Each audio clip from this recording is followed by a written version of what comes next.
Yo, everybody! Hello, Signa, Tommy, Oisin, Shidax, Ilmerthian, Rose, Sarah, Yosu, and Shields. What's up, guys? How are you guys doing?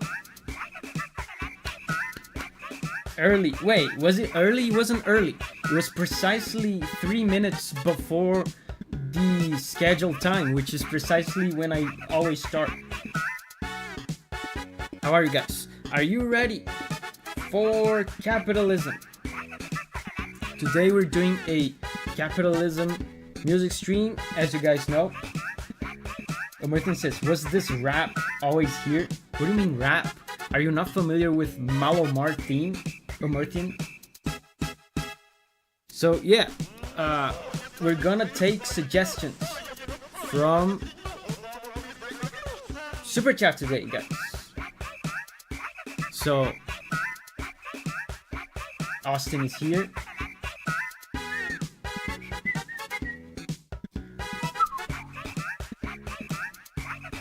Does anyone want to start it off? Husu is here. Hey, Husu.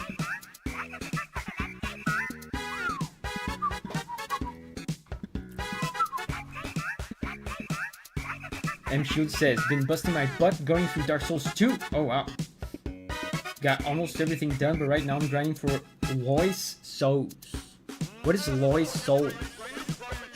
F-Type says, what's this song called? This is the Malomart theme from Zelda Twilight Princess. Okay, so Isolox, thank you.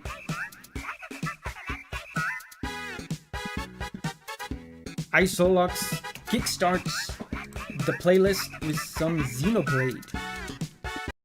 Xenoblade Chronicles 2, which I've never played.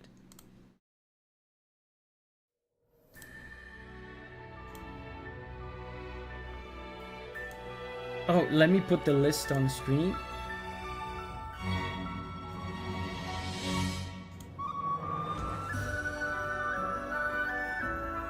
Oh.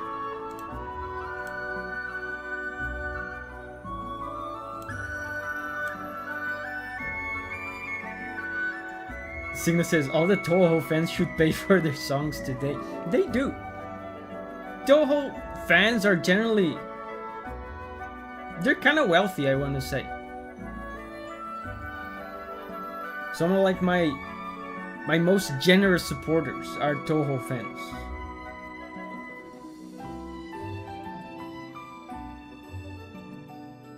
Oh man, the triangle. Sick triangle, bro. Can you hear the triangle? Thank you, M Shields. Thank you, Emerthian. Thank you.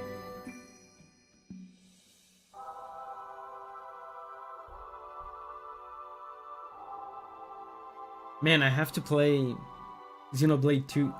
The only Xenoblade I've ever played was the first one, Xenoblade Chronicles 1. Oisin, thank you, Oisin.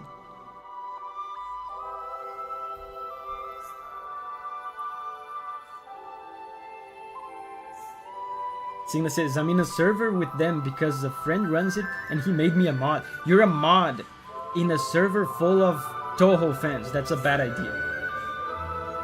Oh man, this harmony.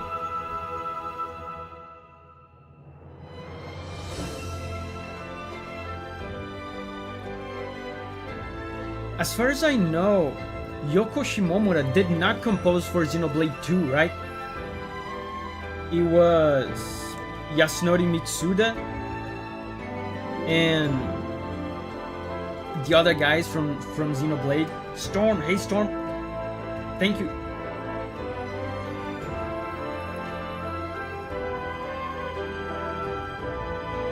Sarah says, I like this music. Yeah, man, Xenoblade music never misses.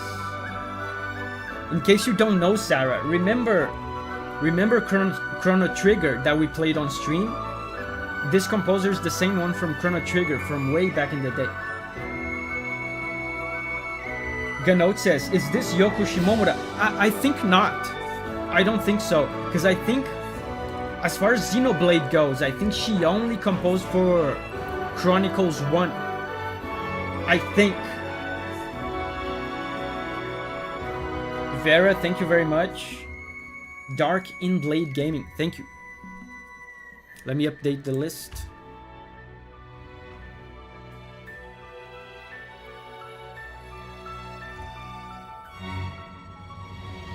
The flute, it's coming.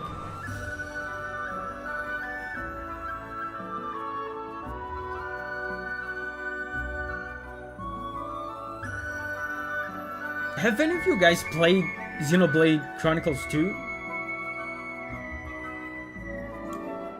A lot of people criticize it because of all the fan service. Yosu says, this week I realized that the Chrono Trigger OST is on Spotify. Had a good time jamming at work. Nice. Locust, thank you, Locust. It's been a while since I've seen you, Locust. Thank you very much.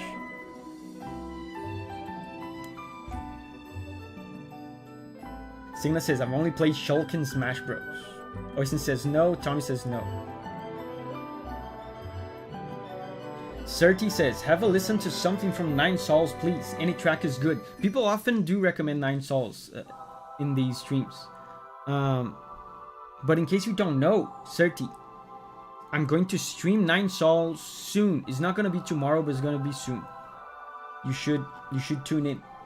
D-Day Darov, thank you.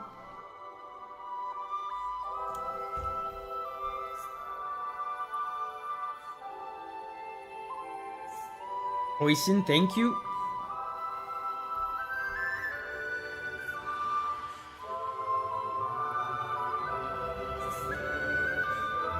Man. This is that almost 10 score to the 10 score. I talked a little bit about this on some Hollow Knight videos. They do this in Hollow Knight music. M Shields, thank you. M Shields. Giovanni says, I'm currently streaming Nine Sols on my gameplay channel. Yeah, I've seen that. Sarah says, Davi, you will love Nine Sols. Sarah says, Giovanni, what is your gaming channel? Yeah, Giovanni, let everybody know how to find your gaming channel. Feel free to link it. D-Day says, listening to this while playing Monster Hunter.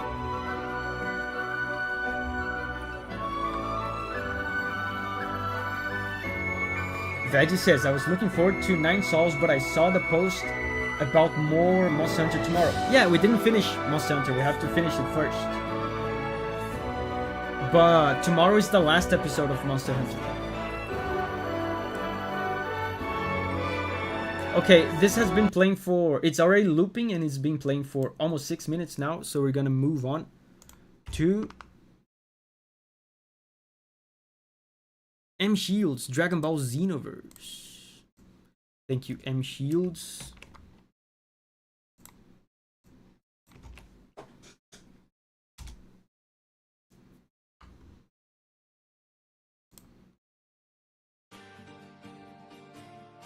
Xenoverse 2. This is a new game, right?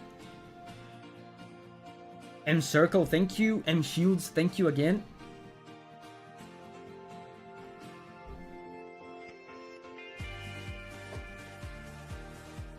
Oh, wow. This is not what I was expecting at all from Dragon Ball.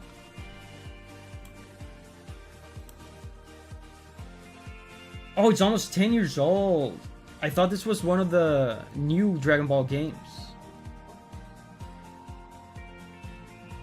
It was a PS4 launch title. Man, old school, you know, more old school than this Dragon Ball games. Had such rock and roll music with guitar solos and stuff. This is so different. David says, did you thought about listening to Xenoblade music? I just did.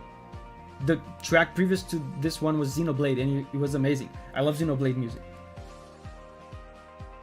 D-Day says, Budokai 3 still the GOAT. Dude, do any of you guys know what my first video ever in this channel is? No cheating, no cheating, don't look it up, don't look it up. Who knows what my very first video in this channel is? Don't look it up. Tina says, I'm cheating, don't cheat! Man, this music is so good. This is... This is not... This is a stage song, it says. It's stage music. This doesn't sound like fighting music though. The stakes don't sound high enough. And I know just from watching Dragon Ball that the hyperbolic time chamber, from what I remember, is like a place where they train. They don't fight, they train. So maybe this is a training stage or something. Something where their stakes are lower. Because this doesn't sound like tense enough. Emerthin says, I don't know, found out about you from Hollow Knight reactions. Wasabi says, I remember you saying it was you playing a song on guitar. Yeah, the first video is a cover of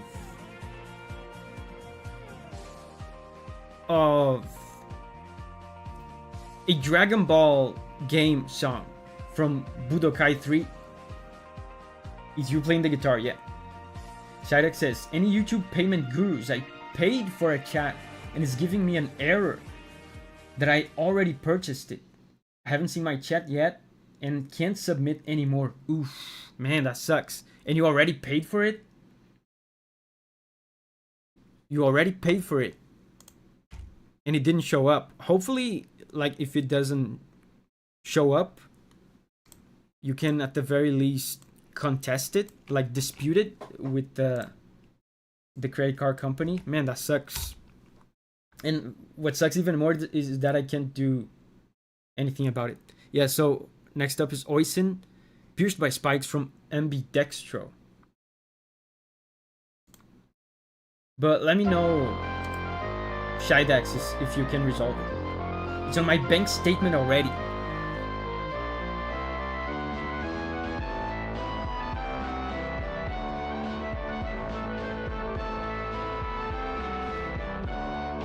Man, this sounds kind of funny.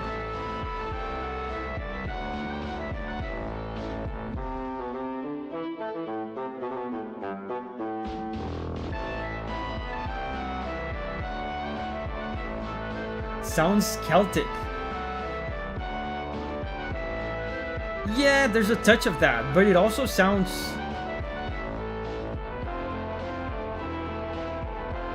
It sounds cartoony, it sounds funny. This massive bass being done by the bassoon. Bassoon is a funny instrument.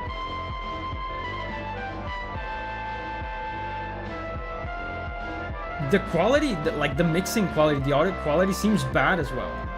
I don't know if it's intentional.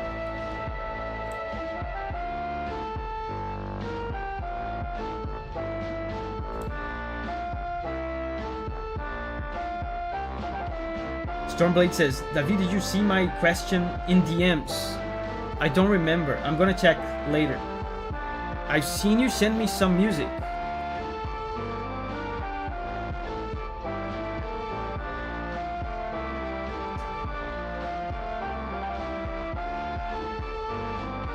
Oisin says, that is intended. Oh, so the bad audio quality is intentional. Interesting.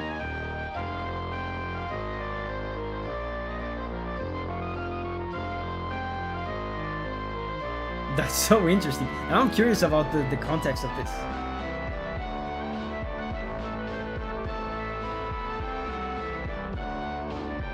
Thank you, Dime, for the super chat.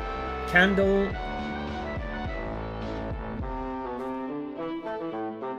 Austin, thank you, Austin.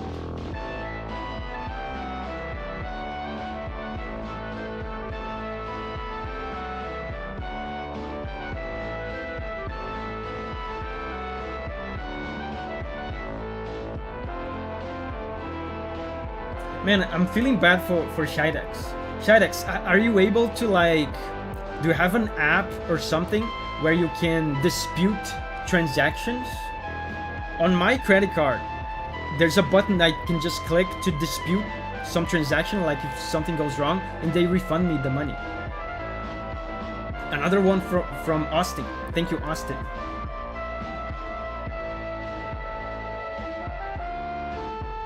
D-Day again. Thank you, D-Day. Emerthin says, at least it's not one of those distorted horror tracks. Yeah, I'm curious, why is the audio quality bad? Maybe some diegetic music that is happening, you know, inside the world or something like that. Shadak says, I'm checking if there's an option like that on YouTube payment before I dispute it on my bank statement. Man, that sucks. I know you guys look forward to these streams, like you save money and you get your bangers ready. That's sad. But hopefully by the end of the stream you, I don't know, maybe you can correct that. But next up is Storm. Ace Combat 5.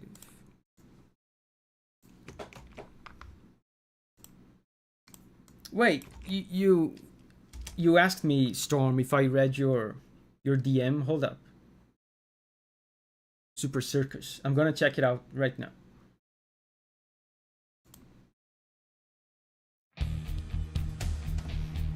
Let me see. Sometimes it's hard to keep up with my DMs. Stormblade says in my Discord, send nudes please. No, I'm just kidding. He didn't say that. I'm just kidding. Are you going to react to Master of Chaos from Berserker Kazan? Man, probably not. Probably not. The Kazan video I did pretty badly.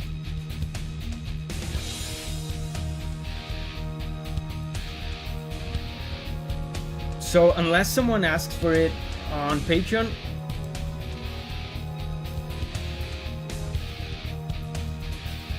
probably not gonna happen, because it seems like not a lot of people in the channel are interested in it.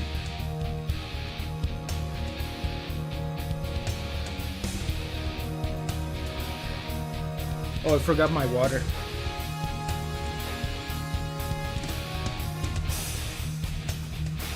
Man, the guitars. Cool.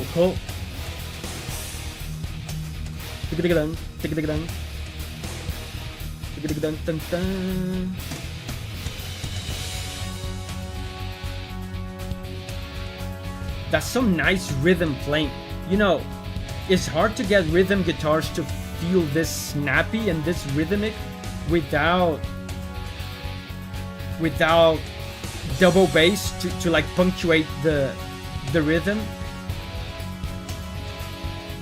Shidek says, there we go. Oh, you corrected it. Oh, he showed up. Nice. Good to know. Good to know. So thank you, Frederick, for the super chat. Shidex, Bibi, Austin again.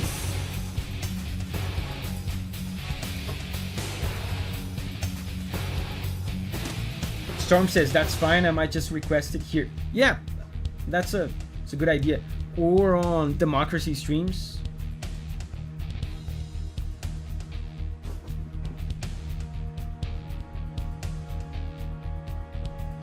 Xenix, thank you, Xenix. And this track is such a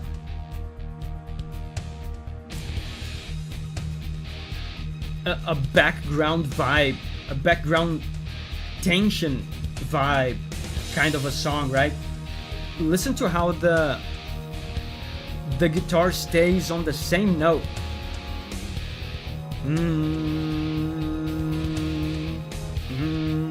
The song is just creating a bass floor, like an emotional bass floor for whatever's going on at the game.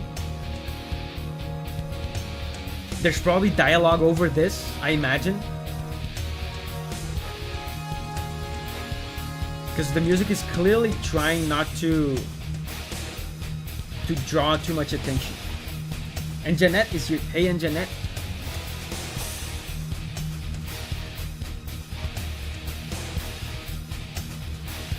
Yeah, building tension.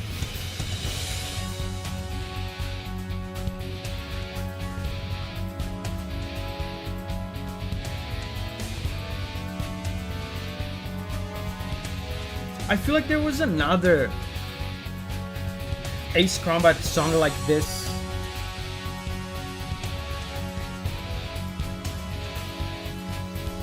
That Storm himself recommended, but he didn't have guitars. But it was one of those like bass floor kind of songs.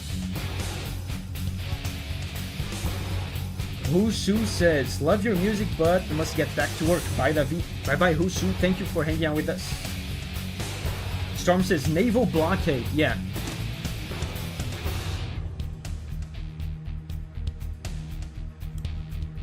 Cool. It's about to fade out. So next up is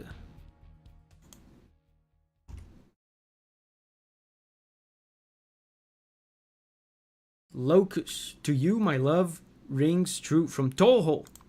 See? I told you, Signa. Thank you, Locust. And Locust also says,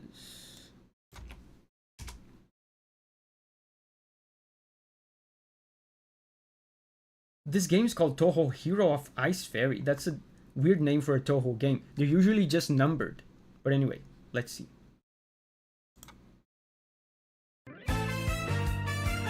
Locust says, this is a Toho fan game. Oh, okay. The song is for the battle performance of Koishi, an idol in this game. Interesting.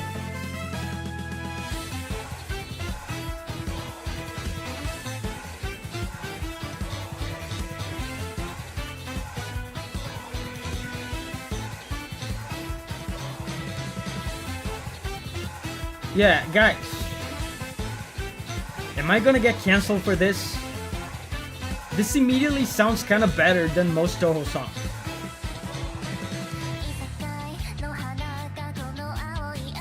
Man, listen to this bass. Yeah, Giovanni says it's actually good.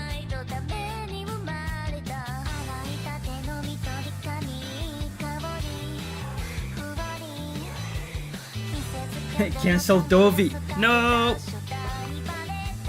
Don't cancel Davi.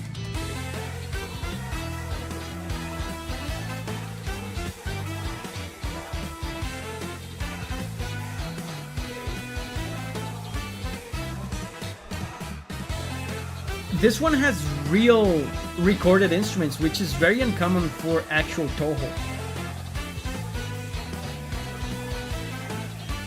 Thank you, Paul King. Thank you very much. Shidex, thank you.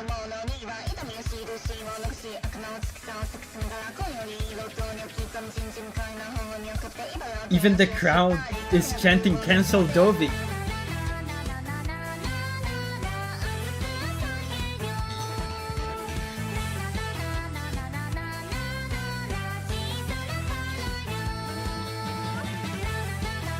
This song is really cool. Wow. I was not expecting this today. David says, in the games it might be uncommon, but I love Toho themes with vocals. This is the first one I'm hearing with vocals. And this bass is like world-class stuff. Yeah, the bass. Dude, I was talking over the bass. I feel like I should go back a little.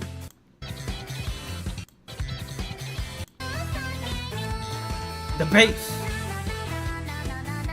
This is groovy, yeah. I'll shut up for the bass.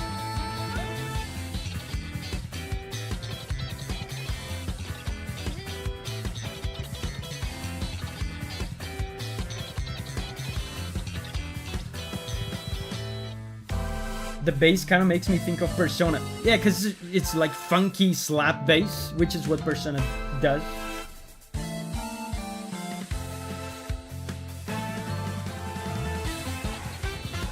Slap bass going crazy.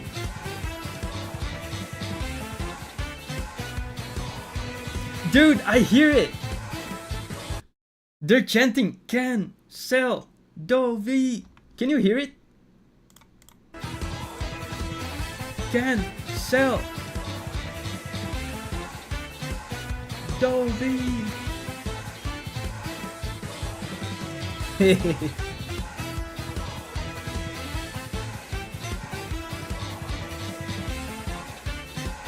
Sarah says, I hear it. Oh no! It's what people want. Can sell Davi. This song is long, by the way. We're probably gonna interrupt it before the end. The song goes on for 7 minutes.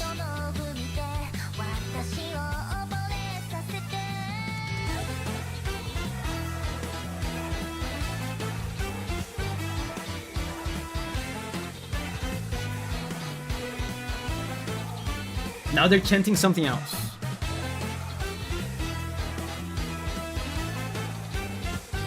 Locus says there is no loop though. Yeah, but Locus, usually I restrict songs to about like 6 minutes because there's just like a bunch of them to listen. So I want to give opportunity for as many tracks as possible to be played. But we're gonna listen until like the 6-minute mark.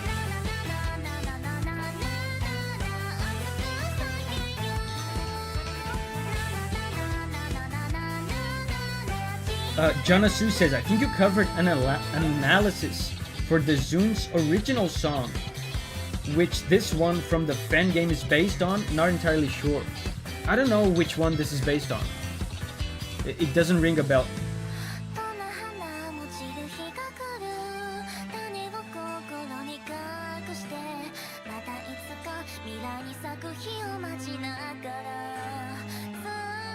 Nice. Very rich harmony. Yeah, this... If I heard this out of context... Oh, Locus says, it's the first Toho song you listen. Is the theme of Koishi, right? This doesn't resemble Koishi to me. It's what I was about to say.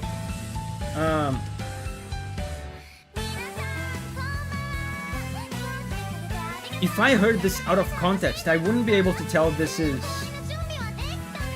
based on Toho. This sounds different in many ways from Toho.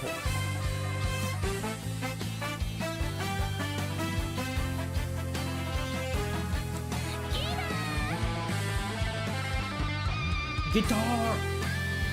Wow, guitar solo.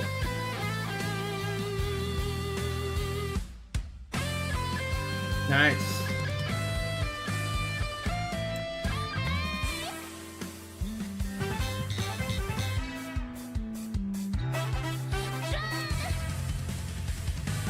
Wow, they're taking turns soloing the band.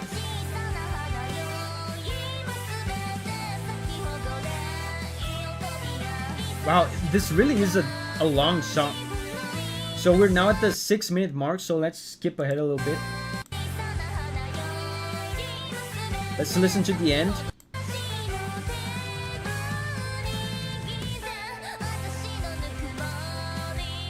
It's about to end. Let's cue the next track. Cancel Davi.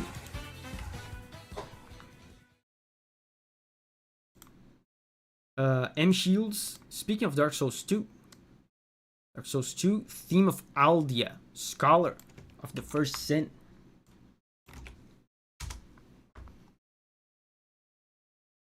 Oh, scholar of the first sin, isn't that the DLC?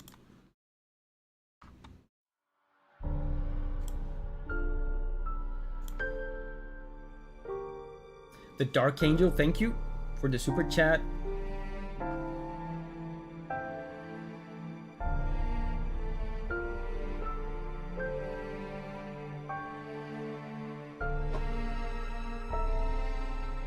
It's an update, not a DLC.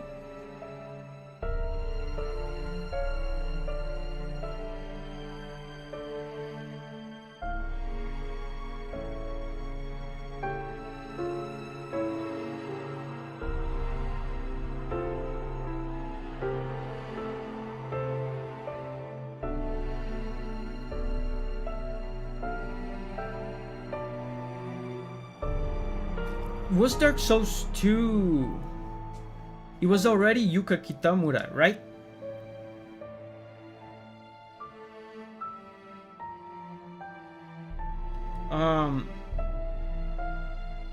Motoi Sakuraba was no longer composing for them in Dark Souls 2. Aldia is arguably one of the most important characters in the franchise. Yeah, I mean, he's a scholar, but not any scholar. He's the scholar of not any kind of sin, but the first sin. I don't know anything about Dark Souls 2 lore, by the way, in case you can't tell. I want to stream Dark Souls 2 one day.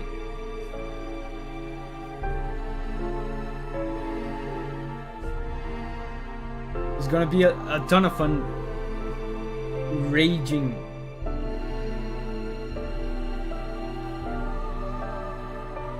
about all the bullshit mechanics that I hear the game has.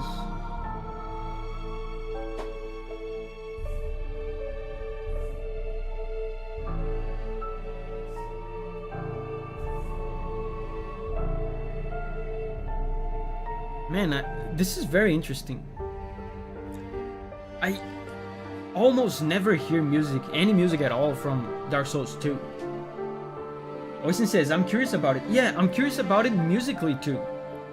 Because listening to this, I can hear like some mannerisms of Yuka Kitamura.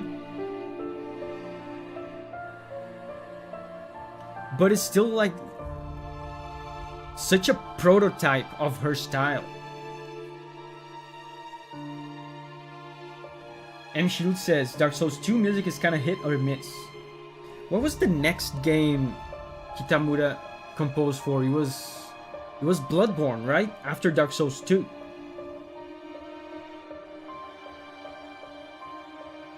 But in Bloodborne, she had a bunch of composers helping her.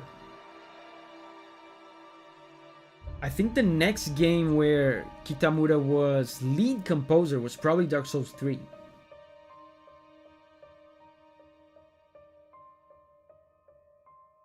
Signa says, I think it's on average better than Dark Souls 1. Dark Souls 1 music is very chaotic. Yeah, I agree. Even though it's Motoi Sakuraba, which is a legend, a lot of Dark Souls 1 music feels like orchestral spam. It's like the opera guys, Sakuraba just instructed them to go like at random. It kind of feels like that. Sakuraba just hired a couple opera guys and said, just go at seemingly random patterns. So next up is Resident Evil Dark Side. I've never heard of this. Like Copper Demon theme, for example, is exactly this that I described. But anyway, I've never heard of this Resident Evil game. Theme of Alexia.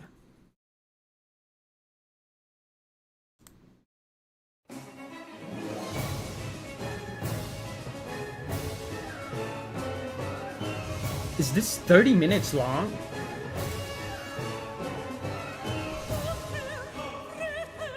Wasabi says, I need that clipped and memed.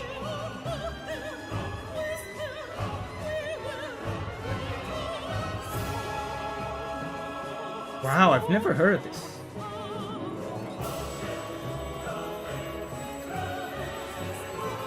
Yeah, and I just imitated an opera guy. This is definitely not opera spam though.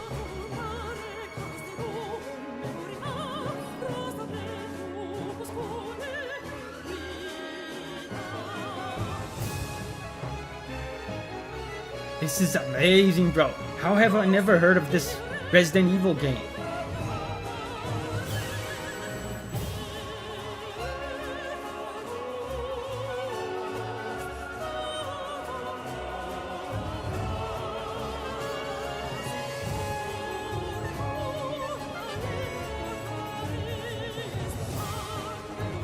I've never heard anything even remotely like this.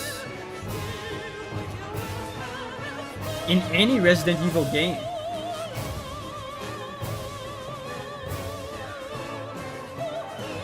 Man, Capcom is so good, isn't it? They have so much love, so much care for music.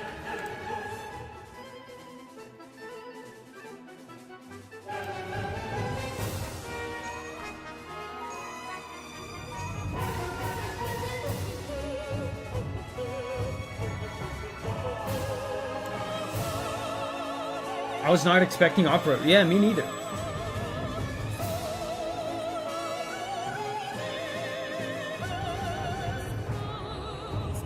And this has to be an old Resident Evil game, right?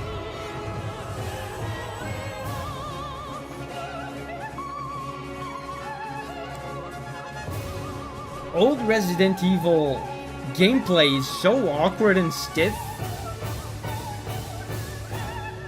And this music sounds, you know, so dynamic. It's hard to imagine this on top of old school Resident Evil. Shidek says, need Marco Meatball to grade your opera impression. Is he lurking? He shows up sometimes to the streams.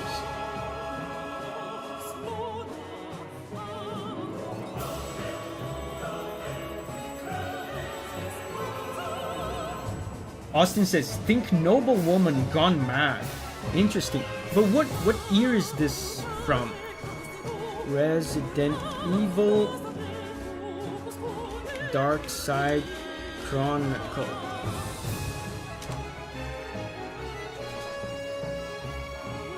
This is PS5 though.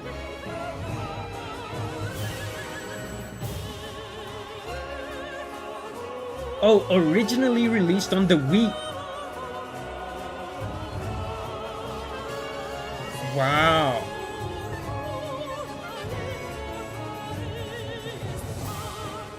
That's interesting.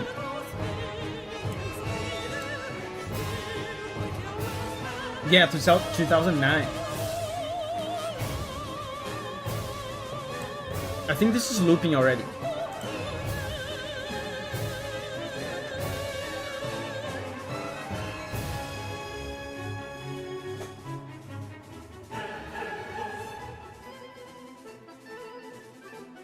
Noble Woman Gone Mad. Yeah, that checks out. Noble Woman Gone Mad. This sounds very...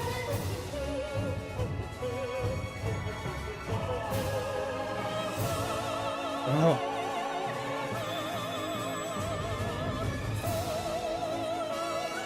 Very sophisticated and grandiose. Almost too grandiose.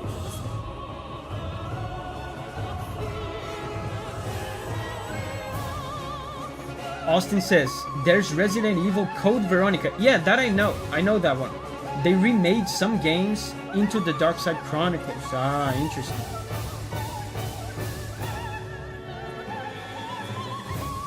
Wow.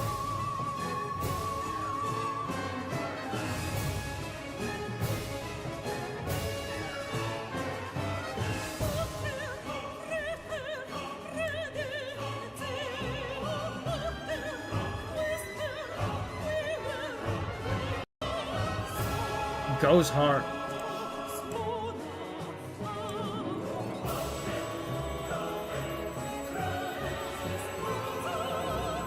Code Veronica was GameCube, wasn't it? I wonder if this track was already on the GameCube.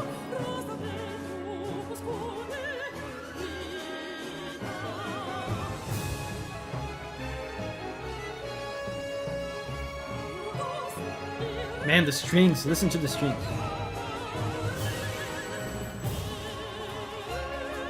It's so... The music is so frantic. It does sound kind of insane. Almost kind of a hallucination. Delirium. It's too intense and too positive. Too glorious. Yeah, dramatic. I think we're on 6 minutes. Yeah, we're on 6 minutes. This video that I'm listening to this music on is 30 minutes long. They're probably just looping the song over and over, right? The song is not 30 minutes long. So next step is Shidex. It's a music video, but it's the ending of Drakengard 3. Okay. Drakengard 3. Drakengard is from the Nier series, right?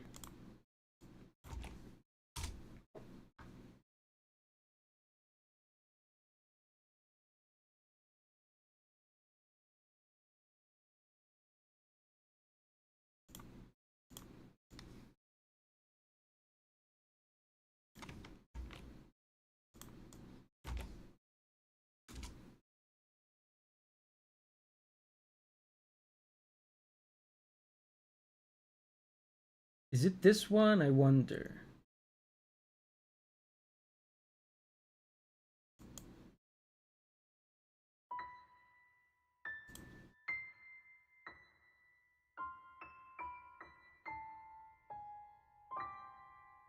Apple Juice says we're getting some long ones this time around. Yeah, most of them have been over 6 minutes. Is this one, right? Shidex? Nice. And of course, if it's Nier, it has to be melancholic. Kendall says, why not listen to donations in order? Because I want to prioritize people that put more money in. We still accepting super chat requests? Yes.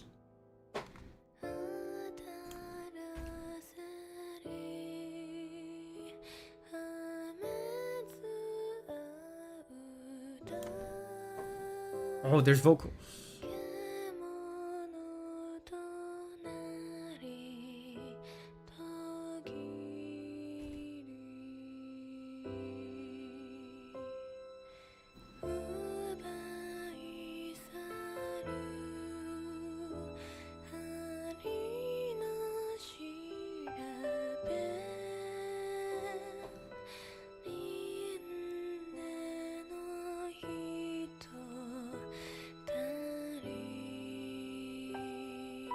D-Day says, might not get to hear my songs since I'm gonna go see Revenge of the Sith. Have fun, guys. Yeah, in the recent streams, we have been able to listen to all the songs. So you can check the VOD later to see me listening to your song. In the most recent Capitalism streams, we have been able to listen to all the songs.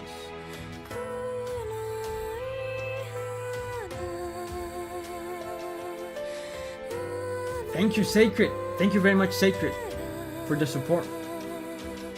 Hope you're doing good. Davi got a request. Remember Wings of Terror from Grand Blue Fantasy? Yeah. How about a listen to the original mobile game? Oh, nice. Yeah, we'll do that. Thank you, Sacred.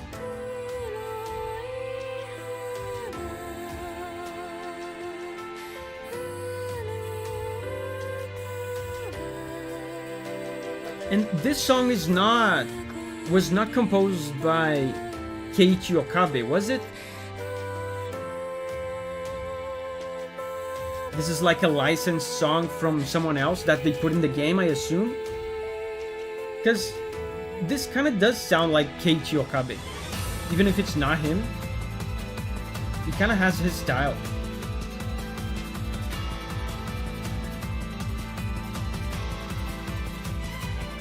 Kendall says, does this mean you will eventually stop accepting song requests so you can listen to everything? Yes. It takes a while though. It takes a long time, but yes.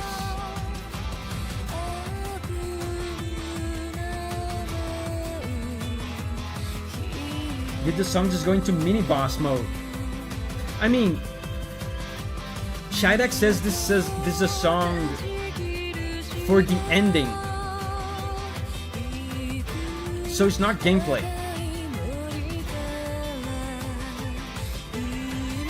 If I didn't know that, I would say that this was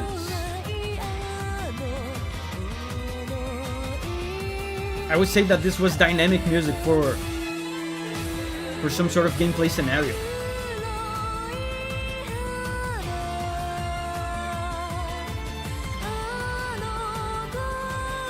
M. Shoot says, I feel like I'm watching end credits. Oh, it's the credits, yeah.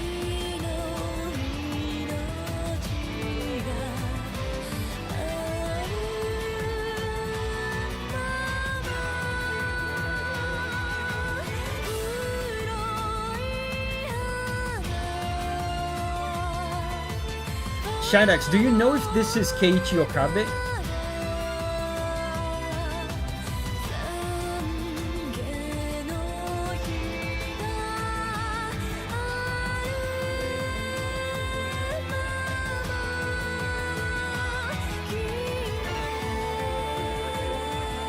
The strings, man, the modern kind of dance beat with the strings, it sounds very much like Okabe.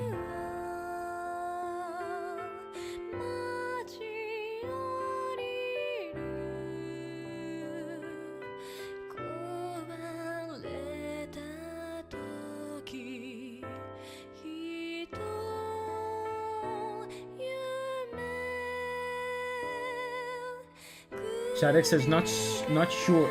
Most of what I said was copy-pasted from Wiki.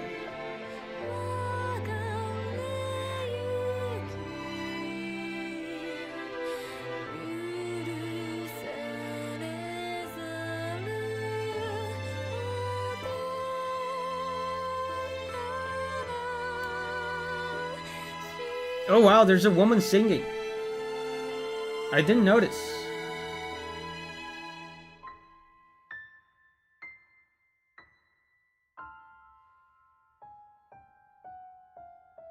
Oh, she left. She turned back and left. I think she was offended that I was ignoring her for the entire song. I'm sorry.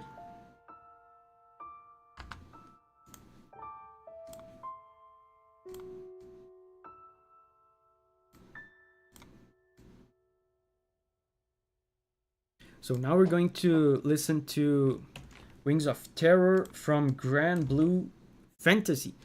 And I think the mobile game is just Grand Blue Fantasy and not Grand Blue Fantasy Relink, right?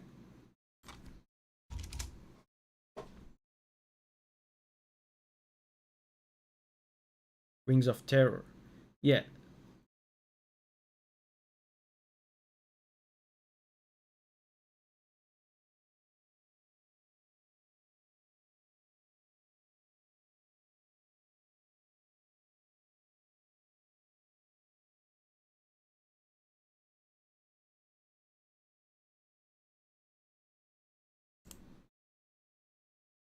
I'm trying to find the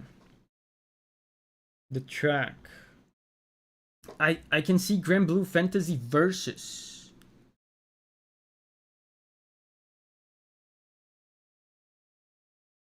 Is that what we're looking for?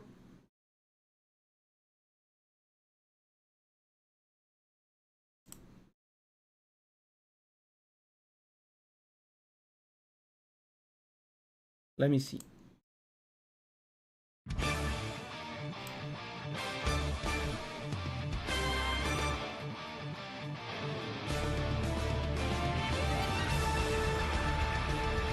Will this have vocals as well?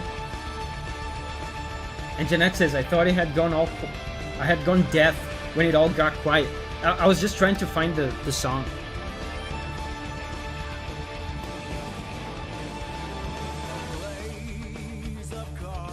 Oh, there are the vocals.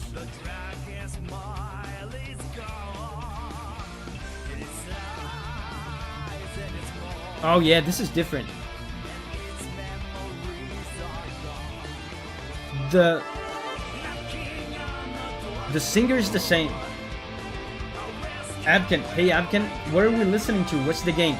This is Grand Blue Fantasy.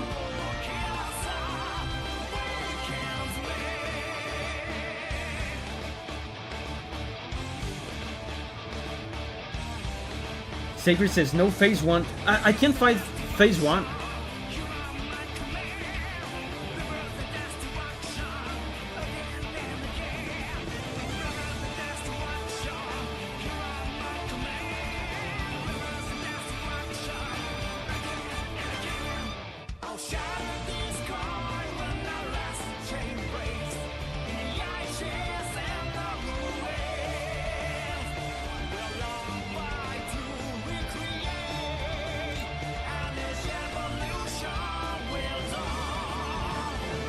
Man.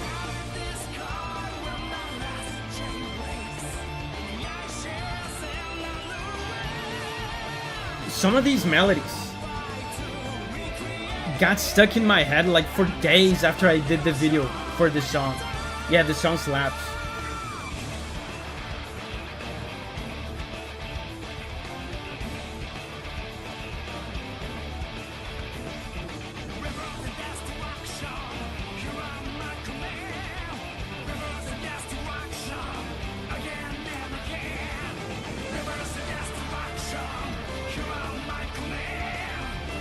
I feel like I like this version better than the new one.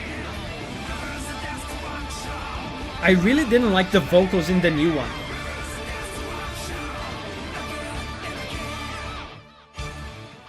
There's more, right? Oh, Shadek says, Kuroi Uta was written by Nier writer Kikuchi Hana. That's what I found on Google. I mean, but if it's the Nier writer, when they say written, they're probably talking about the lyrics, not the music.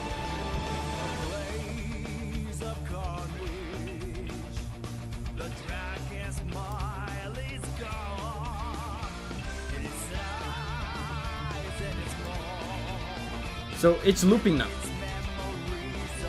Let me see if I can find phase 1. Phase 1.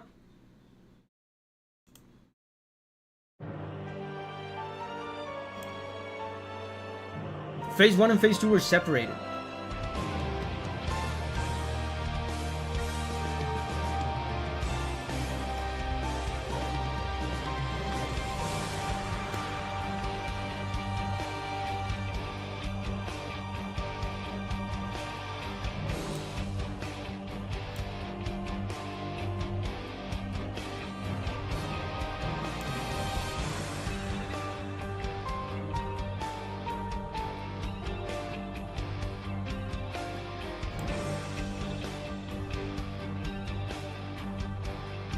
This is more different, I feel like.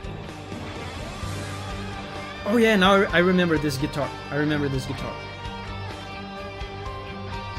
Davi, what are the next games you are thinking about playing on a stream? I feel like you would like Grind, Little Nightmares, and Outer Wilds. Tomorrow I'm gonna play Monster Hunter. Then next week I'm gonna play Nine Sols. After that, I think I'm gonna play Ocarina of Time. And after that, I don't know. Man, I remember this. Oh, glorious modulations, glorious chords.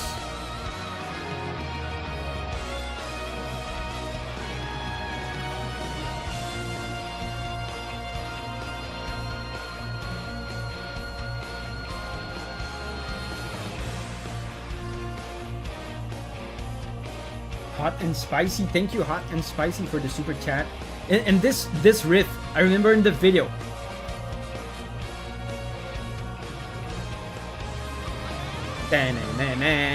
This is such a Nobu Uematsu riff.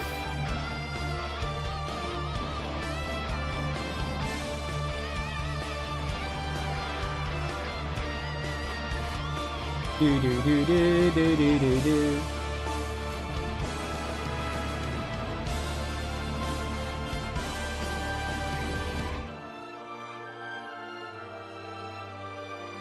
Chrissy says, woo! Ocarina of Time stream's coming, yeah. Let me show you something.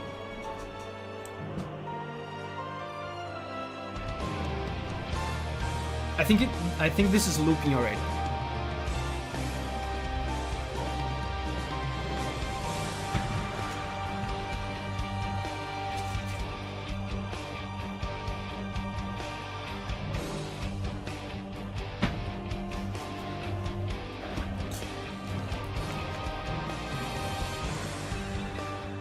Yeah, this is looping. So the next one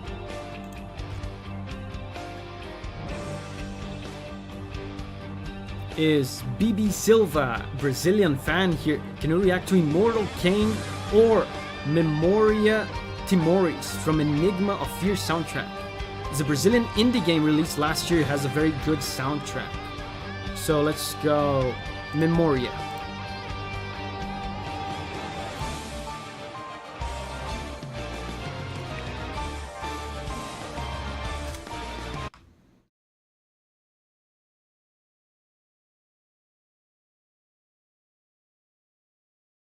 I think it's this one.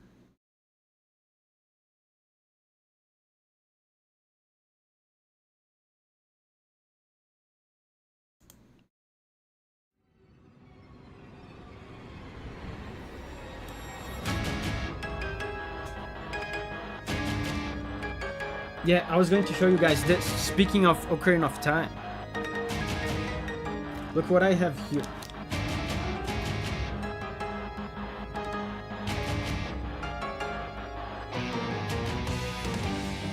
You know what this is? This thing. I'm gonna put it inside my N64 so I can stream Ocarina of Time at a higher quality. Sigma says cocaine. No.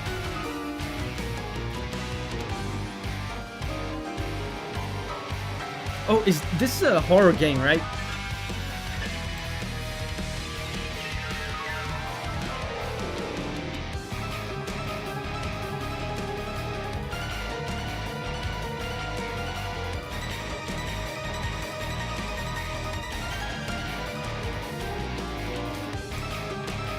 Man, the guitar riff is so cool.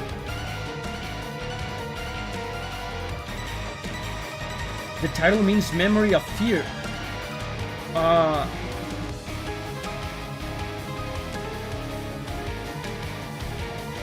don't know.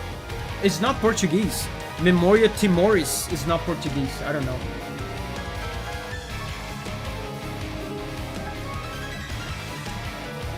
BB Silva says, I recommend it to anyone who likes investigation, puzzles, and mystery.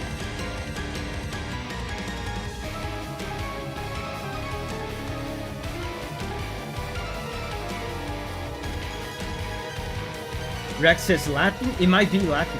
Noemi's here. Hey, Noemi.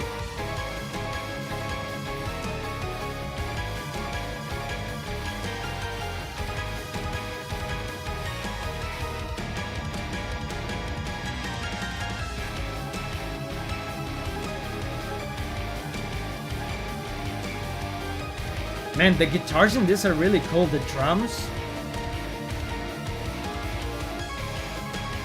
And on top they have what seems like a piano synth or something. Oisin says Memoria Timoris is Latin. Yeah, the guitar is crunchy.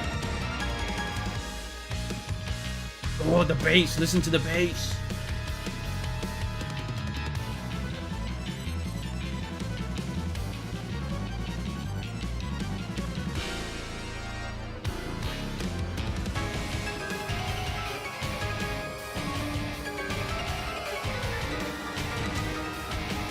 And the synth and the piano on top are doing some very dissonant notes.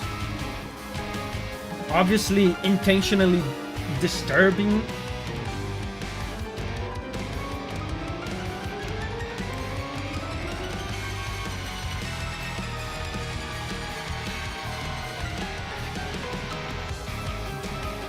BB says, combat is not the focus of the game, but the boss fight songs are absolute bangers.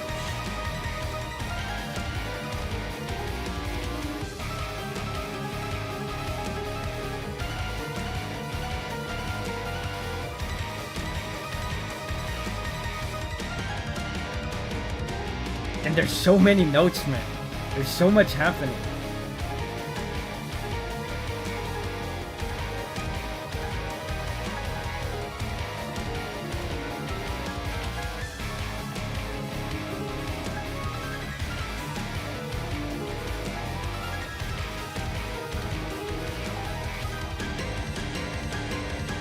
Yeah, Sarah says, this is some serious boss fight. And according to BB, it doesn't involve much combat, which is intriguing to me. So you're solving puzzles while you're headbanging to this. That's the most radical puzzle I've ever seen. That's what I imagine.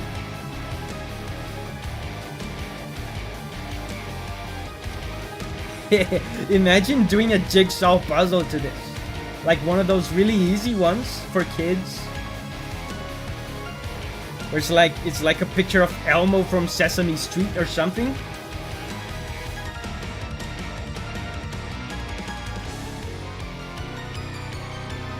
Oh, this is different.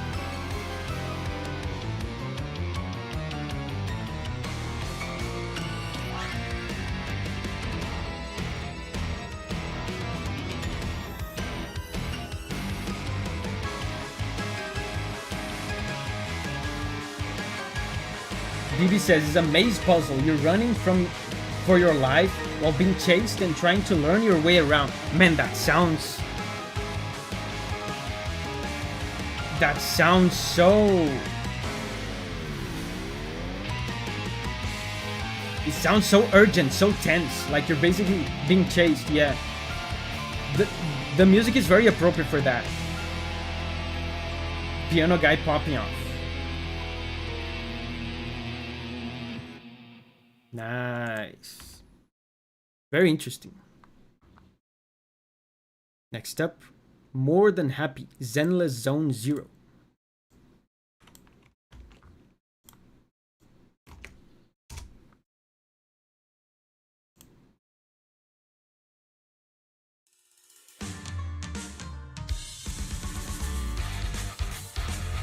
Davi says, thanks for listening. Thank you, Davi, for the support, for participating.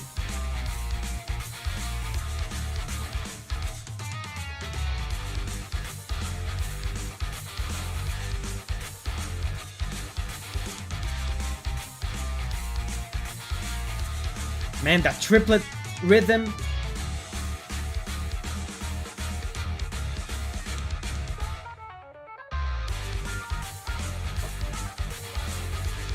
This rhythm, this triplet rhythm almost gives this a kind of country feel. Meta, thank you Meta for the support. Thank you very much.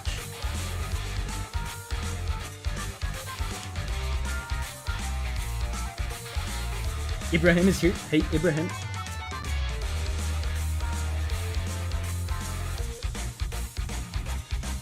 Rex says, what's playing right now? It's Zenless Zone 0, More Than Happy.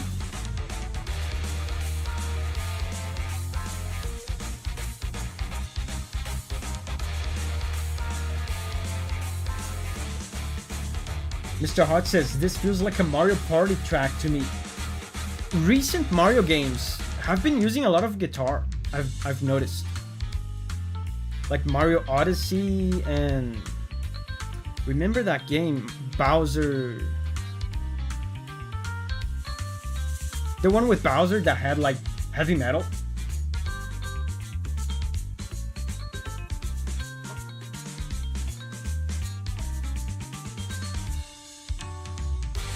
Man, this is so cool. A little jazzy interlude there. Bowser's Fury, yeah, Bowser's Fury.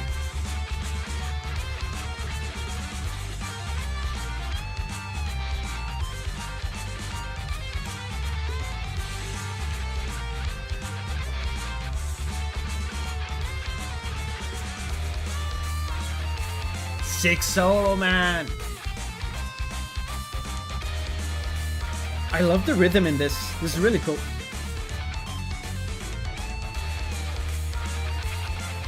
Hungarian says, sir, can you listen to Dark Souls 3?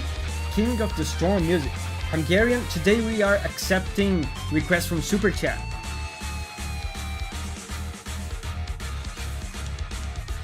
If anyone right now watching doesn't want to pay to participate, you can look forward to one of the democracy music streams that we do where everyone can participate and you don't have to pay. We alternate between the two versions, so next month is going to be a democracy version where everyone can vote. So next up is Meta. Thank you, Meta, for the support. Blaze of Iris from Ferna. He says the track is 7+ minutes, but there is no loop. We're gonna listen to it until like the 6-minute mark. After the 6-minute mark, we're gonna skip ahead a little bit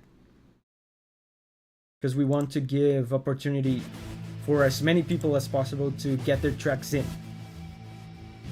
When is the dictatorial stream though?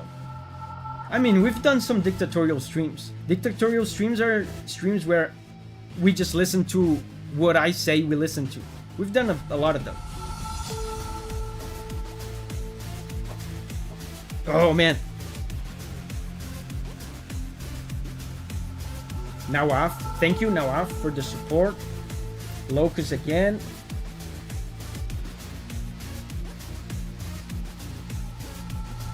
'86 and Company, thank you 86 and Company. Shidex again. The Great Raijin. Guys.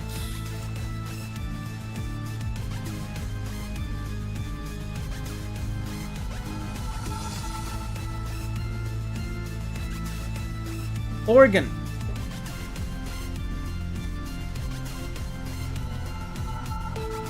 What does that mean? What does organ mean? What does organ remind you of? Here comes the B word. I'm not gonna say it. I'm not gonna say it. You guys make fun of me every time I say it. You guys have ruined the B word for me. Signa said it.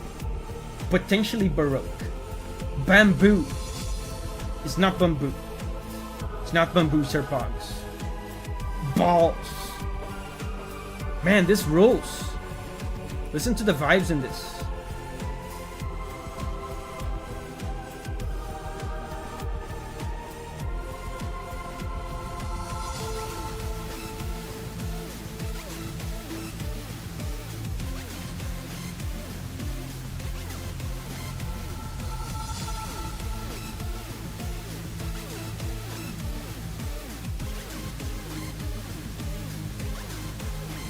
The music of epic battle fantasy.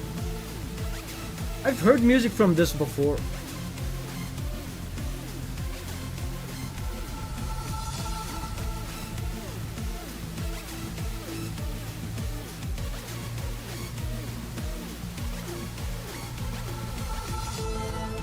Oh. Augusto is here. Hey Augusto, how are you doing, man?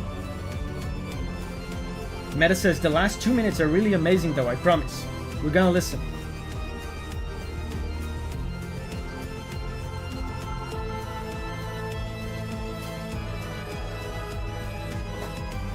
Oh, the melody. The harmony is going down. This is the same descending pattern that I just talked about on today's video. Today's Kirby video.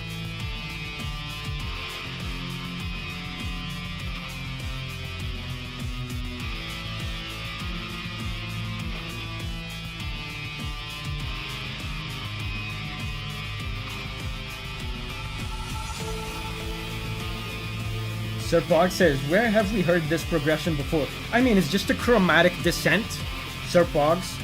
So a lot of people do that. It's kind of common. Suddenly sharp modern instruments. I mean, there have been like modern synths since the beginning, but now there's guitars, yes.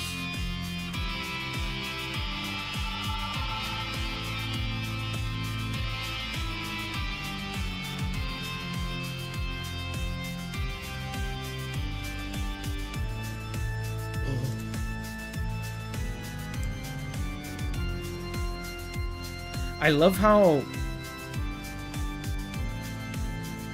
he uses the rhythm, you know, the drums, as a foundation for the song. The beat. Oh man, I was just about to say the beat stays the same for the entire song, and then the beat disappeared.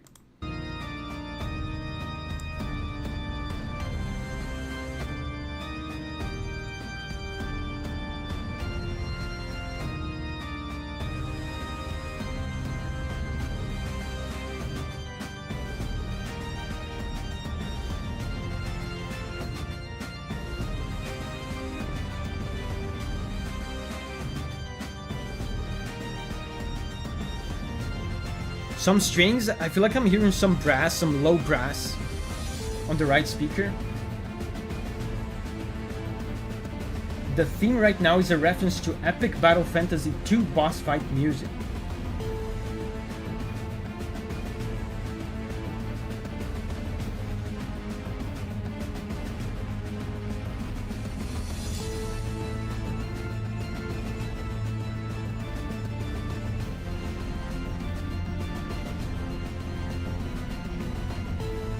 The rhythm is different now.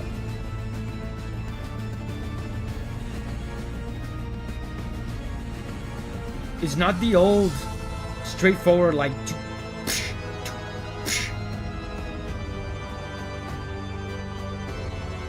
Yeah, and now it's the chromatic descent I was talking about. I talked about this on the Kirby video of today.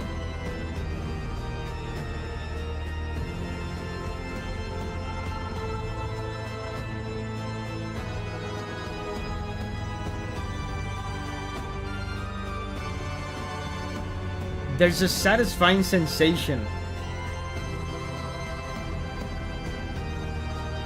of descent, of losing energy, losing tension. So we're at the 6-minute mark. Let's skip around a little bit. Oh, is that a voice?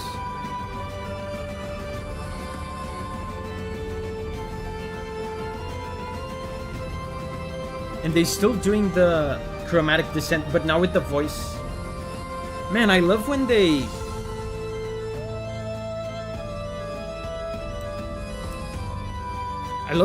do sampled voices like this in video games. This is something I also talked about today in the Kirby video.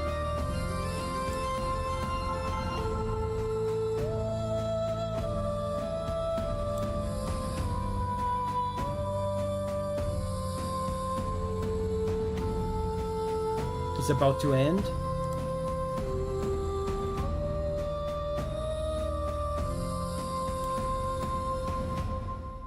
Nice.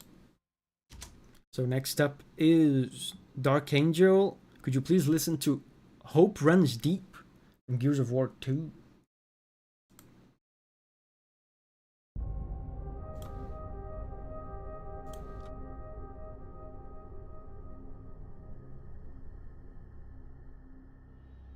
Completely whack. Thank you, completely whack. M2, thank you, M2.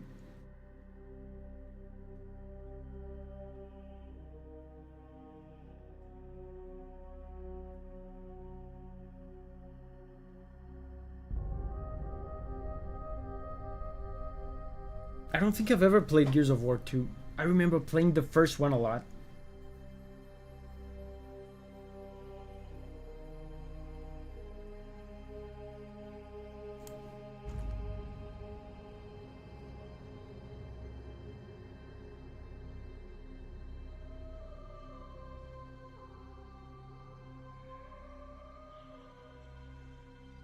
So quiet. The Great Raijin says, can we donate more than once for multiple songs? Yes. M Shield says, this theme sounds familiar. Not to me. But I mean, it's possible that there's some Gears of War like motive in there that I'm not gonna recognize.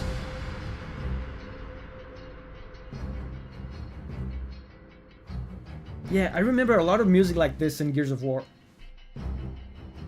Sonic says, main menu screen. Oh, main menu screen.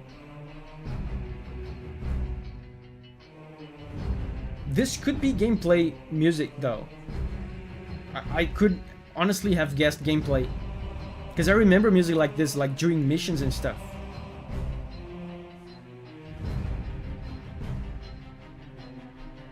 Fun fact, Steve Jablonski, the composer for Gears of War 2 and 3, also composed for the first movie of Transformers.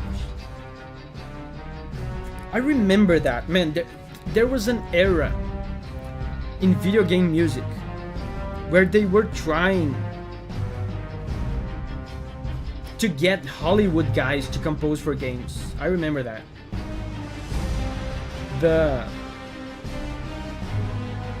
The 360 era, that was an era of a lot of Hollywoodification, westernification of games. Even Japanese developers were trying to get their games to look like Hollywood.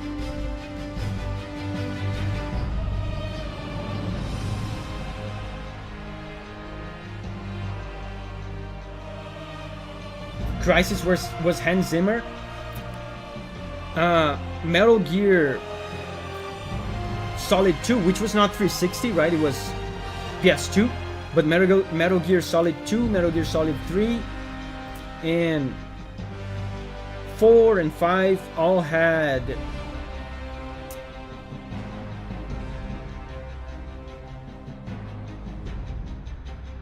I forgot his name.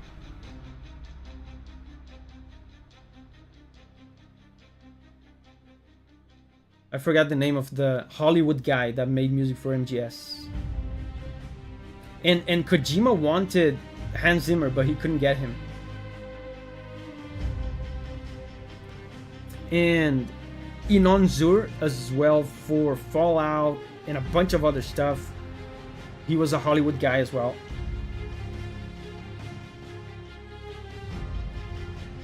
MGS is Kojima, and Kojima loves Hollywood, yeah. Harry Gregson Williams is the name of the Hollywood Metal Gear guy.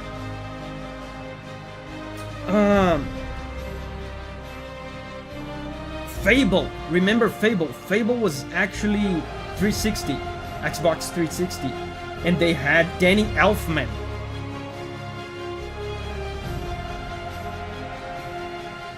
I feel like they stopped doing that.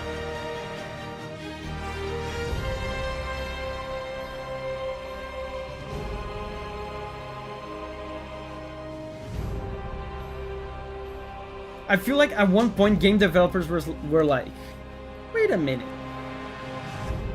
Game composers, you know, we have game composers just as good or better than these Hollywood guys. And the game composer guys are cheaper. Yeah, Fable had Danny Elfman. It's crazy, man, to get Danny Elfman. And what's funny is that they got Danny Elfman to do only the main theme of Fable. Because he was probably exorbitantly expensive.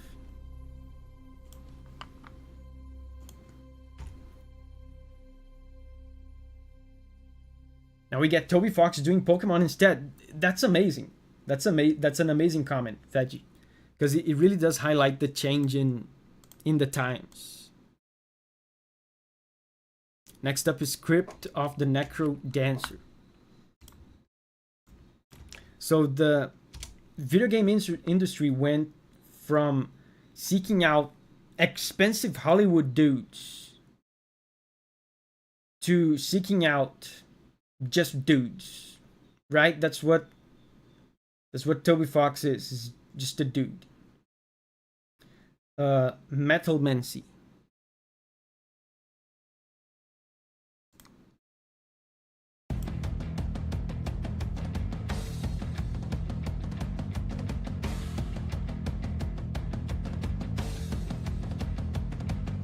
Zenix says that happens when commissioners have more money than sense. I feel like at that time the game industry was going through an identity crisis.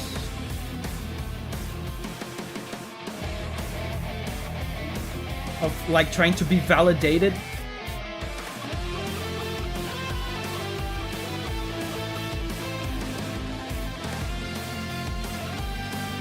Sigma says, the funny thing is, I would pit Toby up against Danny any day. Yeah, that's what I was saying. I feel like a guy like Nobu Uematsu, for example, is one of the best composers in history. In that sense, he stacks up against any Hollywood composer that you put him up against.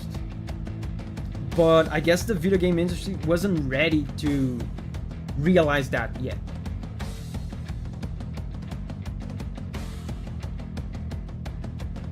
Shadek says, I went to the San Diego Danny Elfman show a few years ago. I think there was a brief clip of Fable music. Nice. So this is Crypt of Necrodancer. It makes sense because it's very rhythmic. The rhythm is very evident and predictable because, you know, it's a rhythm game.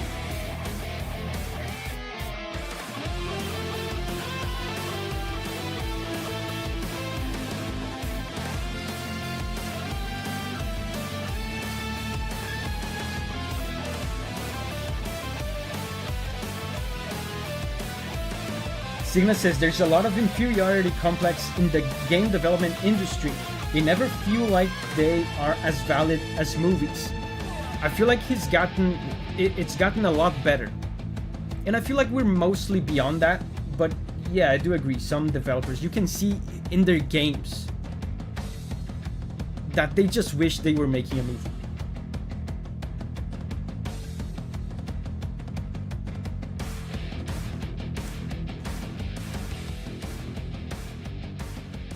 Oh, this one's a short one. Cool. Yeah, very rhythmic. There was less melody than I was expecting from Crypt of the Necrodancer and from Danny Baranowski. He does make good melodies. So next up is Berserker Kazan, Master of Chaos 2.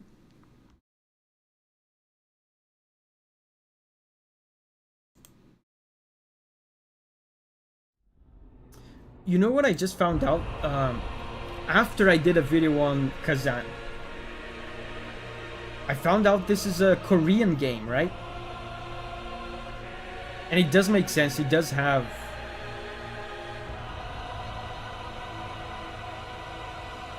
I don't know, a Korean kind of sound to it. The mixing...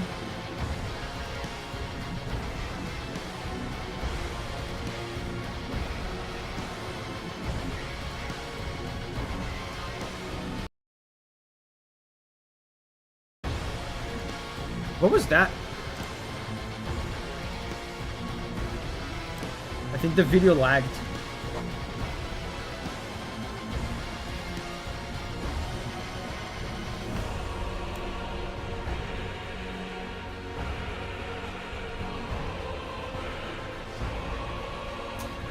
When people were telling me about first Berserker Kazan music, they described it as Souls music, and that's not the case at all.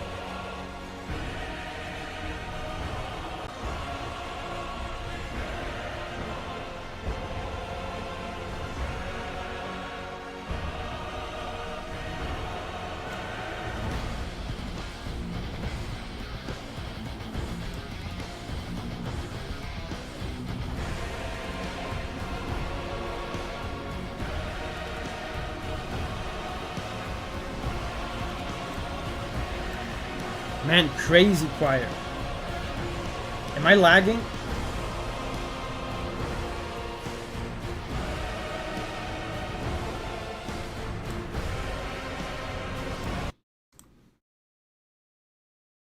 Am I back?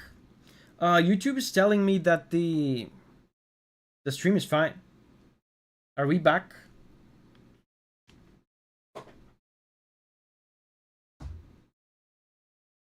Are we back?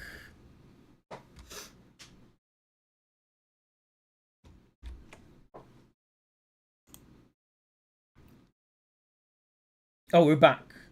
Cat sitting on the router. Okay.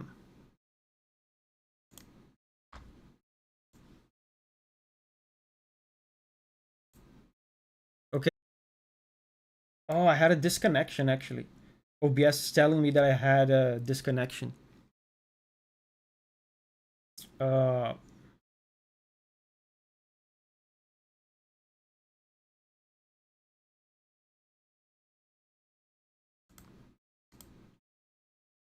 is a quick restart in order?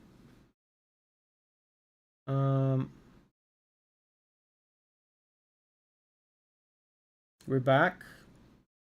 Xenix says looks better. Okay, now I'm back. I think that was just a one-time instability in the connection. Probably is. What's weird is that YouTube tells me that the stream is fine. Okay.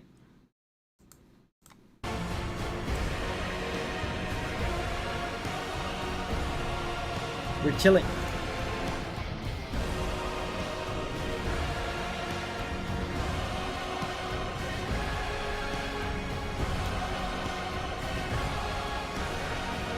Man, crazy intense cryers.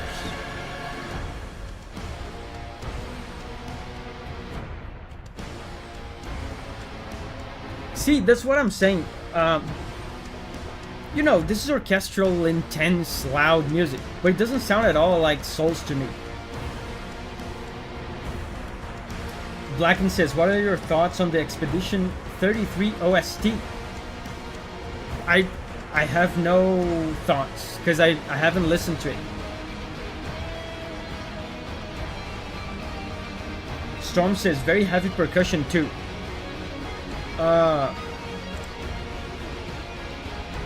Yeah.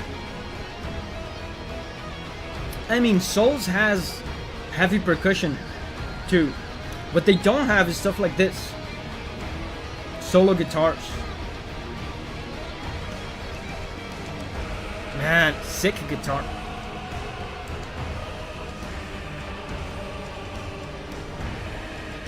Signa says, I heard some Souls, but it ruined it the moment the guitar started.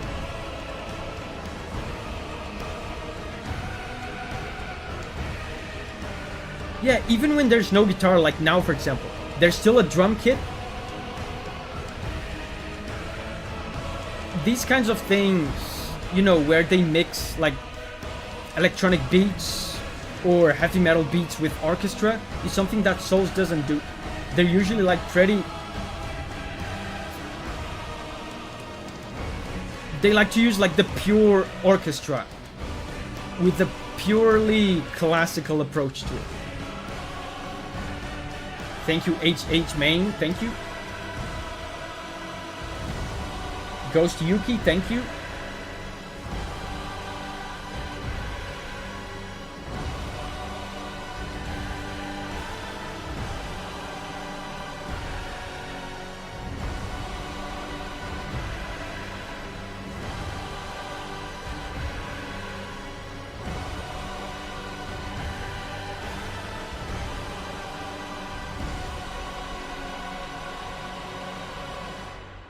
Wow, they ended on a cliffhanger there.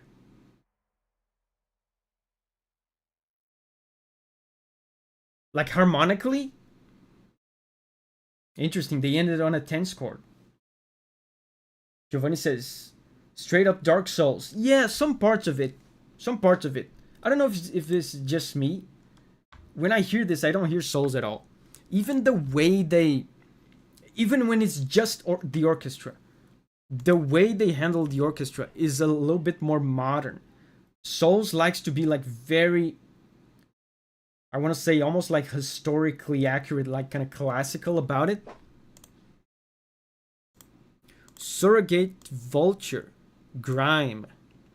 I auditioned. I think I auditioned for Grime. Did I audition for Grime? I remember this game. Surrogate Vulture.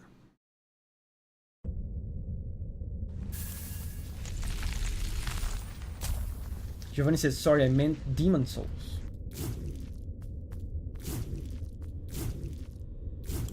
Wait, this is gameplay.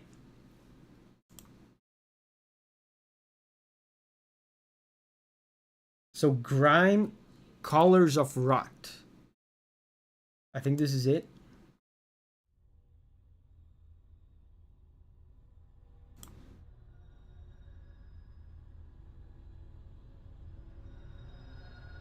Is this it?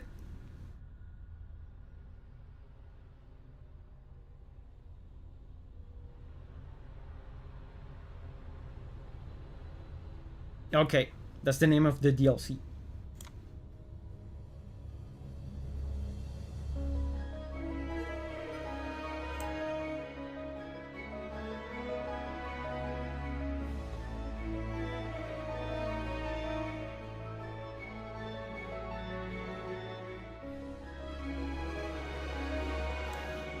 Let me see.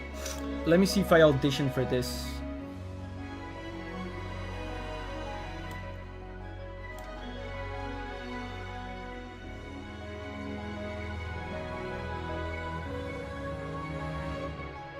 This is more beautiful than I remember grind music being.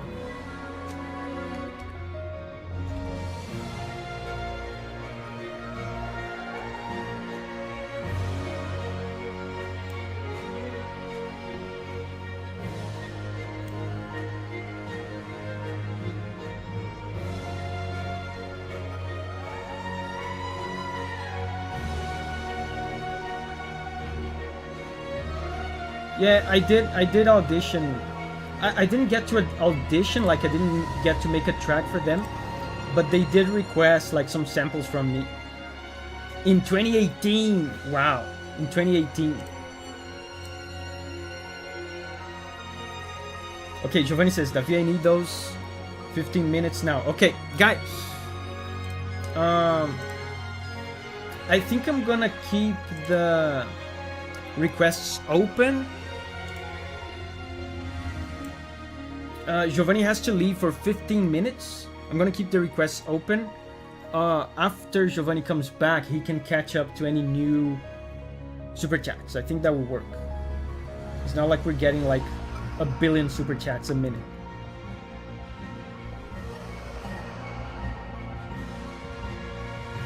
Giovanni says, no problem, I can find them after I come back. Right. Okay.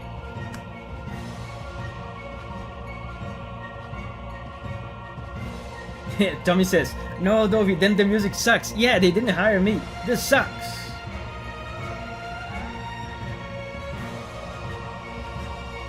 Sir Fox says, 2018. That was like 2 years ago, right? Ah, my knees.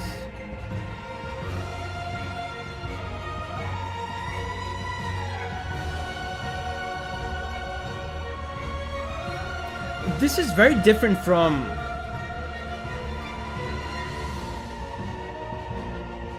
what I remember from grime music. It sounds more lyrical and emotional and beautiful than I remember.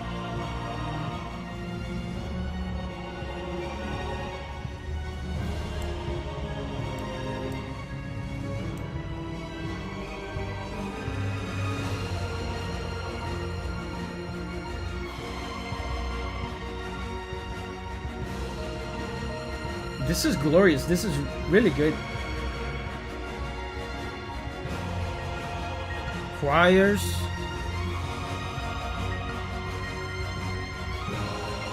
Wow. The violin flourish.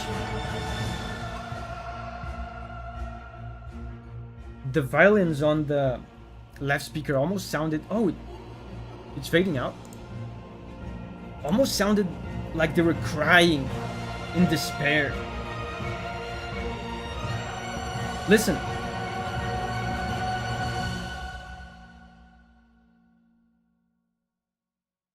That was cool. Not what I expected from grime, honestly. But hey, maybe that's why they didn't hire me, because I had the wrong idea for the music. It's a possibility. So, next up is hot and spicy. Hope your day is well. My day is well. Is made better by you. Hot and spicy. I would like to request the song Un vie à peindre. Peindre. Pendre. From Expedition 33. This will be my first time ever listening to music from this game. I know everyone is talking about it.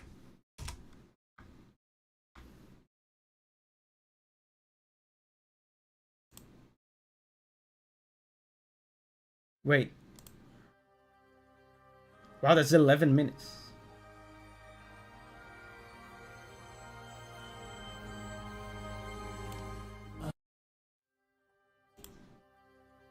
French RPG.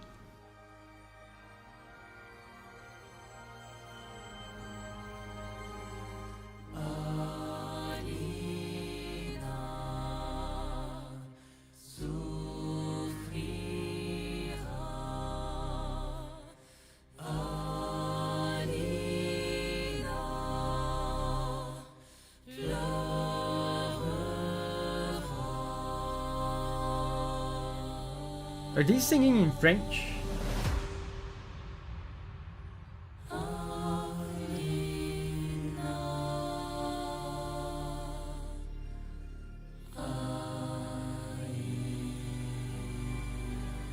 Vocals, yeah. Oh.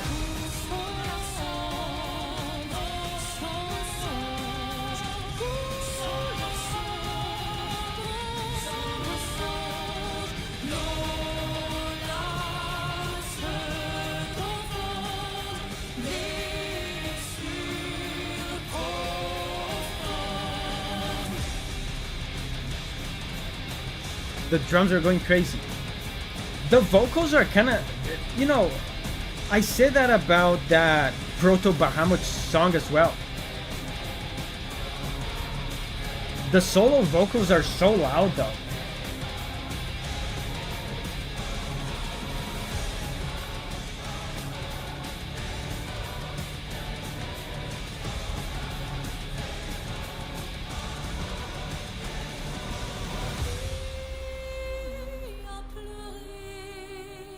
Interesting.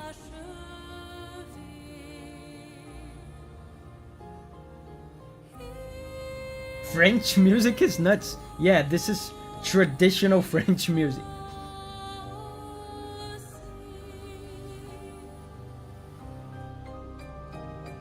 Each one of these singers has a baguette in their hand. Oh, major change in tempo.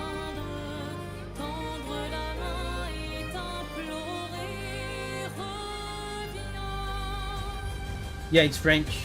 I can tell.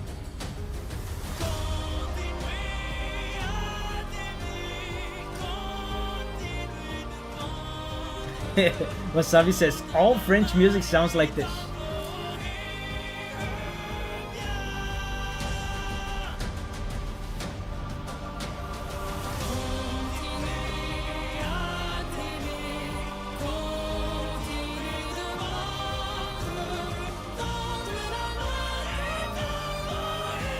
God damn, the male singers is going to explode.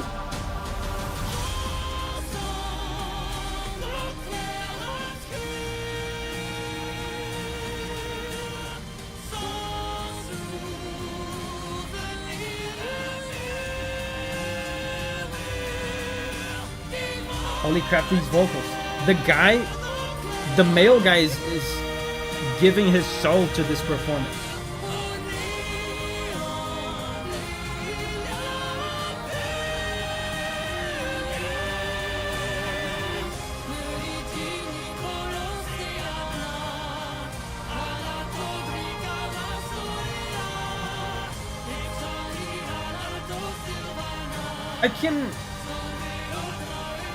It's very difficult to hear the instrumental though.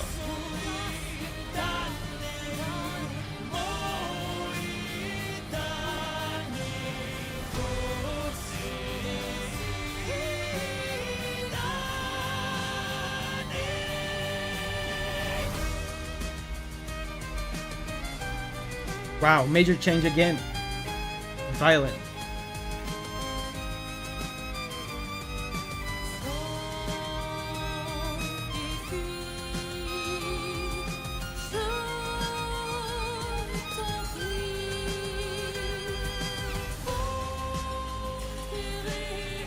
They all have the thin mustaches and stripped shirts.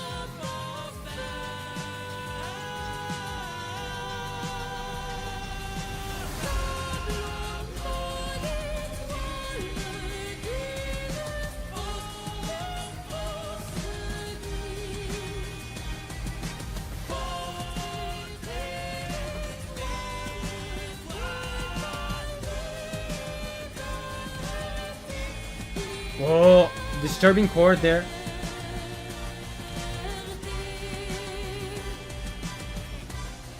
Oh, tense chord, tense chord.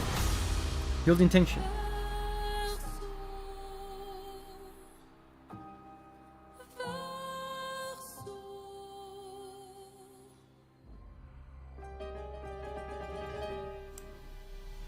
Yeah, and this song is 11 minutes long. So we're going to start skipping ahead soon.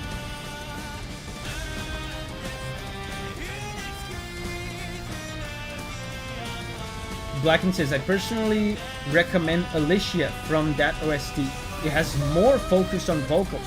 I mean, this one already has a pretty big focus on vocals.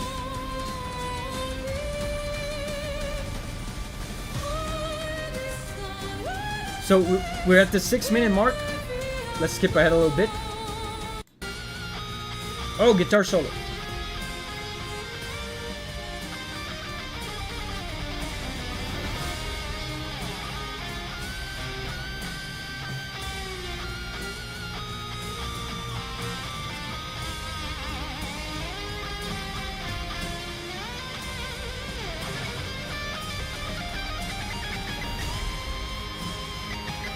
Amazing.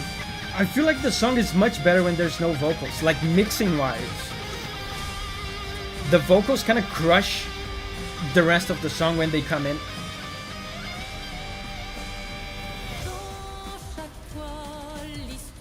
Let's skip ahead a little bit more.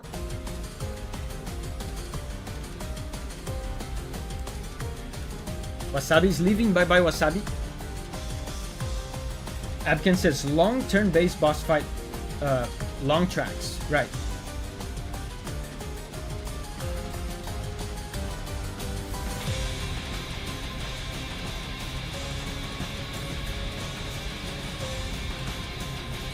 Skipping ahead.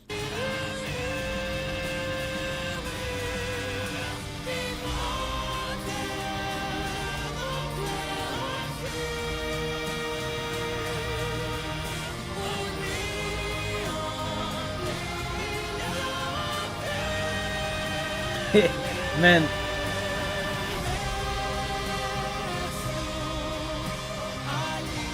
the male singer deserves a raise.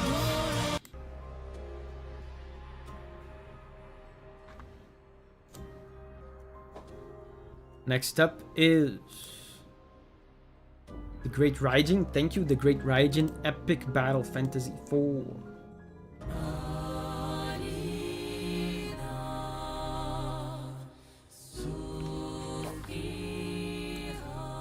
Is about to end. Oh, they started the song with this.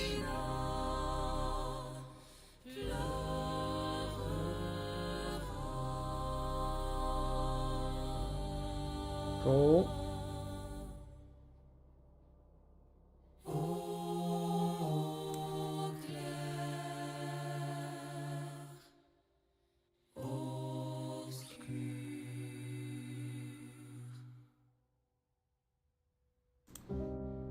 Okay. It's done.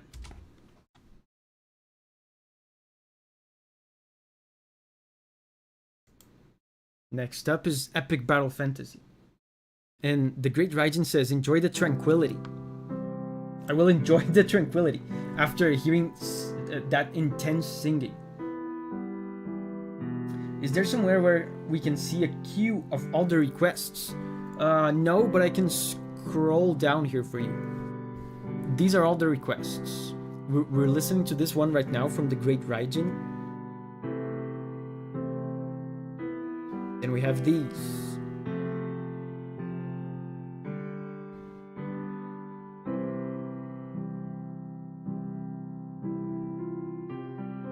We have a lot.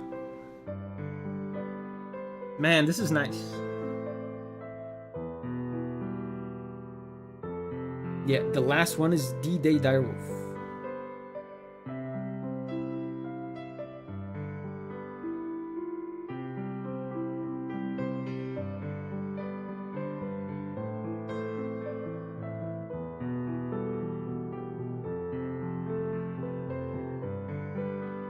You know what? I should mark these.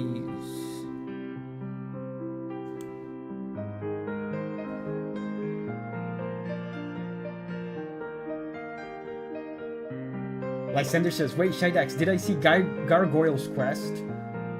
Shidax is a man of culture. M2, thank you, M2. Giovanni has left for like 15 minutes. He's coming back. When he comes back, he's gonna put your request on the list.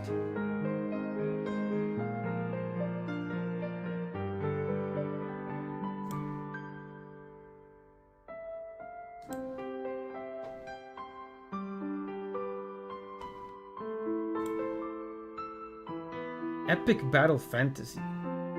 I've heard a bunch of music from this game. Is this a JRPG?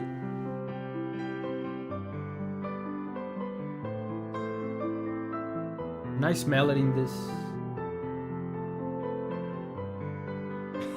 Locus says, I feel aged 10 years listening to this. Why? I feel the opposite. I feel young. There's like a tenderness to it. Oh, it's a short one. Thank you, the great Raijin. Next up is 86. This is composer Michael Giacchino before he got famous. From the game Secret Weapons Over Normandy. So he's a Hollywood guy that started in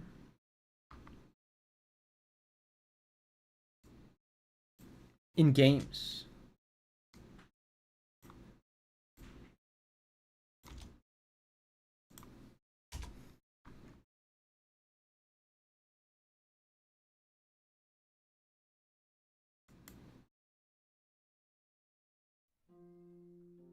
The Siamese Coast.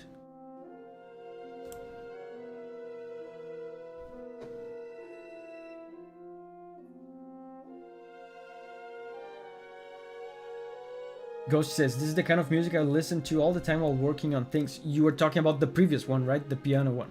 I love music like that as well. I have an album of piano music. We made like piano versions of Koromon songs.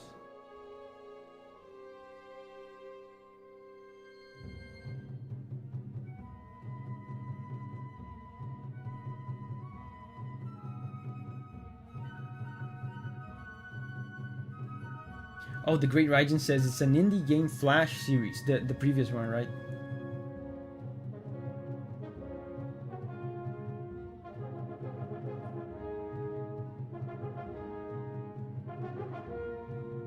And this is a real ass orchestra. Oh, this is LucasArts. Man, LucasArts used to make banger games. I wonder what kind of game this is. Secret Weapons Over Normandy. Is this like an action, not action, a point and click adventure game? I wonder. Veggie's leaving, bye bye Veggie. Hamster says, this used to be my favorite game to play on the PS1. Oh, it's an airplane game. Oh. Flight Sim. Did not expect that from LucasArts.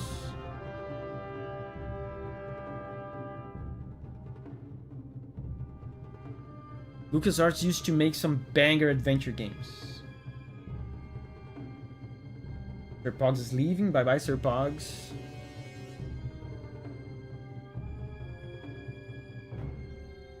Yeah, it makes sense with the title.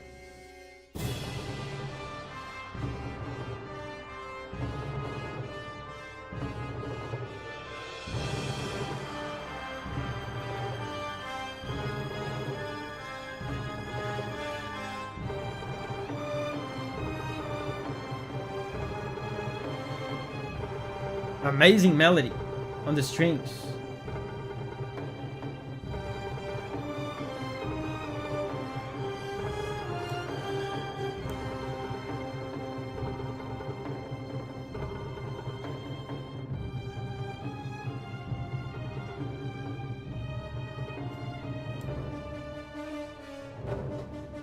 And it does sound very Hollywood-like.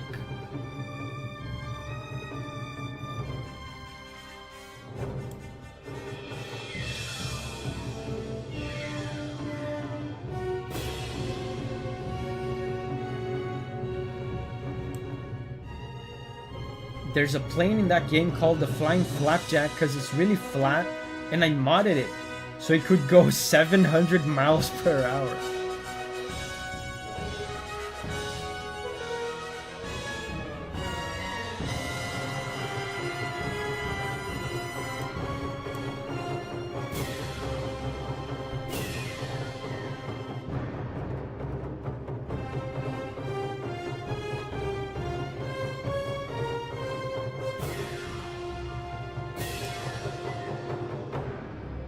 Fast beats to mimic a machine gun.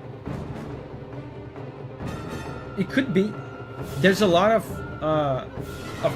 very fast percussion in this. What I find interesting about this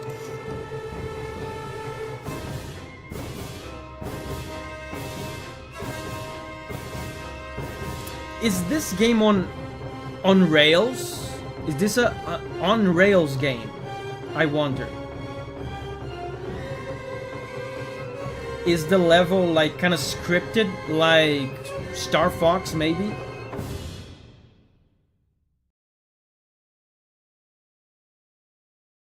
'86 says yes. Oh my god. That's perfect. I thought so. You know why? Because the song sounds like it's following a script. A script. It doesn't sound like looping video game music where the composer is making music that should be suitable for a variety of different action. It sounds scripted. It sounds very specific. So at this point here, some enemies are going to show up, and then there's going to be brass and impact and stuff. It sounds like that.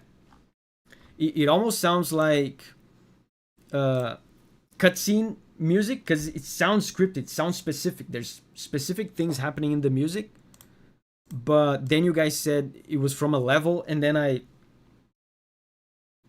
I assumed it was like a scripted on rails kind of level. So next up is Locus Raputa from My Might.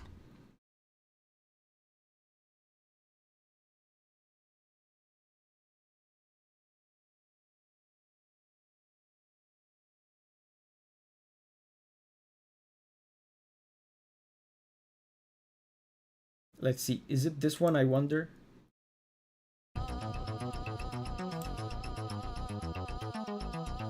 Oisin says, name. Yeah, but that's just for us, Oisin. Just for romance language people. 86 says, thank you for the reaction. Thank you. Thank you, 86, for the support. 86 says, I mean, I was answering Tommy. It lets you fly around. Oh, okay. But there are scripted events. Okay.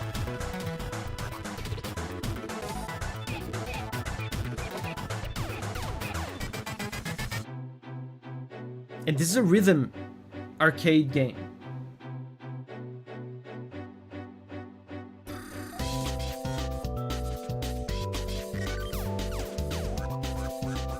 Man, this is really cool. This sounds perfect for a rhythm game. Giovanni's back. I think there was only 1 or 2 super chats, Giovanni.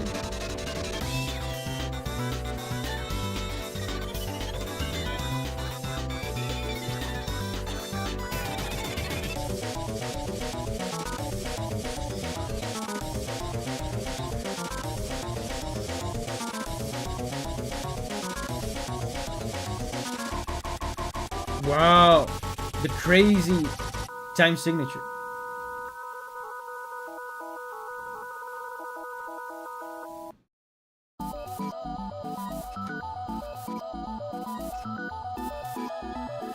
Yeah, Giovanni says only one. Yeah.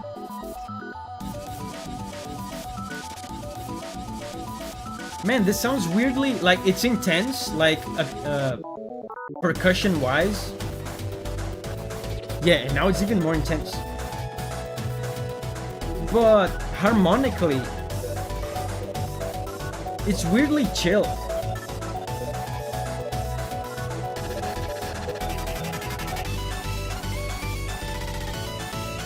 Oh wow.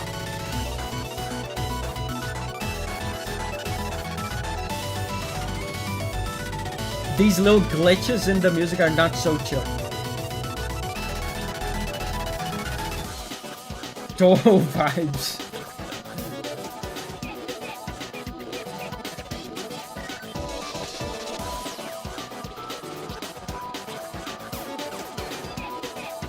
Yeah, there's moments. This is actually not chill at all. There's moments of chillness in it, but there's a lot of change.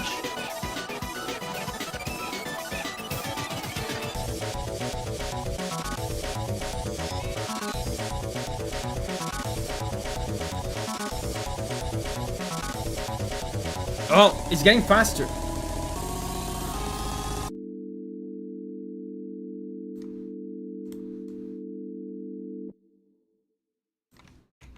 Wow. That was a very interesting track. At some points, it felt very relaxing. And then not relaxing at all. Next up is from Completely Whack. He says, I hope everyone is having a good day. I thought it would be neat to hear your reaction to this short tune. Only 42 seconds long. Limbus Company. Middle Finger. Tojo. Interesting. Middle Finger. Is that the name of a character?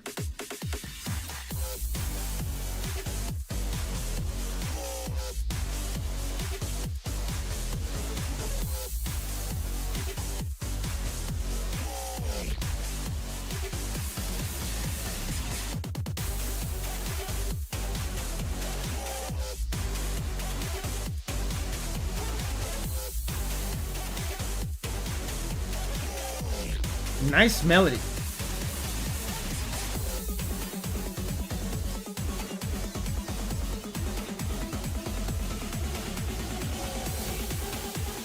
Oh, it's building up. The middle finger, no! Wow. That was an experience. The melody. You know, there's barely any harmony in this song. It was just like a melody being done by the bass in unison and in octaves by all the instruments. The melody itself sounded kind of menacing, which is scary if you consider the context of a middle finger.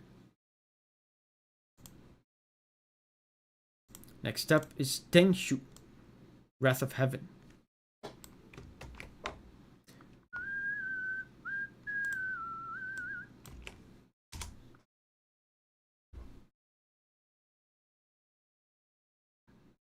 Demise.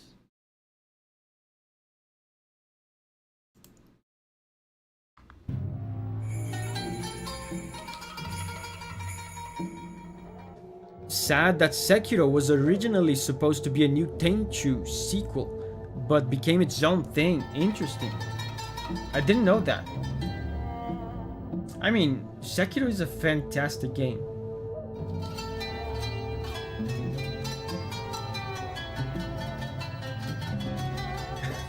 Giovanni says, the track was like, yeah, let's build up. Now, yeah, the ending was the middle finger.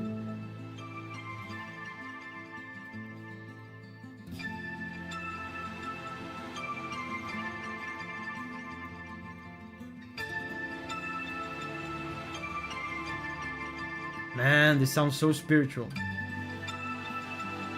I've never played Tenchu.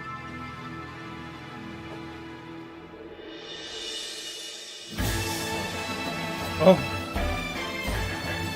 Signa says, I need to play Sekiro again.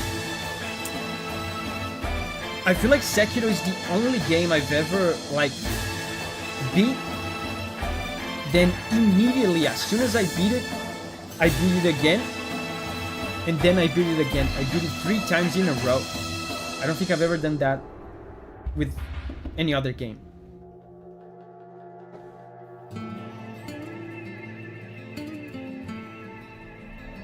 Sekiro is so good, man.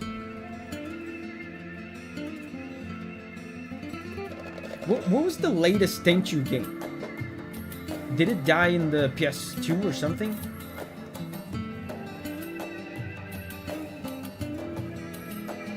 The only thing I disliked about Sekiro is the immediate prayer bead screen after defeating any boss. I mean, Sekiro is really bad about that. That's something I dislike about it as well, especially at the beginning of the game. They interrupt you all the time with like pop-ups. They do that all the time.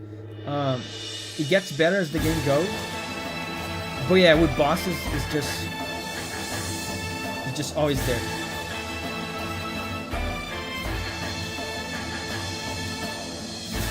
M2 says the last mainline game was one on Wii PSP.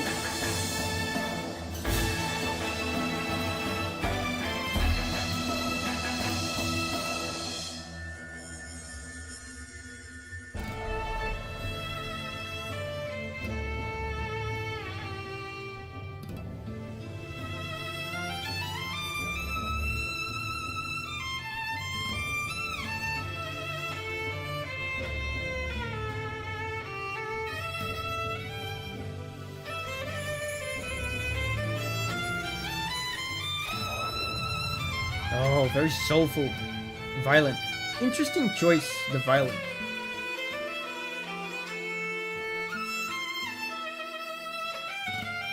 Usually in these games, specifically about Japan, when they want like a fiddle-like instrument like this, they usually go for the erhu, which is that kind of Chinese violin. The synths. Man, Tenchu music is cool. It blends these Japanese elements with kind of 80s sounding synths.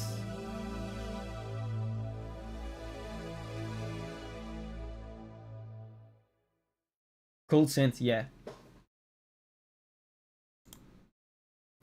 Next up is Xenix. Thank you, Xenix. Wild Area North. From Pokemon Sword and Shield. I never played Sword and Shield. Man, there's some... This is an area, like probably a route track, I imagine, right? There's some banger route, unassuming route tracks in Pokemon.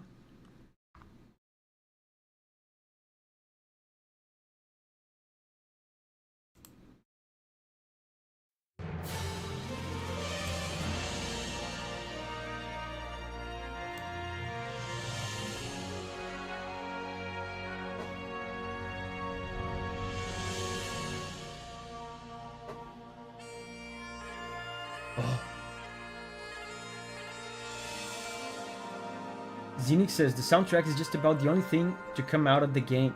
I heard a lot of people liked it. I mean, it was buggy, it seems.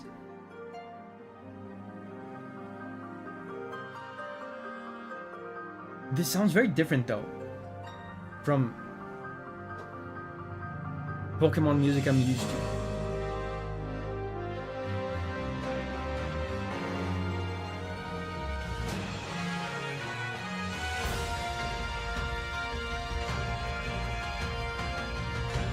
Ghost says Scarlet and Violet was comically buggy one.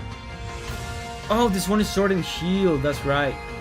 The buggy one was Scarlet and Violet, that's right.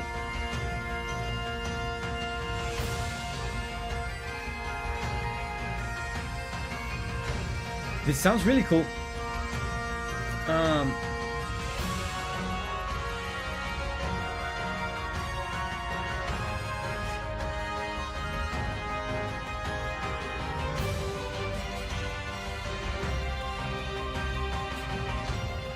Yeah, this is really cool. I can see glimpses of the Pokemon DNA, Pokemon route DNA in this.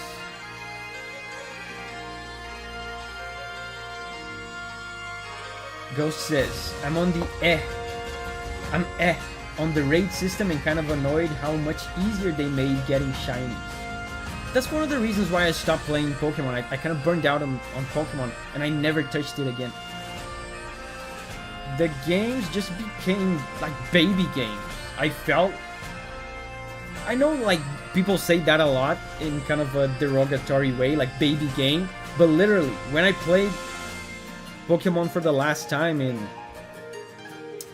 Sun and Moon, I felt like I was... They were treating me like a fool. They were treating me like I was a kid. Like so much hand holding, so much tutorials, so many handouts, so easy. Baby games that are meant to waste your time, yeah. They're super hand holding now, yeah. That's what I felt. Zenix says they're fixing it with the Legends series, I think. M2, thank you, M2 again. Suomi, thank you. The Great Raijin, thank you.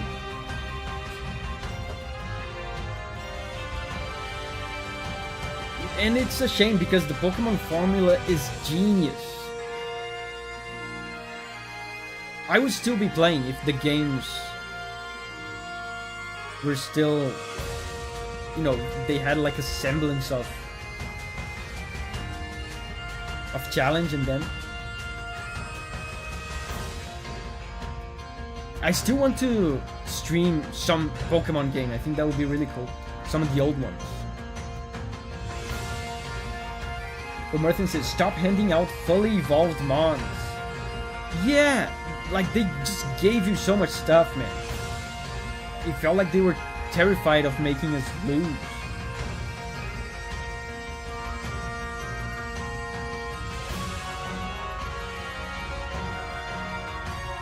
In a way, I feel like it's almost like the Monster Hunter series is going the same route. Just making the games more and more accessible and lowering the stakes more and more and more and making things easier.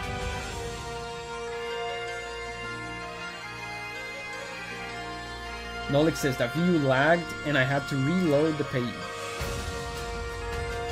YouTube says I'm fine. OBS says I'm fine. I was about to say OBS. It's not OBS. OBS.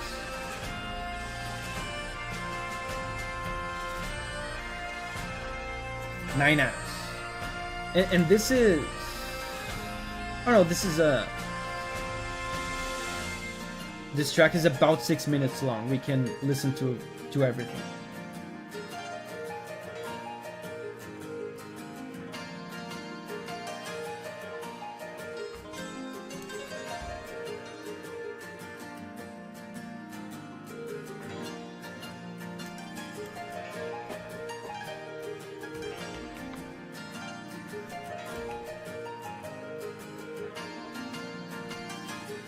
Yeah, this is lovely, man. The music, at least, I was never disappointed with Pokemon OST.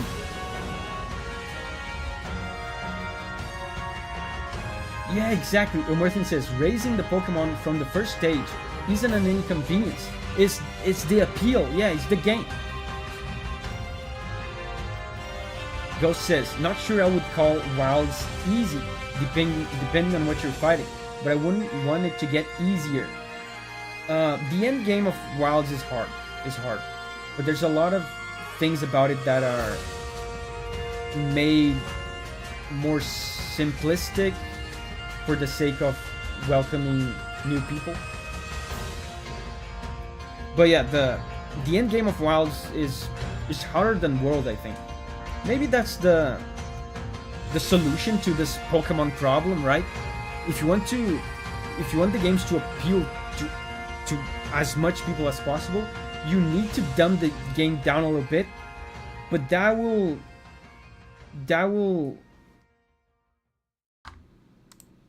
not make the old school fans happy.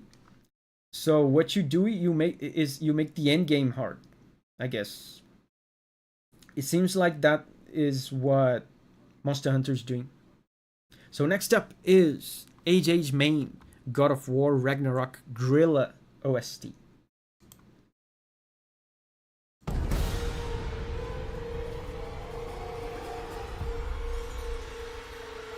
Austin said, I feel like master ranking wilds will bring back some difficulty considering their first title update added a monster that can one-shot you. Yeah, but even before the first title update,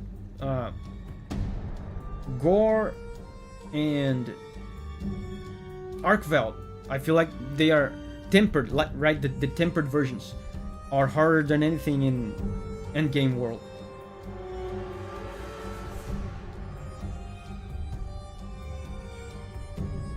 I've played this game, God of War Ragnarok. Dixel says, their problem is they think they need to appeal to everyone. They don't. Yeah, I agree.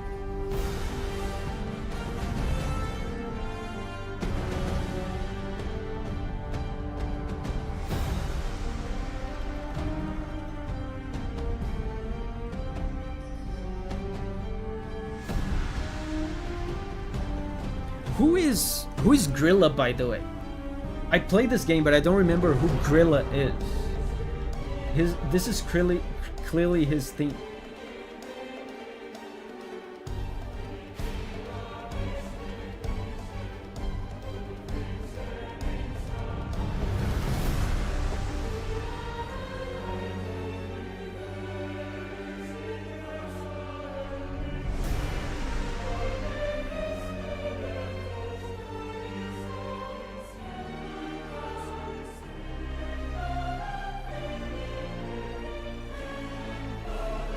Wow.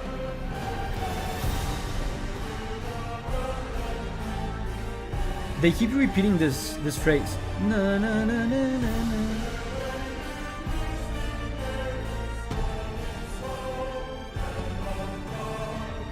Grilla is the grandmother of Angerboda, a giant. Do we fight him in the game or something? Oyston says, Google says it's a giant woman. Oh, I think I remember this. I think I remember this in the game. You do this part with the kid, right? With the archer kid.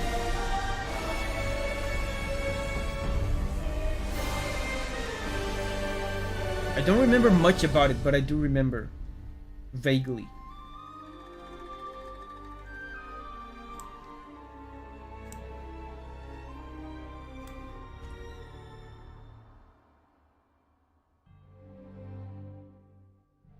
Hamter says, no spoilers please, I still need to play it.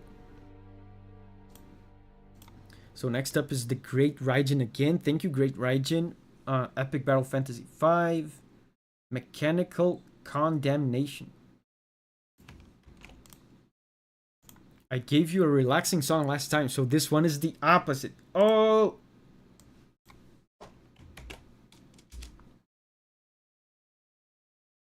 I'm curious. Man, these songs have a lot of views.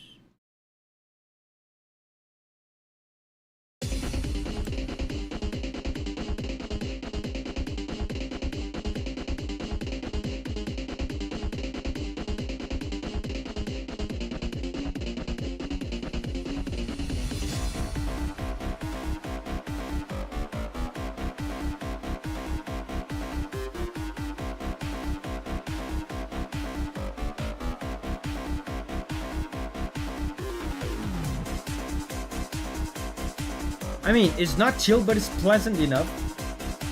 It's not like disturbing so far.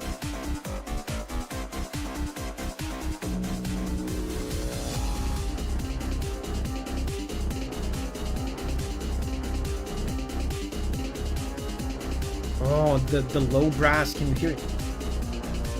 Yeah, Ghost says, not as aggressive as I expected.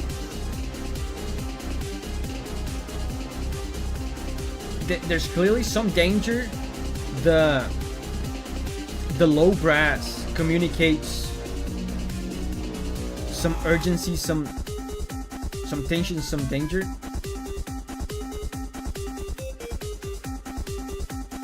Oh man, the retro chiptune, I love it. Yeah, but it doesn't sound like super unpleasant.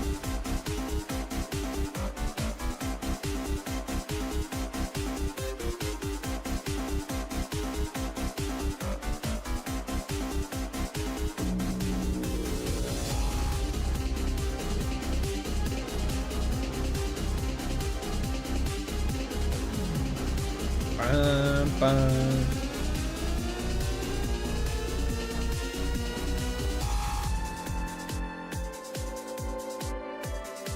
Wow.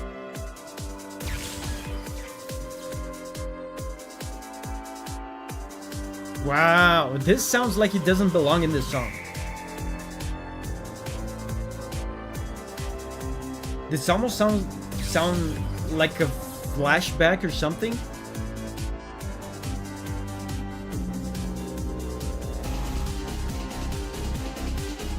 That violin part almost sounded like a reference to something else. Interesting. Sounded like he was purposefully meant to sound out of place.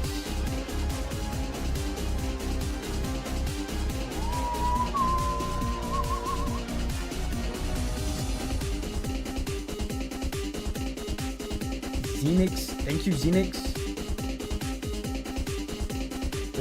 Rachel says, bopping around the room to this one.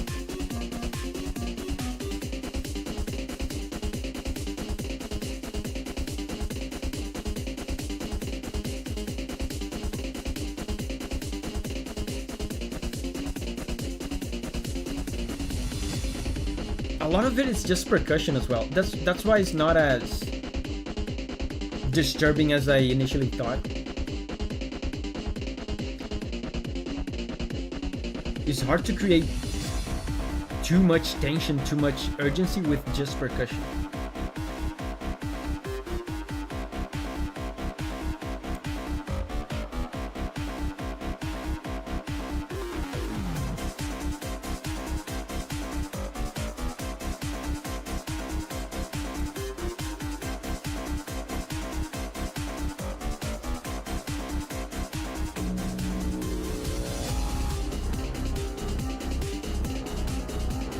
The brass is back. I feel like now it's looping. Xenix again, thank you. M2. Oh, Okami. M2 recommends Okami. I'm always up for some Okami music. But yeah, I'm still on the Okami 2 hype.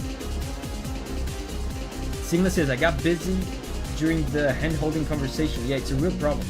I'm ready to dive in, and the training wheels aren't coming off for another hour. Yeah. Sometimes they never come off. I feel like in the case of Pokemon, at least the last one that I played, Sun and Moon, they never come off.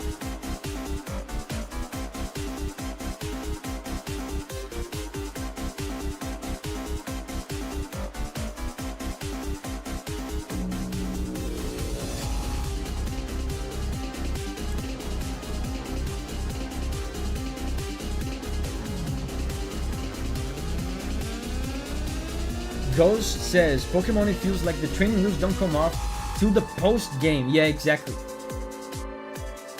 And it feels like the story nowadays in Pokemon. I mean, I can say nowadays, last time I played was like 10 years ago. But it feels like the story is just an afterthought. You know, the journey that you go through with your Pokemon is not the...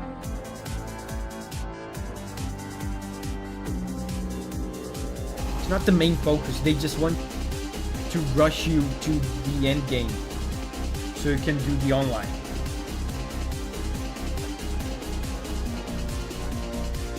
So this is looping and it's also almost at the 6-minute mark, so I'm gonna cut it out here, cut it short. Next up is Whirl of the Boreal Wind, Genshin Impact Phase 1.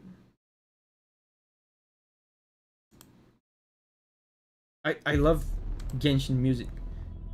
It always has some discernible cultural element to it.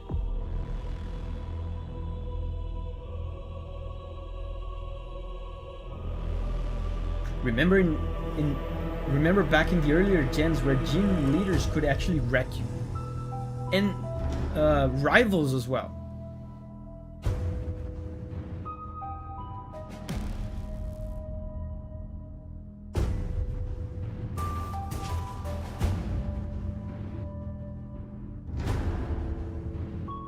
One of the things that pissed me off the most about Sun and Moon is that your rival is a complete dork. He's just a bumbling fool. Like, you choose a Pokemon, he chooses the Pokemon that is weak to yours. He sucks at fighting. He loses to you and he likes it. You completely obliterate his Pokemon and he says something, wow, that was so much fun. I learned so much. I wanted to punch him. Shut up, you're supposed to be my rival. You're supposed like to hate me and like to make me strive to get better. They're so afraid to make the kids cry. By having a mean rival. Man, this is a lot more subdued than I was expecting. And this is a battle track. Yaroslava is going. Bye-bye, Yaroslava. Oh, Xenix recommended Phase 2 as well. I expect Phase 2 will be...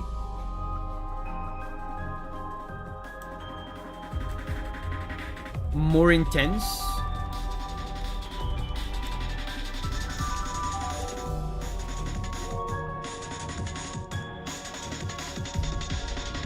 Trade Rising says, how is the one from Sun and Moon, right? How is the second worst rival in the franchise? Man, is there someone worse than him?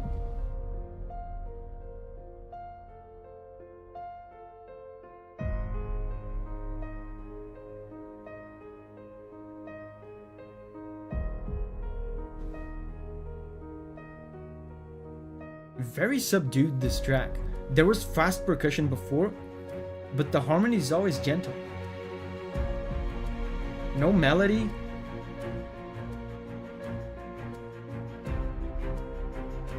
William says, yeah, there are 2 games full of people worse than him. Signa says, when I played Y, you had a rival and a friend. Yeah, I remember that. In 5th Gem, they had that as well. They had the friend, the dorky friend that is just made so you can beat him every time. And he likes it. And you had the rival that was actually supposed to be challenging. In Sun and Moon, I don't think you had a rival. You just had the friend that you're supposed to beat. So now, it's second phase of this track.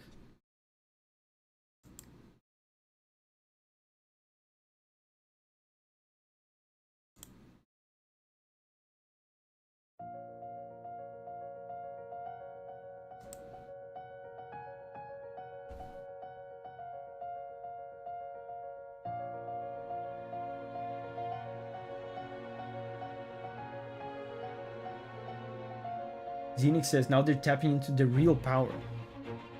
Oh, I can feel the intensity. The strings are building up power.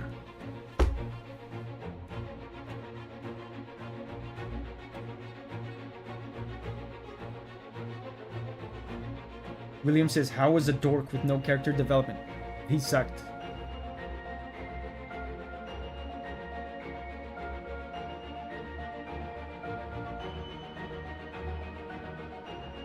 Oh, fantastic harmony.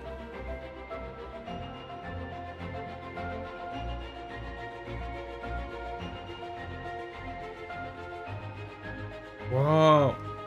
There's so much wonder and beauty in this harmony. But they're still holding back though. This is not full intensity, I feel like.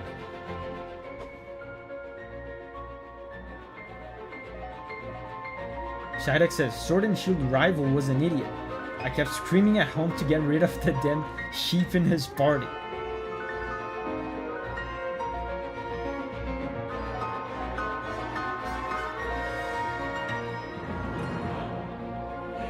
Oh, choirs.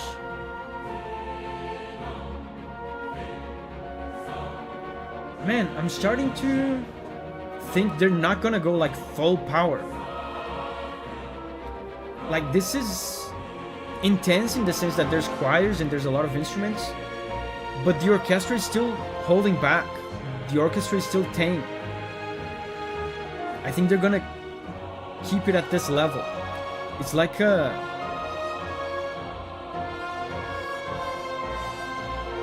It's like a restrained display of power almost, it feels like.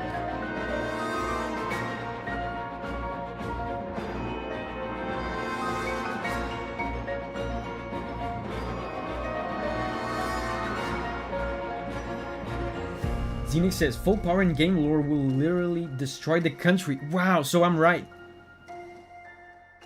They're holding back. It feels like it.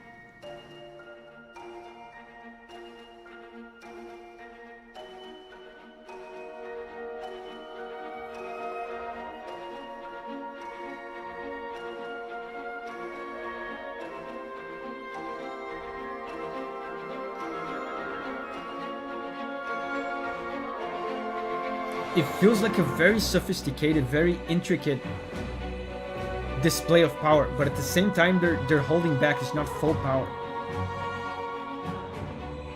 There's a sense of confidence to it.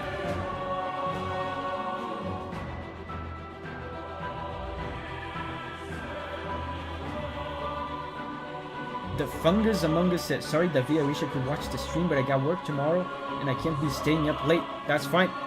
Fungus, you can watch the VOD later.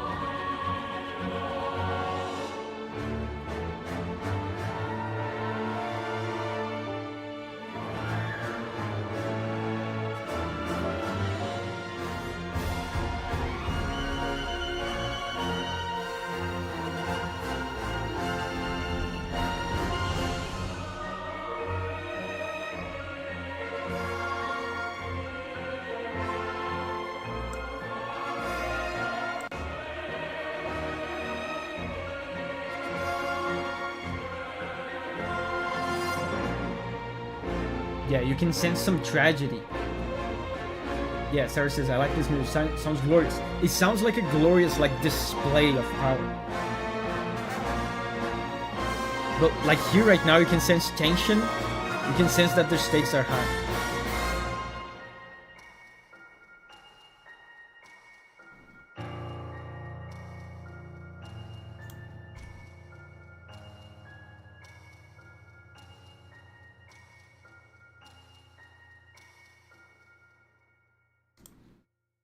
I think it's about to end. Case of the Golden Idol. Oh yeah, Elmerthian is crazy about this game currently. It's like some sort of mystery game.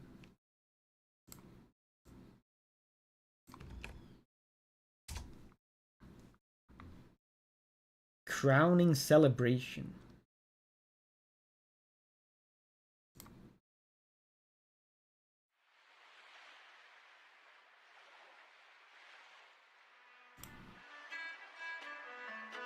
Sigma says, where is Okami on the list?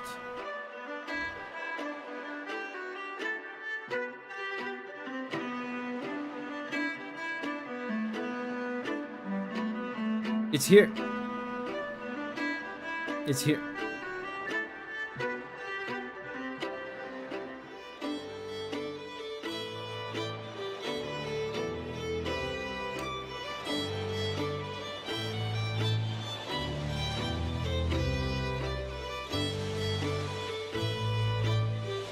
Jeanette is back.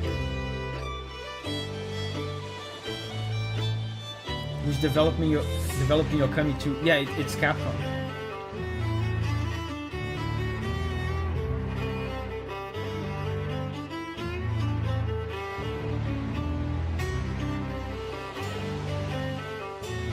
Crowning Celebration. Man. Is this the song of a crowning celebration? I was expecting something more regal.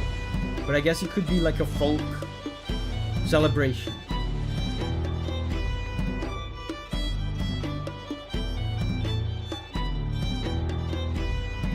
Sigma says, the trailer's art style was very neat, but I'm not sold on it for the whole game. Okami, right? You're talking about Okami. I mean, I remember the art style for the first Okami was divisive as well. At the time, I remember. So I guess having divisive...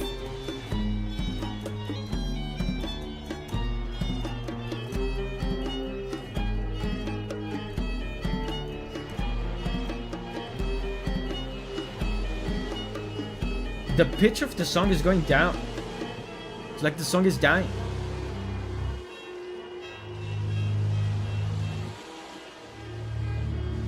Wow. This is turning kind of ominous. Ugh.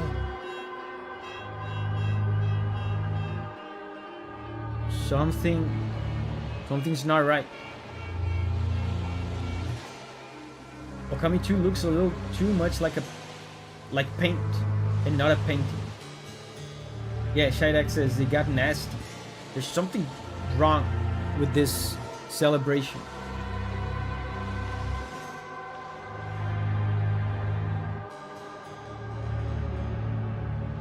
Yeah, it's still trying and failing to do the first part.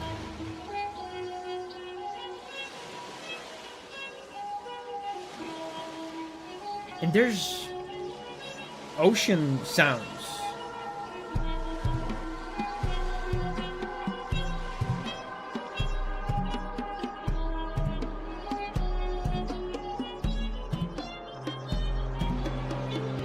Yeah, it's a warped version of the beginning.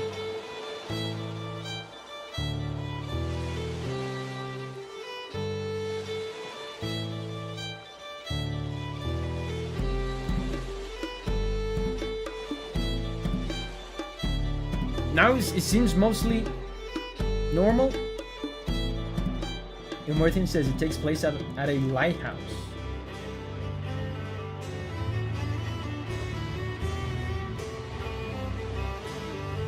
Man, this is crazy. Yeah.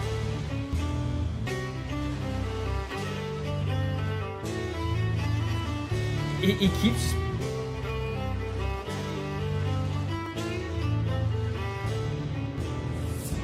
Look, again, it keeps doing this. The song pretends like everything is okay, but what I know, everything's not okay. Listen to this. This is not okay. And I love how the musicians, it almost sounds like the musicians are trying to pretend. They keep trying to go on with the song.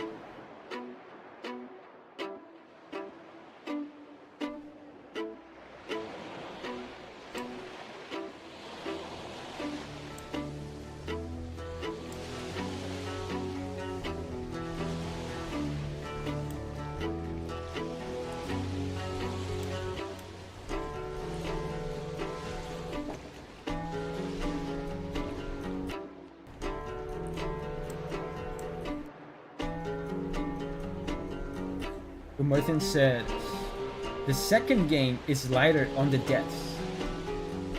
Yeah, Ghost says kind of something is wrong, but they're trying to ignore it.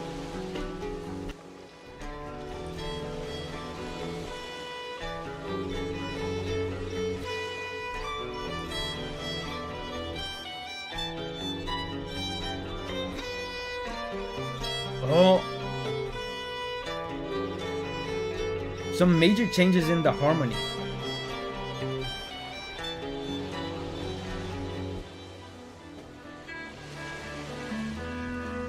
The chords went from like being festive and happy in the beginning. Now there's some weird dissonances.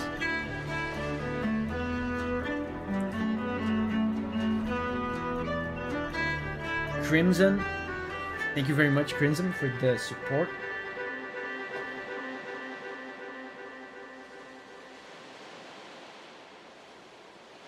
Wow, that was wild. This one also almost sounds scripted. Like the changes in the music sounded too specific.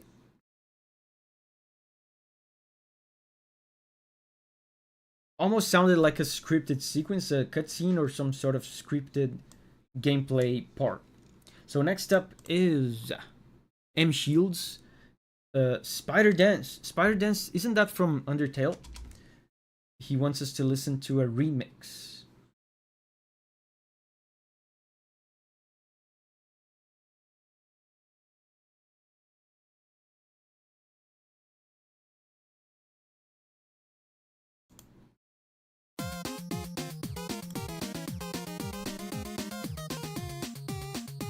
Oh, this one is good. I remember this one.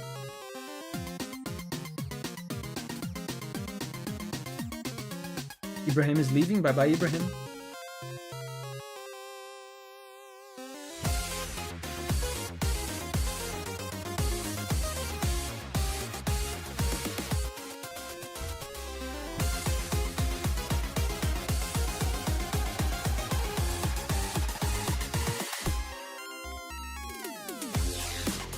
Oh, yeah.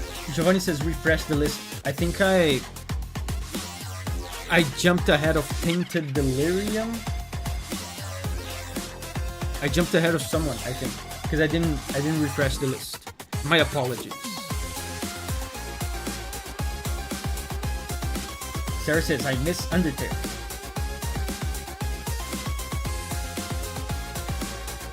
This is a good song. The original one is really good.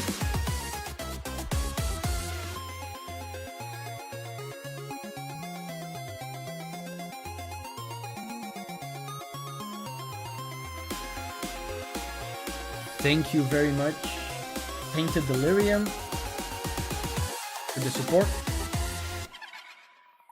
Wow.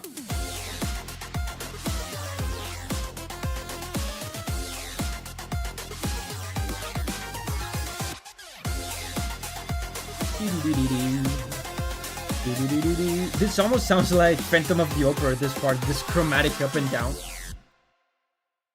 Oh wow, that was short. Next up is Tainted Delirium. I'm a bit late, but how are you doing? I'm doing well. Thanks for asking, Mr. Delirium. This one goes for Sonic the Hedgehog 2006 Kingdom Valley. I love this one. This is the infamous Sonic 06.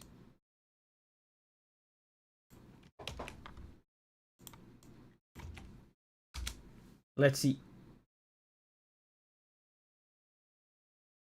I mean, infamous games can often have good music. Is it this one?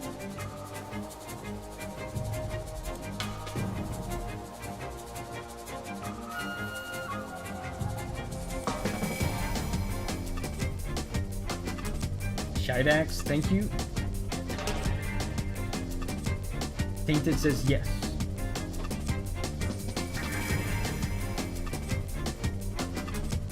Man, I feel like it's a tradition for Sonic games to have excellent bass lines. Listen to the bass.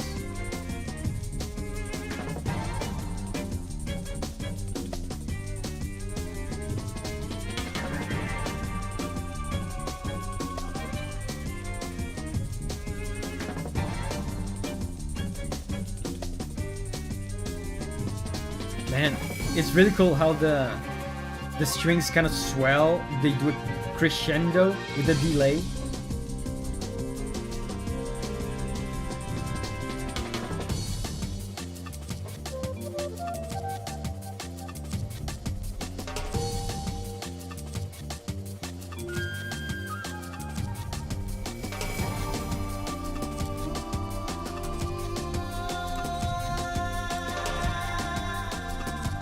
Wow, the vocals.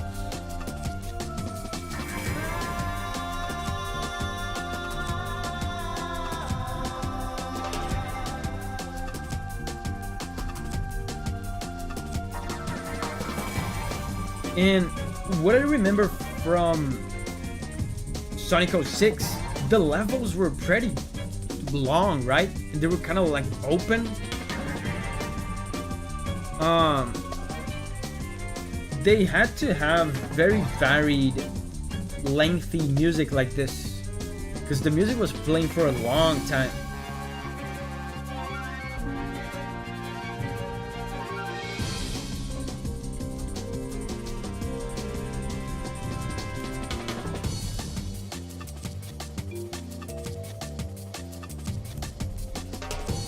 Yeah, the songs have multiple sections. It's probably interactive, right? Dynamic, depending on exactly where you are in the level or something, the music changes. Because I remember the levels being like these big open areas.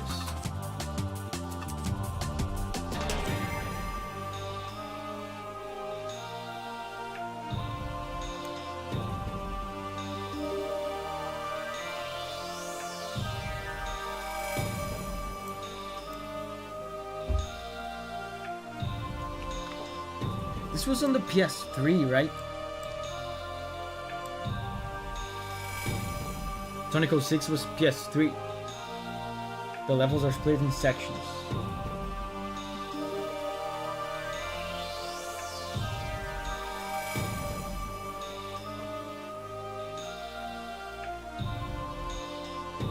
Soundtrack is very synthy. During this time, the first Mario game to ever feature like a live orchestra was released, which was Mario Galaxy.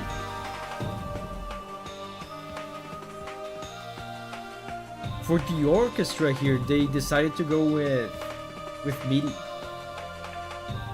I mean, this is not entirely orchestral, but still the brass samples, the strings, they went for a more synthy sound. MC says, I came back just in time. Oh yeah, yours is next. Oh, go.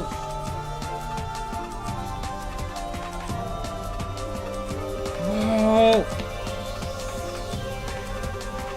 Guys.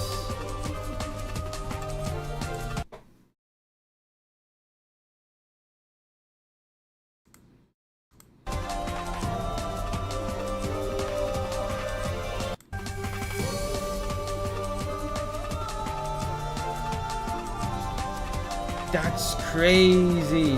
I recognize this sample. This voice.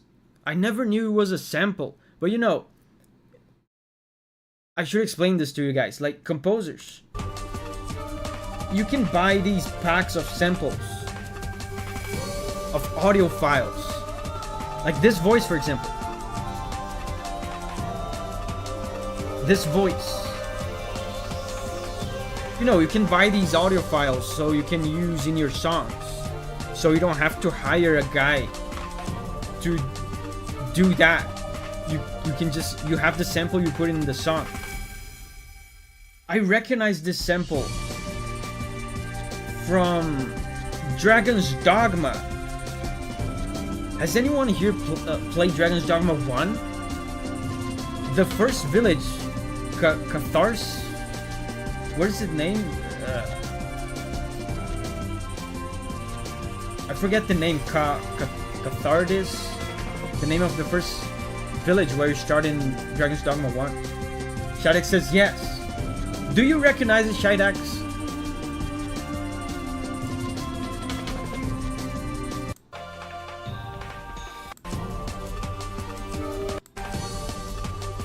Where is it?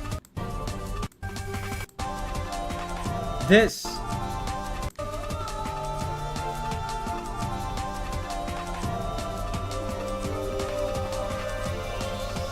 That's crazy. That's a sample. Yeah. Again.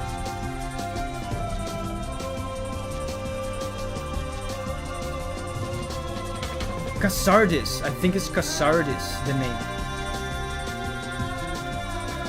I never knew that was a sample.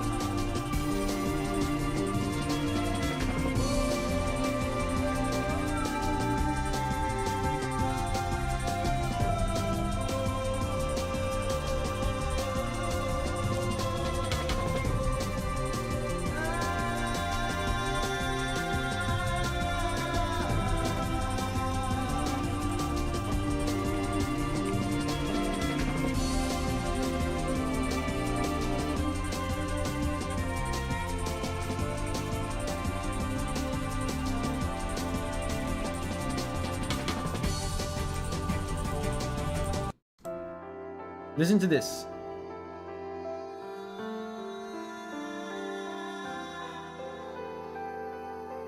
This is Cassardis from Dragon's Dogma. Where is it?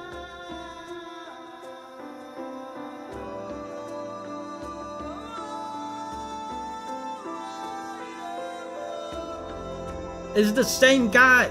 It's the same dude. Did they hire the same guy and the guy sang in the exact same way for both games? No, it's a sample. Detective Davi is on the case. See?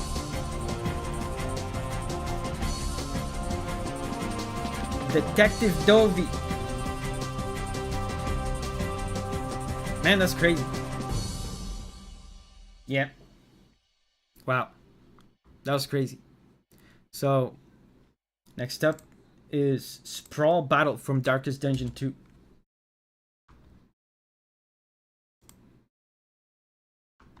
Sometimes that happens, you know, when you're a composer and you deal with these samples. It happens quite often. It's kind of a curse, to be honest, because it is distracting when you recognize a sample like that. It happens with instruments, with flutes, with voices, with drums.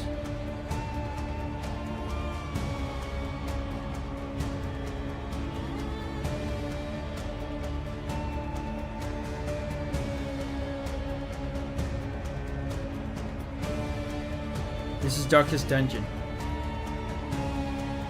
Yeah, Giovanni says, I hear the same drum samples all the time. Yeah, some of them are so common. I can't stand like that drum kit from hell snare sound. It kind of ruins the song. That's why I'm saying it's kind of a curse. Man, I've heard like flutes from East-West samples in Zelda.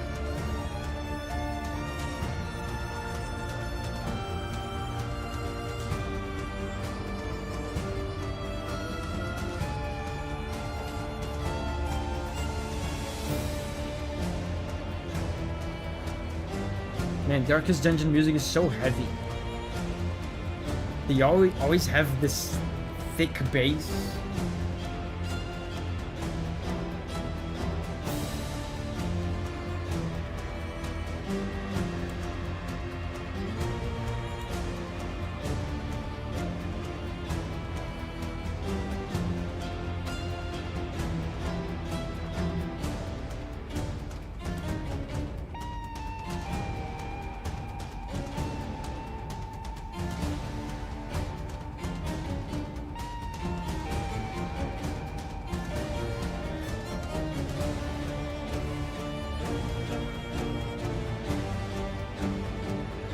Crimson says, this sounds awesome, yeah.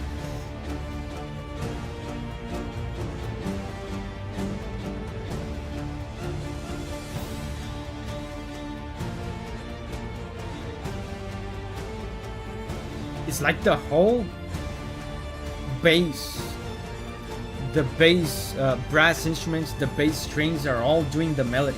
It makes the song sound so huge and heavy. Shadek says, the difference between a reference you don't want to another property and a callback you want, like Kirby's Green Greens. Yeah, that's the risk of using samples like this.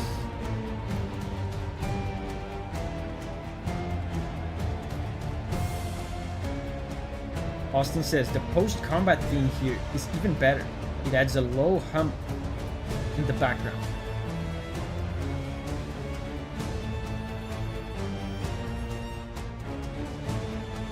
And it almost, like these, a lot of these Darkest Dungeon songs, they almost lack harmony entirely. The whole song is just a unison of melody.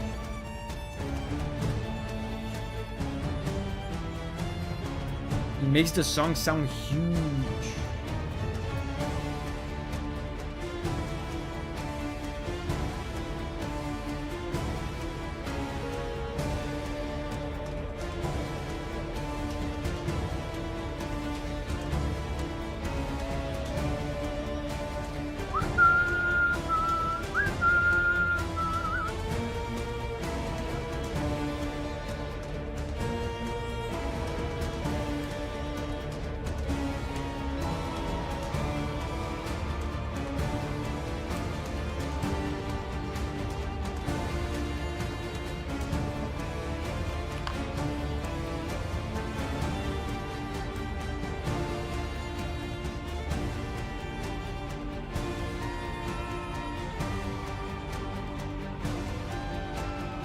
Wow, some weird noises here. Dissonant, kind of haunting noises.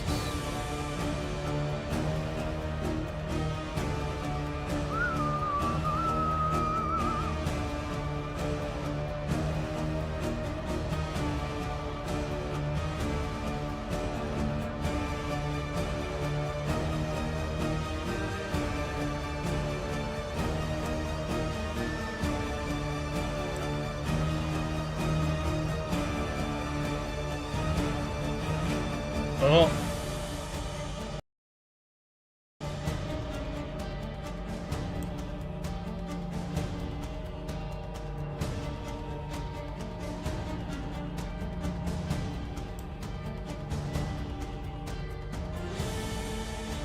And this track is pretty long as well.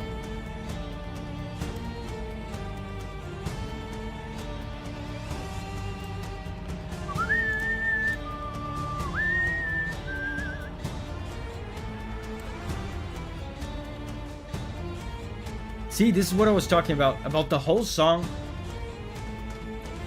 doing melody in unison.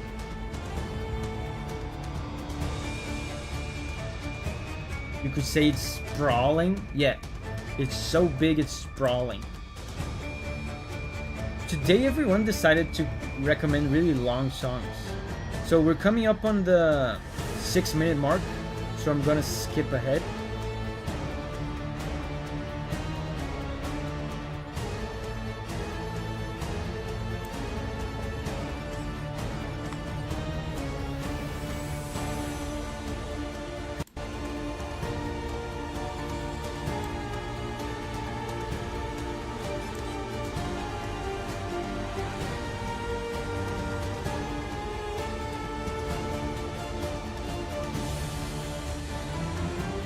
Oh. Thick melody.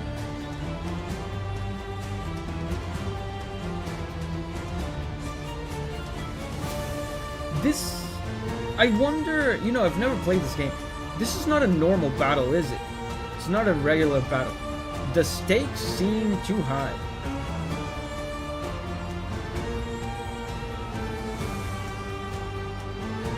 Okay, we're gonna cut this one short. He's already at the 7-minute mark.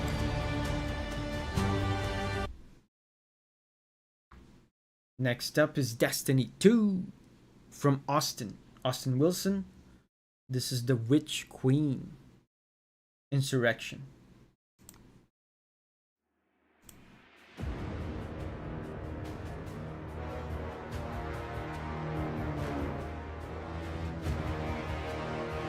Austin says, it is regular combat, just in the sprawl area. Wow, it sound like the stakes sound super high for regular combat.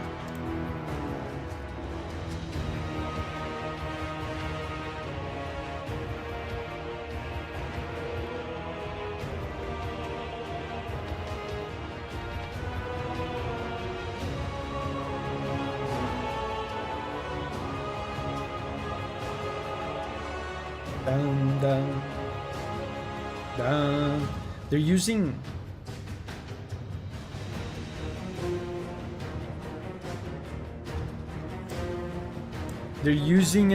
they were using back there kind of a surprising tense chord there to build tension. Now it's a little bit more adventurous.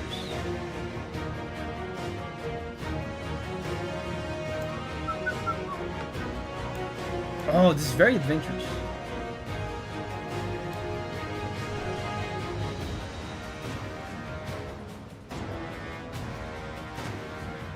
MC says, by the way, for context, the sprawl area is a large burning city.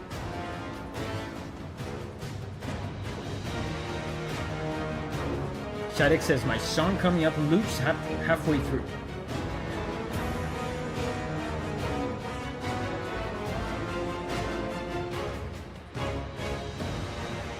And this track has similarities to the previous one, the Darkest Dungeon one. The thick orchestral bass with brass and strings. Yeah, the surprising tense chord. Bum. A tense chord that doesn't really belong in the scale, so it sounds unexpected.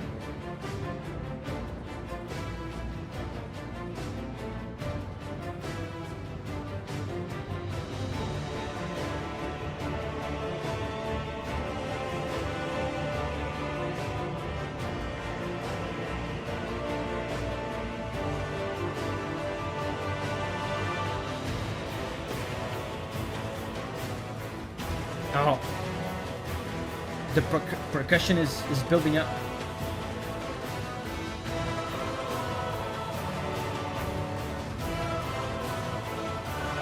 Oh, so glorious. This track mixes, it blends very well, like a sense of danger with adventure. Listen. Man. So positive and glorious. It almost sounds like a back and forth, you know, between... Oh, it's over. That was really cool. Almost sounds like a back and forth between whoever the enemy is and you, the hero, I suppose. So next up is 11 Pitch Black Intrusion, Vampire Survivors, Ode to Castlevania. Is this actually a Castlevania song? Because I know they did some Castlevania songs for Vampire Survivors.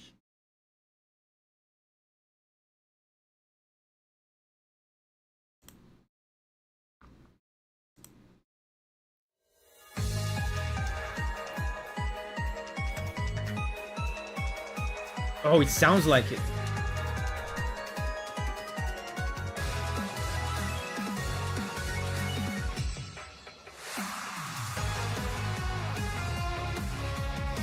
Oh my god, this absolutely, like, I don't recognize this, but this absolutely sounds like Castlevania.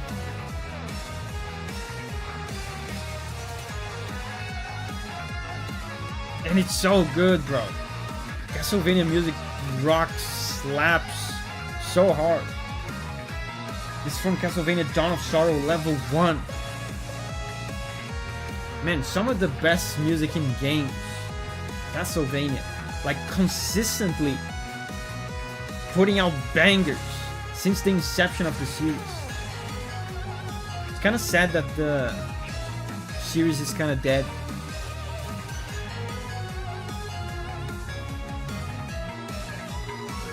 And they did a fantastic job. The Vampire Survivors guys did a fantastic job with this. I mean, I don't know the original version of this. I don't think I've ever heard it. But this sounds competent. Can't believe you've never played Symphony of the Night. Yeah, I've never played it. That, I think, would be a good stream game as well to play. Man, I have so many games to stream.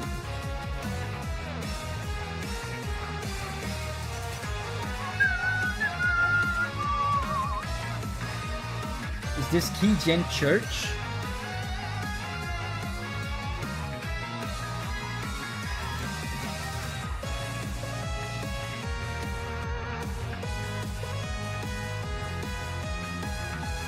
It doesn't say.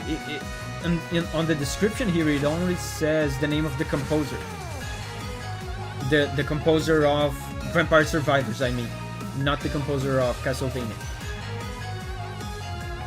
And the name of the composer is not Key Gen Church.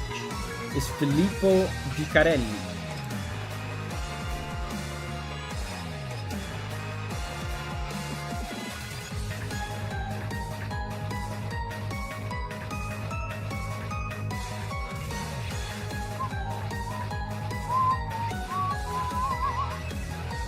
Tainted Delirium, thank you for the support. Shadek says, I don't think this one was Key Gen Church. Bro, absolute banger. This is my favorite one of the stream so far. We are like 3 hours in. 3 hours into the stream. This is my favorite one so far. Let's hope if another track will come in and become my favorite. Next up is Tainted Delirium. Thank you. This one goes for Toho Catastrophe in Bavagra. It's a cool official remix for a Toho fighting game. Wow.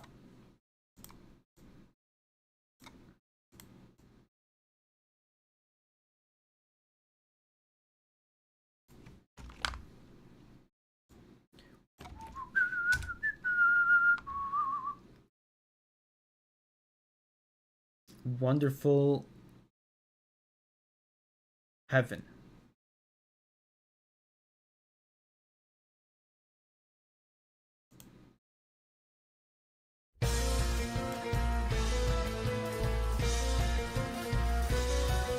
How many Toho songs we had today? Yeah, 2 with this one.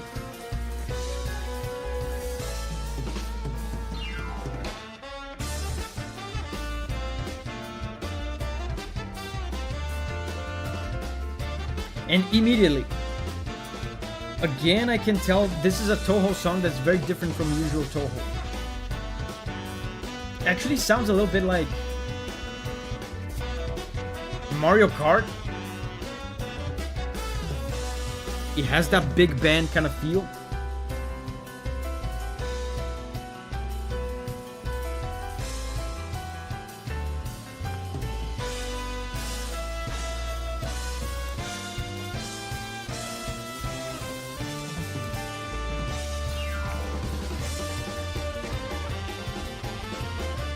It's weird that the 2 Toho songs we heard today had very little to do with usual Toho. Ghost says, despite how different the Toho songs are, it feels like it's always recognizable that they are Toho songs. I don't think so. I don't think I would know that this is Toho.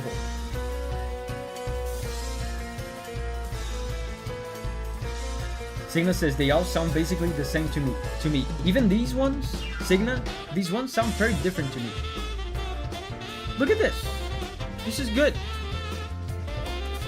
This could easily be one of those big band jazzy Mario Kart songs.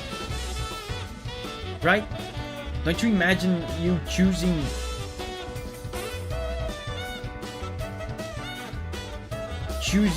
your character before going on a Mario Kart race? Or even like the race itself.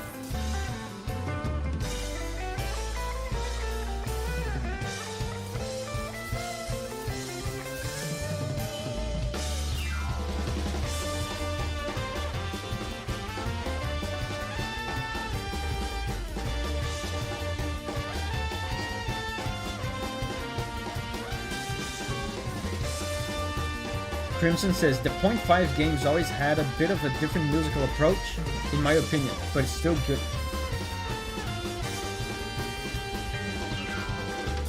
Abramo says this is good, as in being good is a characteristic that Toho music lacks by definition. I mean, usual Toho music is good, I don't know, the first 3 times you hear it.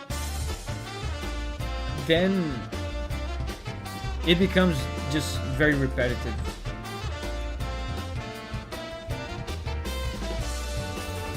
I don't think Toho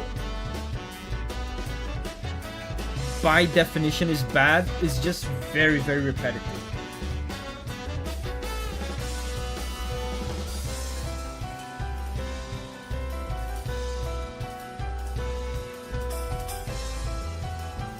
Tommy says, sounds a little too jazzy for Toho. Yeah, I agree.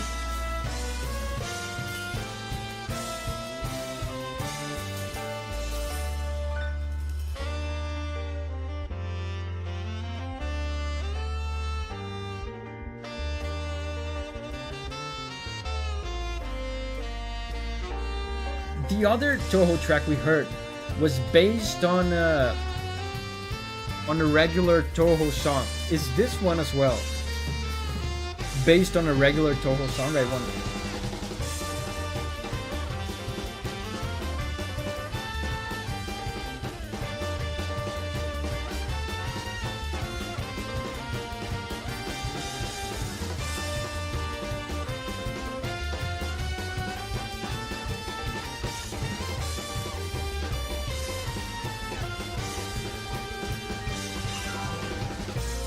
I feel like I almost can recognize like a Toho melody in this.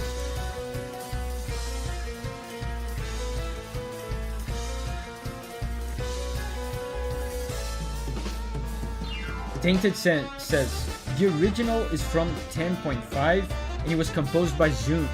I can almost, like at some points, recognize the characteristic Zoom-like melody.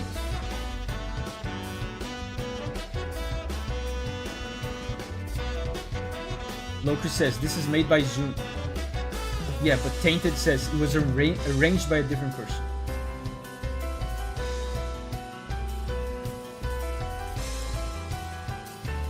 And this is a 10-minute song. We're approaching the 6-minute mark. What's going on today with you guys in the 10-minute song? We're approaching the 6-minute mark, so we're gonna cut it short. I also think it's looping already. Yeah, it might be looping. I think I'm gonna cut it out right now then. It's already looping. So next up is Broken Savior, Soul Worker from Frosty Waffle. Thank you, Frosty Waffle.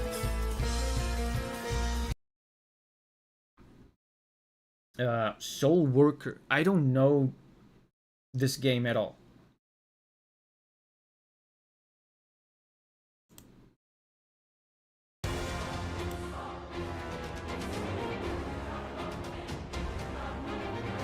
It's like a regular worker, but with soul.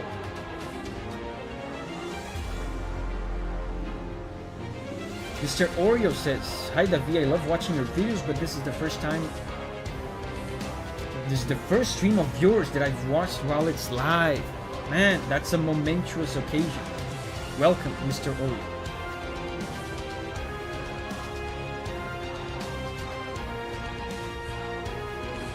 Abramo says, Davi, what is your opinion on modern Doom OSTs? I was listening to it and wondered what you thought about it. I think it was cool when Mick Gordon basically invented it. I mean, he didn't invent it. He built off of like a genre. I think when he first did it, it was very revolutionary, and a bunch of people started doing similar things as him. Now I'm kind of fed up with it, with the super low guitar.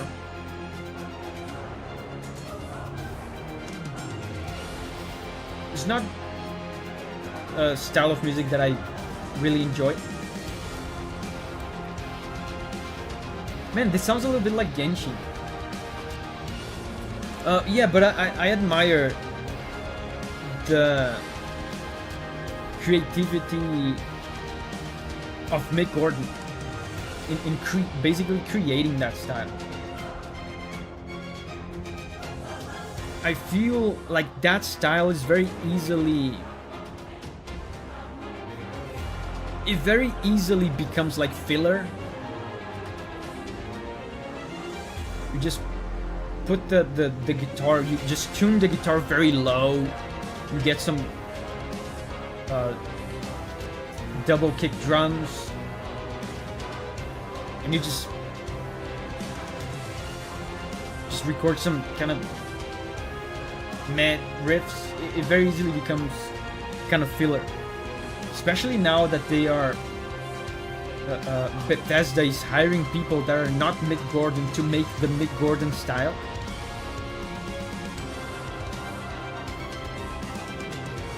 And speaking of double kick drums,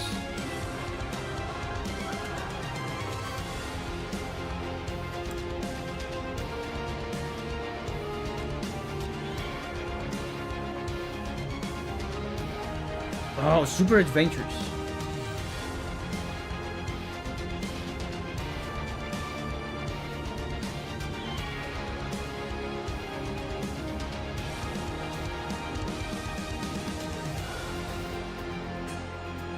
Man, really cool blend of the metal band with the orchestra.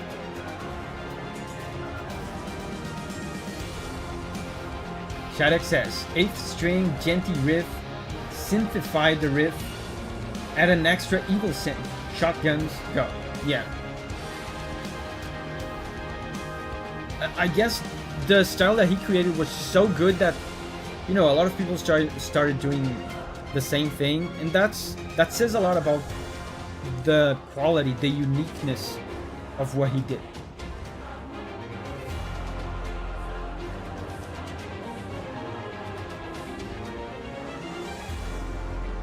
Do we have much backlog to go through?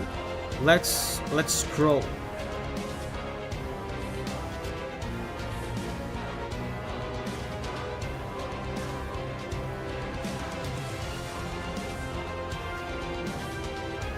Yeah, we still have quite a lot.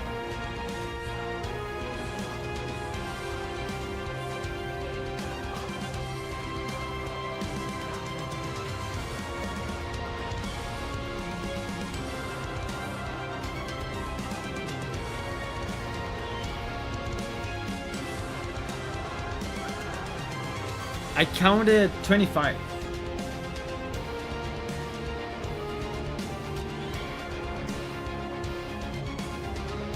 Austin says, a lot of fantastic tracks so far in this stream.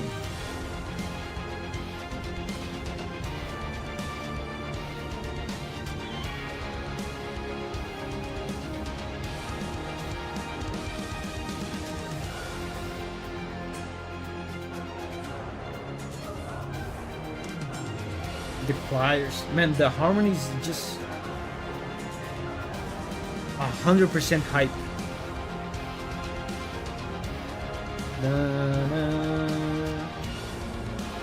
Super Adventures harmony. Not much of a melody. It's just like a hype-inducing song. Almost feel like it's supposed to be background because there's, you know, even though the harmony is very hype, there's not much going on in the sense of melody.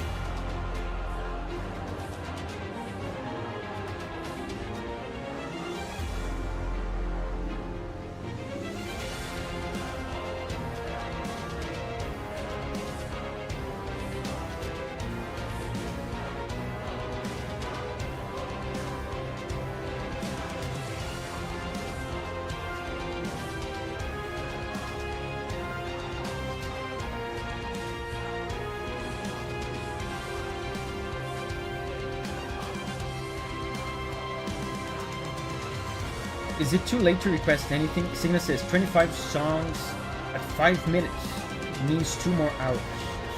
I wonder if I should close the requests.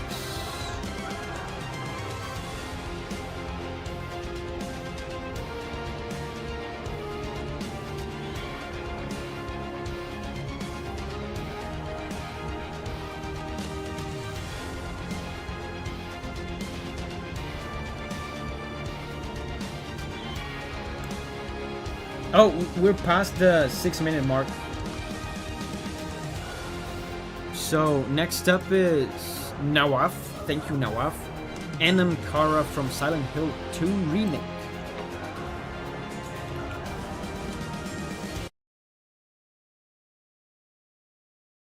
Enam Kara.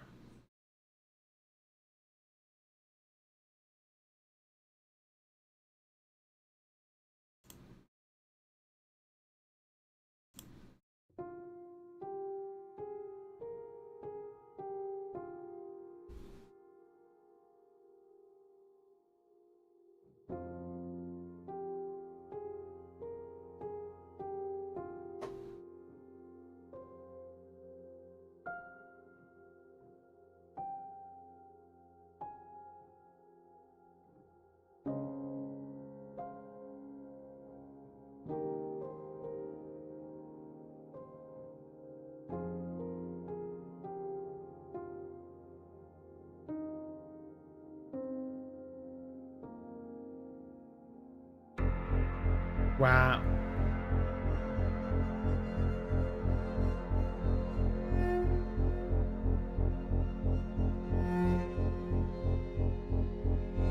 Yeah, gorgeous piano. And I was expecting this. Disturbing strings.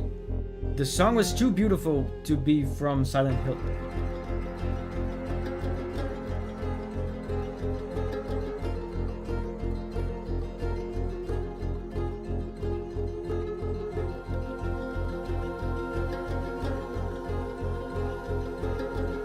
Not so gorgeous strings yet.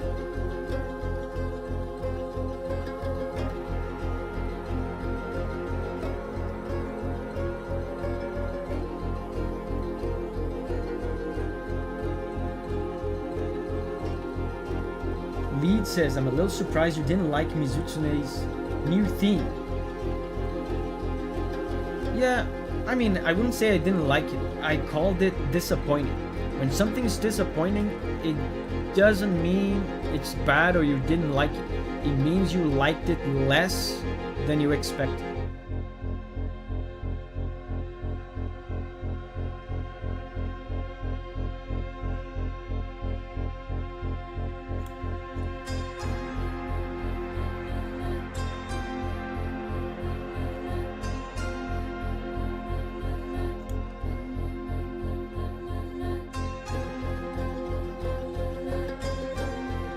Austin says, I agree with him though, the Wilds version is too minimal. There's vocals in this.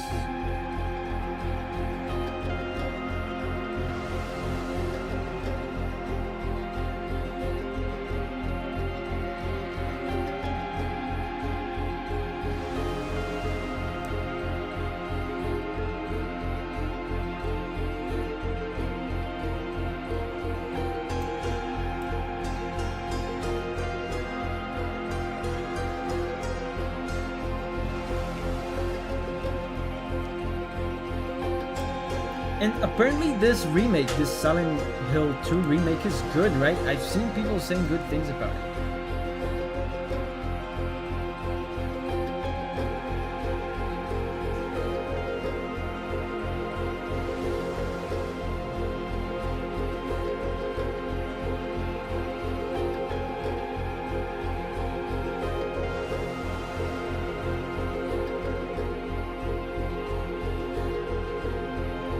The bass is keeping the pace.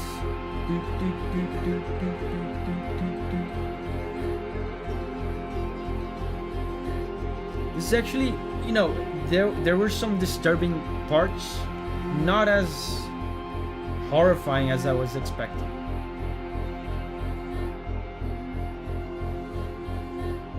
Sarah has to go to sleep. Bye bye, Sarah.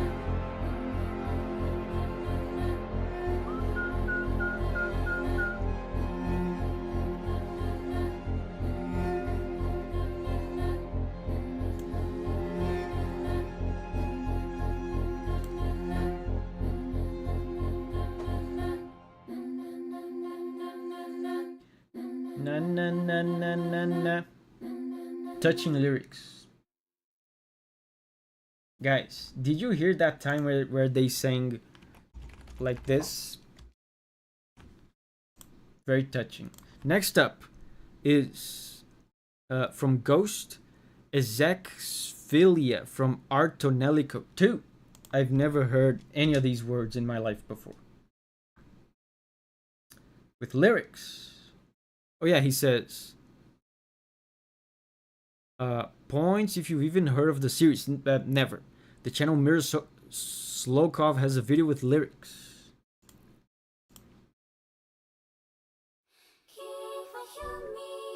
Oh. Sina says, I think they were saying banana.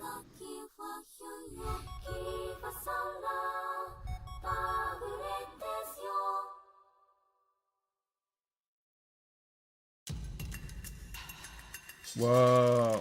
Ghost says, in Artonelico, all magic is song bardic magic. Bigger songs take longer to cast.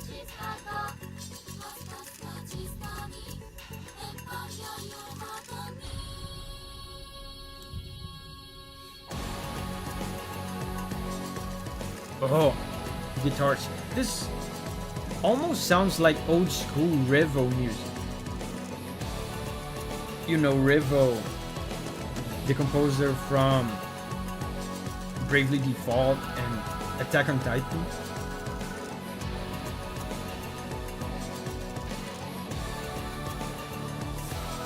Wow, a lot of happy chords. Very positive and adventures.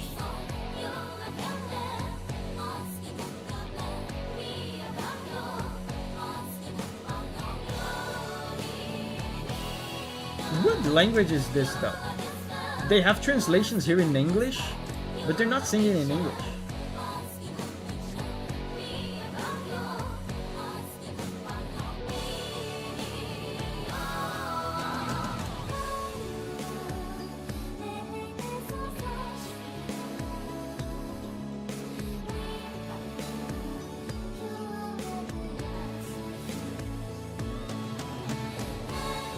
Oh, this is a 5-beat measure.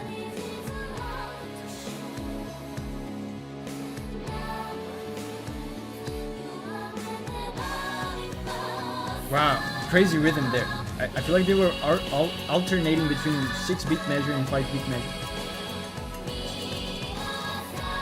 Ghost says this is a composite language created for the series.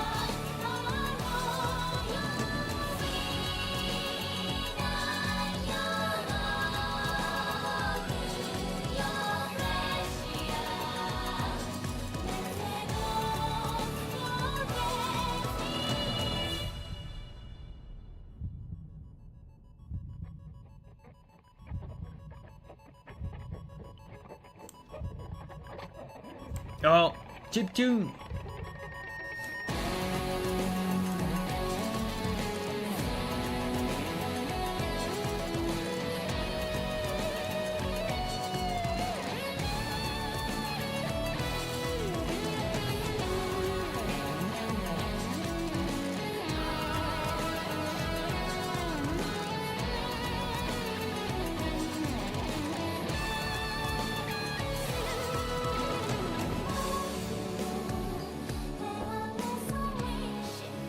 Man, they're really playing with the rhythm.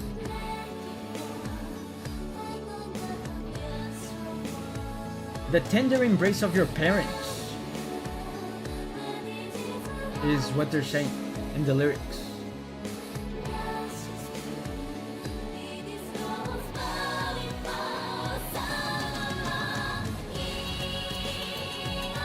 Listen to this song, the Song of Truth. I'm listening to it. You don't have to tell me. The lyrics are telling us to listen to the song.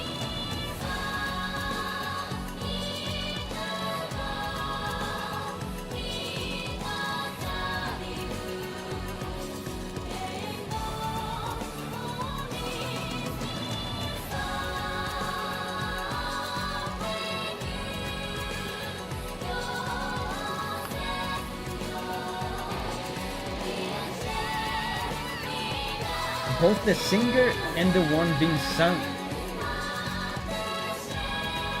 The one being sung to have been horrendous things.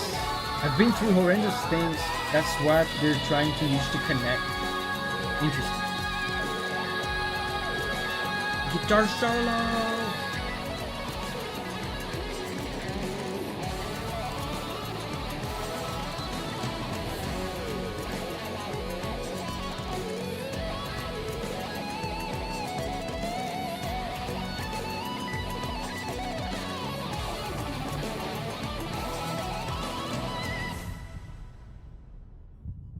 Wow, is it over?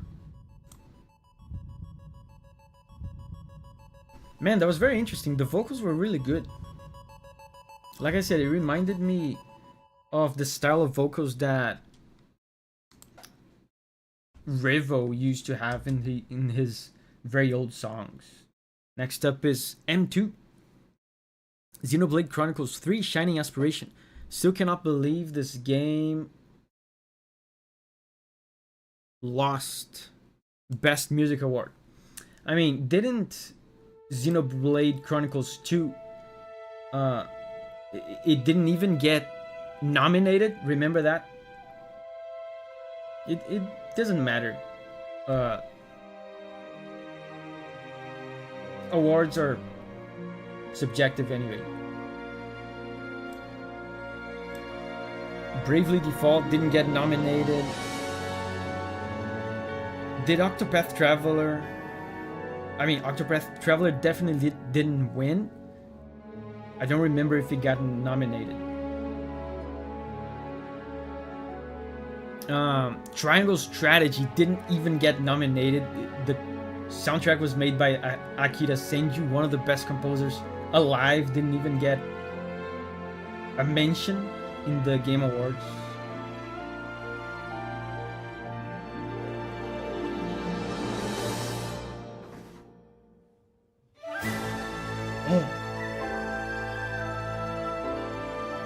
Oh yeah, and the flute is very important, right? For Xenoblade Chronicles 3, I remember. Abromo says, I don't remember who won Best Music this year. Me neither. I don't remember who won Best Anything this year. Triangle Strategy had one of the worst stories I've seen. That's not true. I mean, you're saying about worst stories you've seen. Yeah, so I can't speak about that. But I like the story.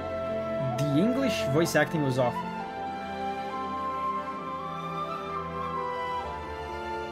Triangle Strategy story was really cool. I liked it.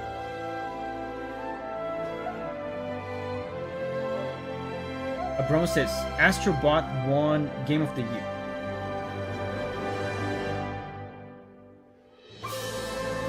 Final Fantasy VII Rebirth won 2024 Best Soundtrack.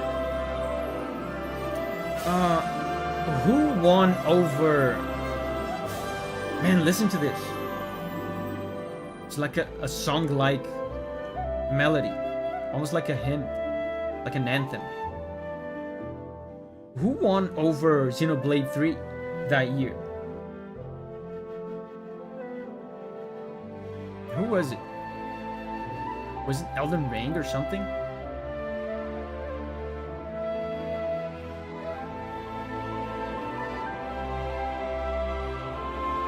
God of War 1 over Xenoblade 3.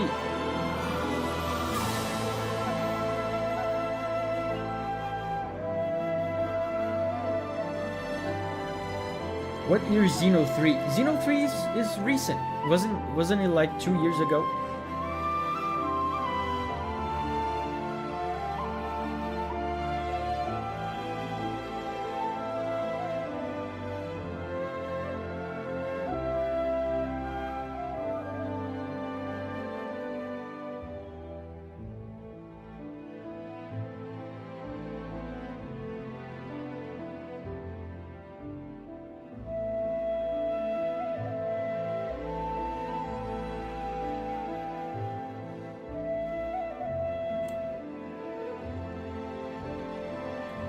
2022 was Xenoblade. Oh, so that was... Wait, so God of War 1. God of War Ragnarok is 2022? I thought it was older than that.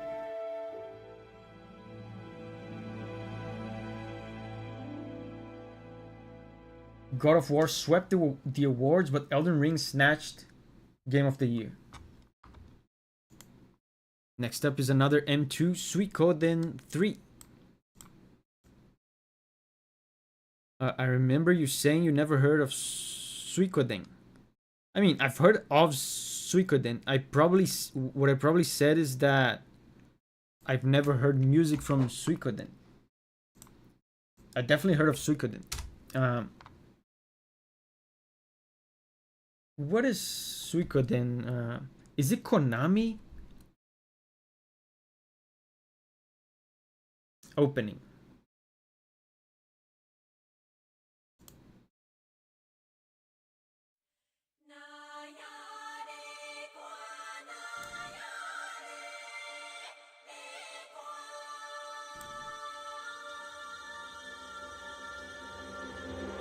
Suikoden's Konami, yeah. And again, this keeps showing up over and over again. The Bulgarian singing. Japanese were so in love with this style of singing.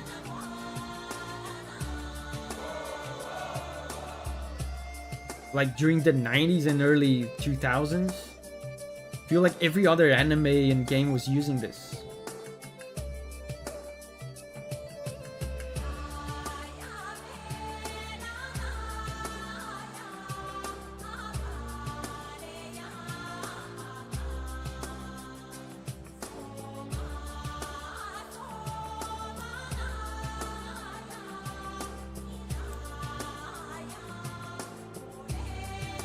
And what year is this from? Suikoden has been dormant for a while, I know that. Is this probably like PS2 or something? Elizor is here. Hey, Elizor. Yeah, Ghost in the Shell vibes. Yeah, it's the same type of singing that they use. It's Bulgarian singing.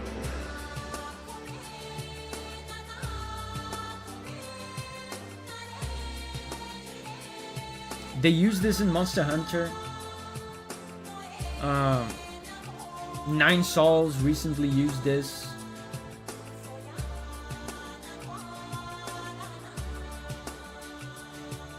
Suikoden 3 is PS2 in 2002. See, I told you.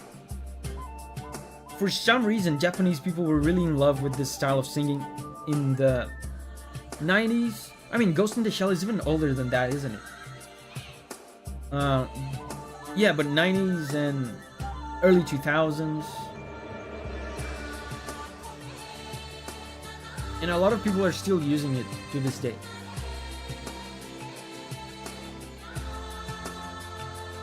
Part of the aesthetic. Yeah, I feel like the Bulgarian singing sounds... it just sounds different from what we know. So it has that kind of alien, foreign sound to it. Sounds exotic.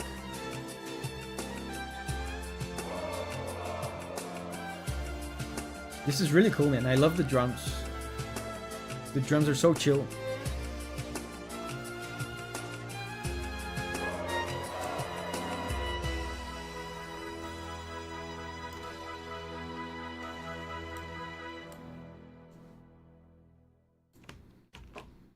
Wait, is that it?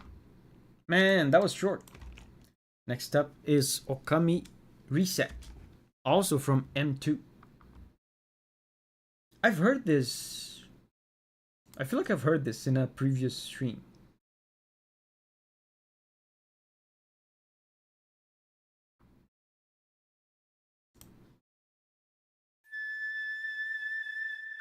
Abromo says, I'm gonna call it here. Tomorrow we finish Monster Hunter. Yeah, tomorrow is the last episode of Monster Hunter in the gameplay channel.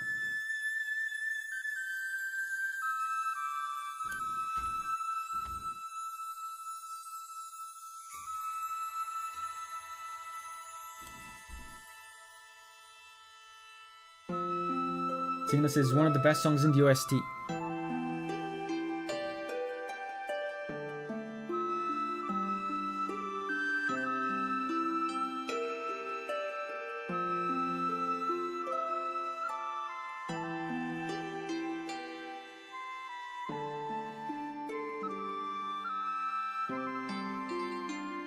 This to me sounds...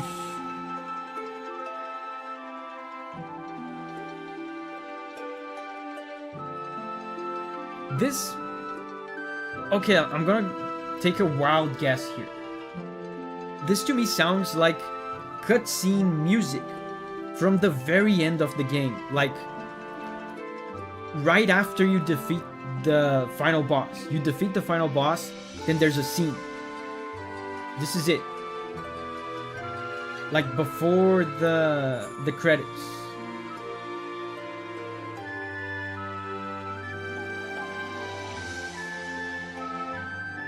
Wow, it's exactly that. Wow, I'm actually impressed with myself this time. I wonder if someone told me that last time we heard this, and it was just like stuck in my subconscious mind.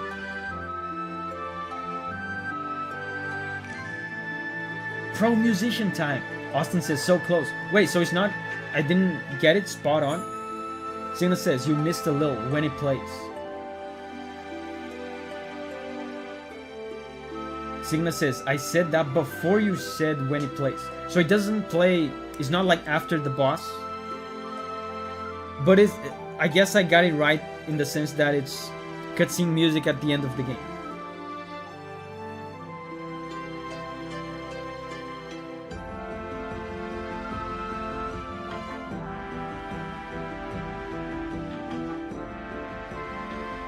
Austin says, the boss wins, but then everyone's prayers resets Amaterasu. And then you fight the boss again, and then you win? Is that it? So, if that's the case, then it's a cutscene before the boss.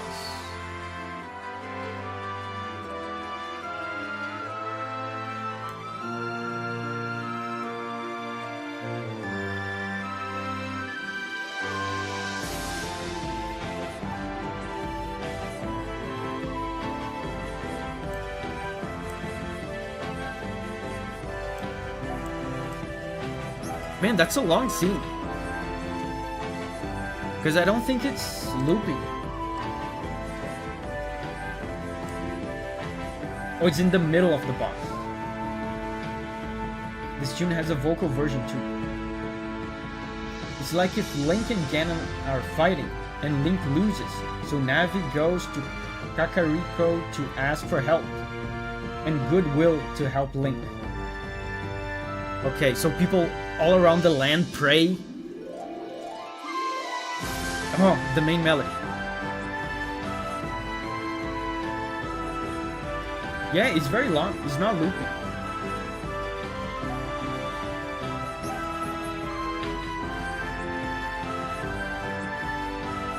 But Martin says, like in Earthbound, it's like Dragon Ball, it's like Genki Dama. Like everyone across the land raising their hands. For Goku, giving their energy.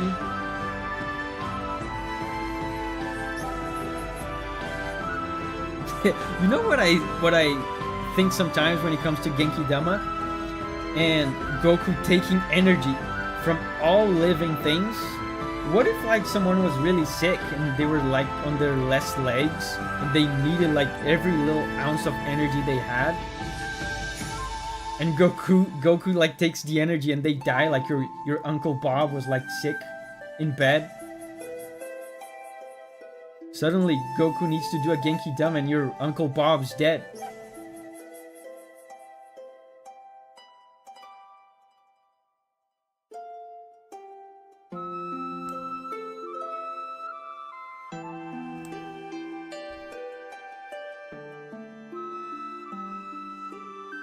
Rip Bob.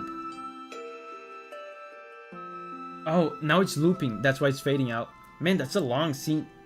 Like a 5-minute cutscene. So next up is from Crimson, a game called Rabbi Ribi, a track called MR. Let's go.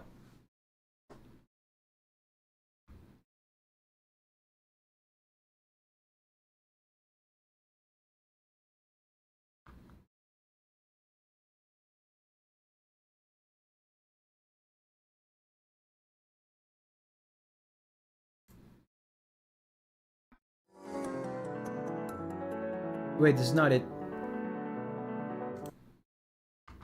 MR. Was that it?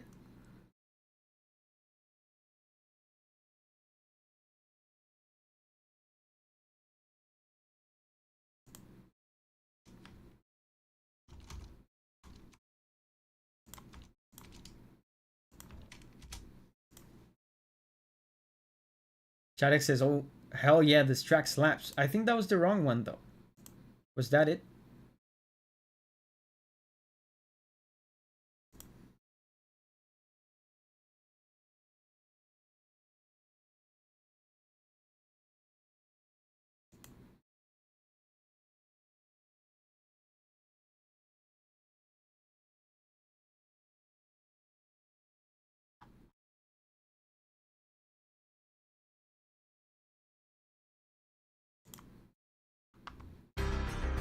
I think this is it, right?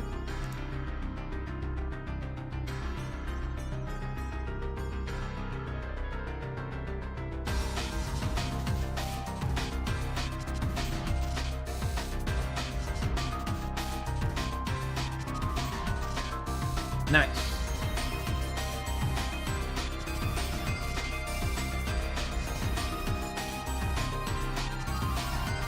Oh, the descending arpeggio on the piano. Signa says, Goku better be taking a percent-based life force and not an absolute number of spirit energy. Yeah. Can he do that though?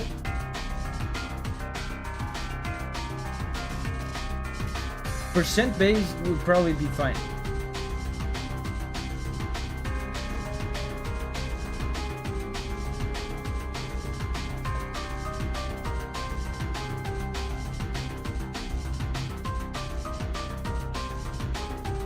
Man, a lonely piano.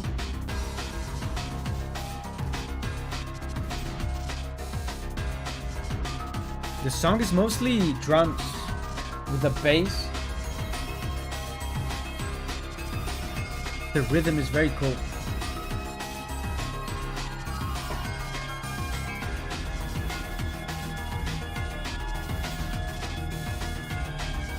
Crimson says, very good boss fight in that game. It might loop though, it's very short. It sounds very loopable.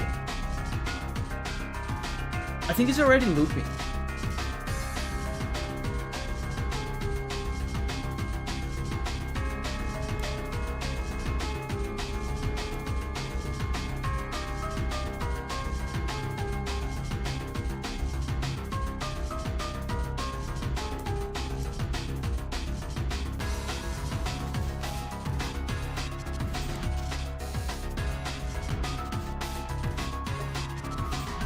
Yeah, it's looping already.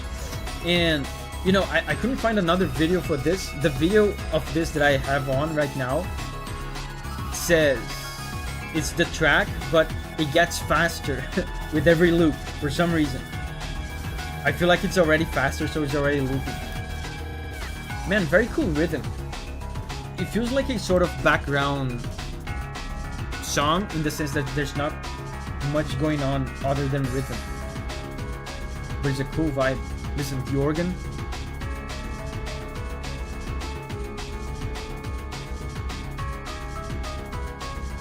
So next up is Children of the Omnisaya, Warhammer 40k.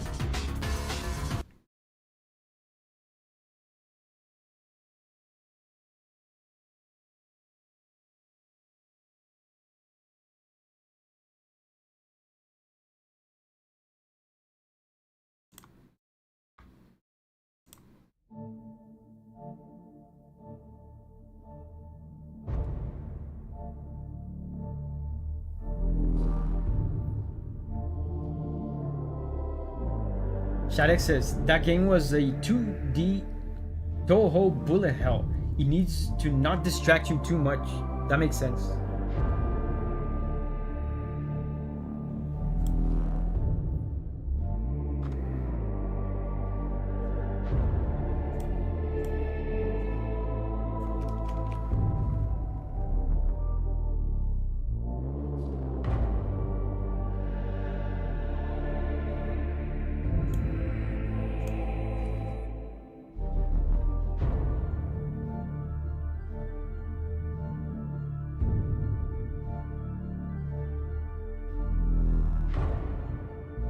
Again, speaking of background music, this seems like it as well.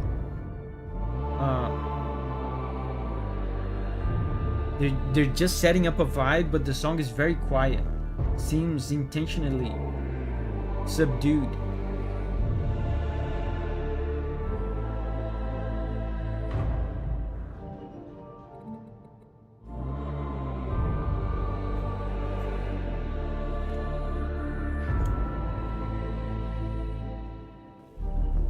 Man, I love the little organ.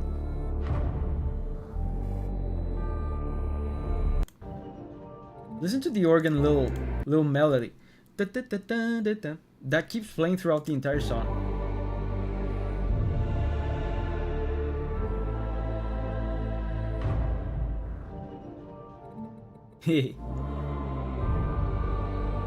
There's like some synth elements to this as well.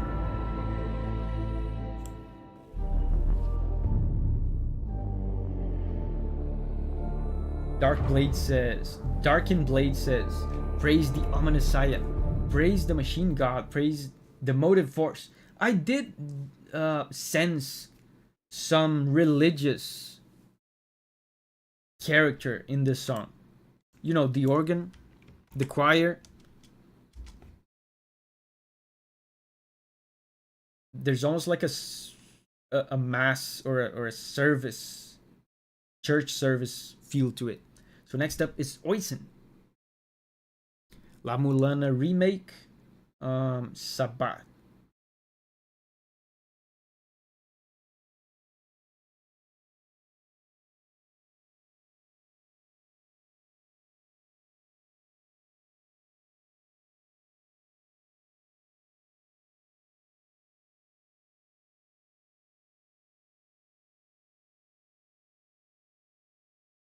I don't see the remake version.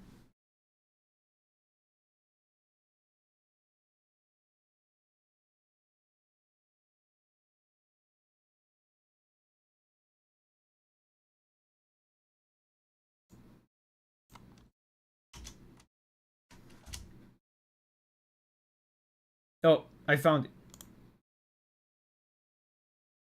All of these La Mulana tracks are always so short.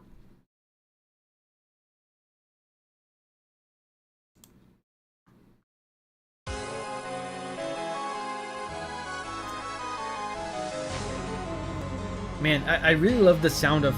I've never played this game. I never even seen it.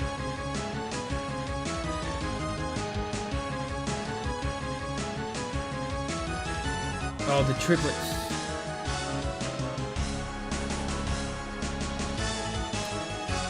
They always have this retro feel to them.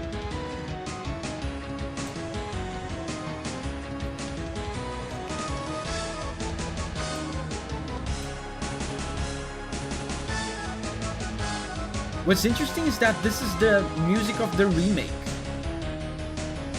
And the music of the remake still sounds retro. Oh.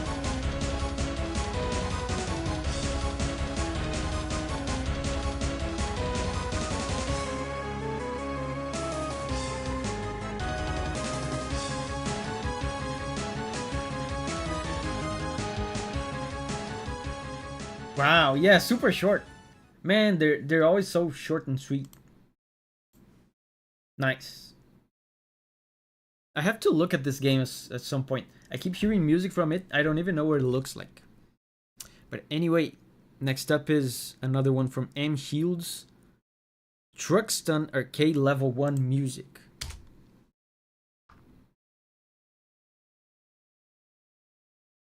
Man, that sounds old. 1988. That's older than me.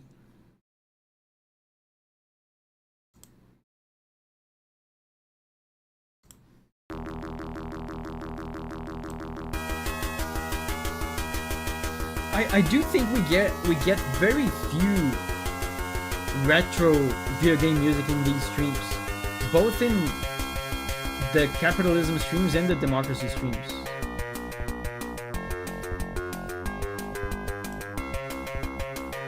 M. Shield says oldie here. Yeah, I wish we would get more of these.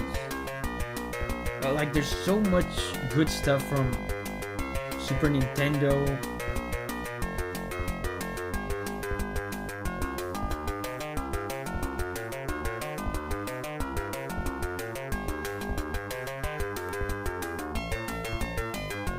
Yeah, and you can hear this. I think I talked about this in the previous stream. How in these old tracks there's a bias on the part of the composers to use arpeggios. because it's just easier on the sound chip. The sound chip was not capable of like reproducing too many voices at the same time, so sometimes they were forced to use arpeggios, which are chords where you play each note one at a time instead of all at the same time.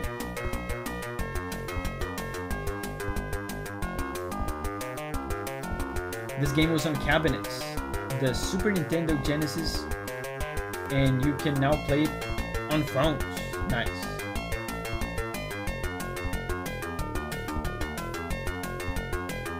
Signa says, I've tried, but people don't vote for them. Yeah, I think it's because my audience... I mean, actually, now that I think about it, my demographic is actually not that young. It's not that young. My biggest demographic in terms of age is like 20-somethings. That's the biggest demographic. The second biggest demographic is 30-somethings like me.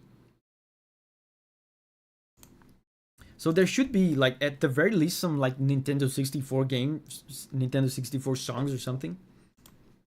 Next up is another one from Ocean Glaze from Tunic.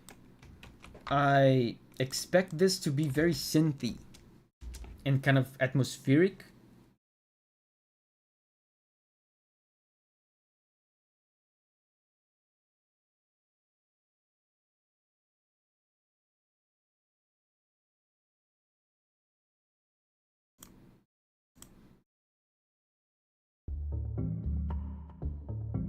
Shadek says, you mentioned that last stream when looking at a song from Void Stranger. Yeah, the arpeggio thing, right?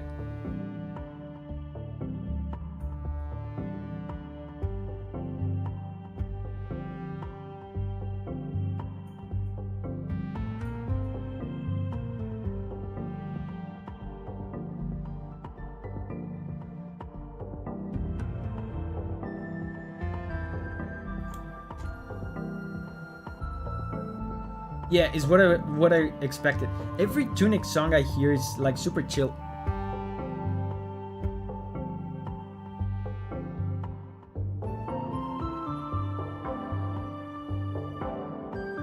Are we still accepting super chats?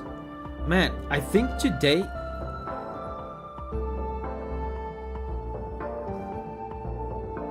we got more requests than usual today, so I think I'm gonna close the requests.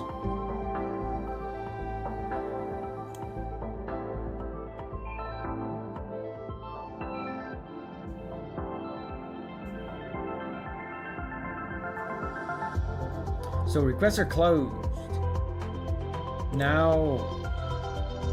Yeah, and it's about time to close the requests anyway. I lost track of time. Giovanni, you can go if you want. Requests are closed, so... we're good.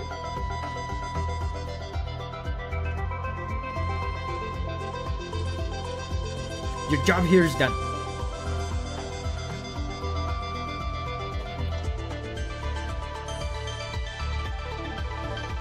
Giovanni says, alright, it was super fun. Bye bye, Giovanni. Thank you for helping us out today.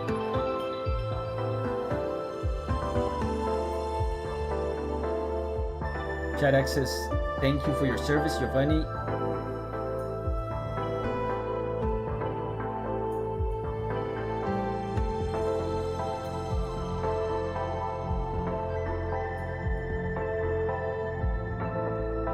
We streamed for almost 4 hours now. Yeah, we might go for like 5, I think, because there's still a lot of songs.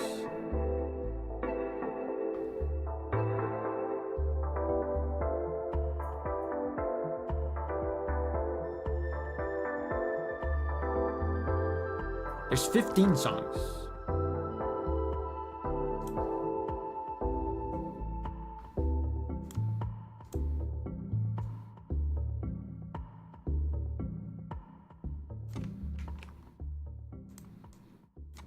As expected, that was a synthy, chill, Tunic track. The next one is Red Dead Redemption 2.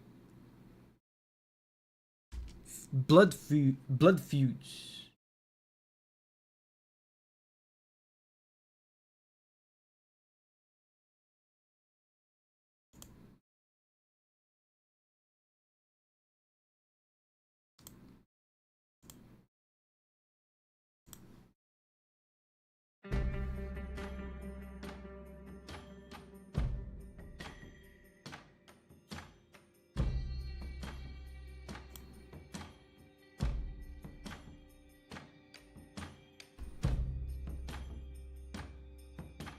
I've never played Red Dead Redemption 2.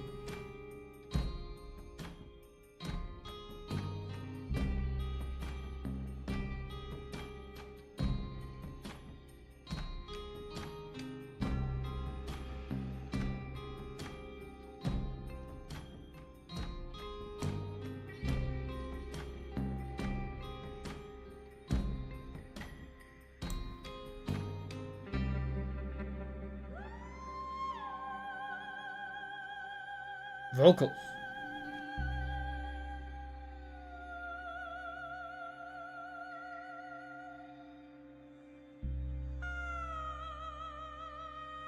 Yeah. Very minimalistic. I feel like these cinematic games like Red Dead Redemption 2. I think I said that about another track today.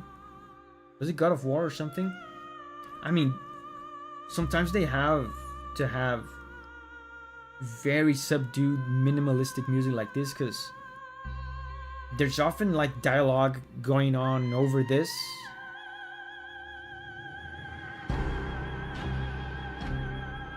and a bunch of stuff happening on the screen, tutorials and stuff you have to read.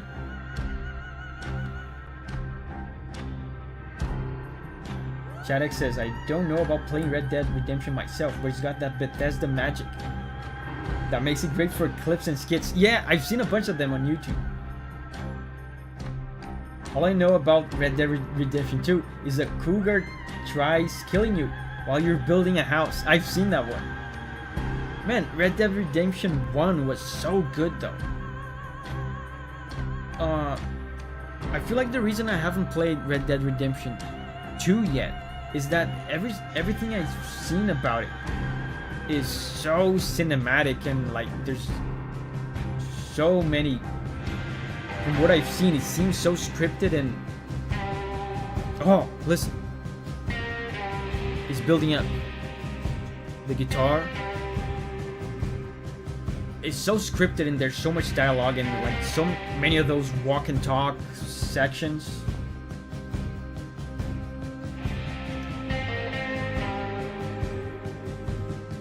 Volpe, thank you, Volpe. The requests are closed though. Didn't you read the screen? Volpe, I'm gonna let you in. But guys, requests are closed. Maybe I should write that in the title. Requests closed.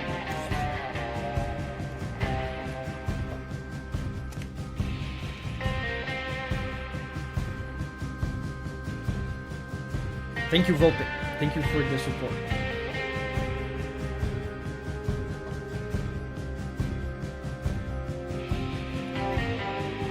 Red Dead Redemption was made by Rockstar, not Bethesda.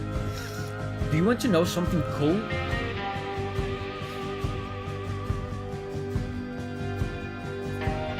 Red Dead Redemption is a sequel to the game Red Dead Revolver. Red Dead Revolver was a Capcom IP. It was made by Capcom, and if I'm not mistaken, it was bought by Rockstar in the middle of the development.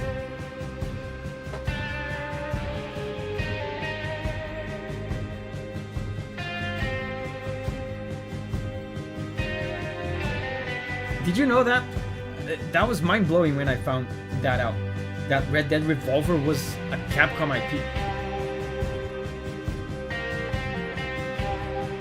I don't remember if they bought it like halfway through the development, or if Capcom actually developed all of it and then Rockstar bought the IP.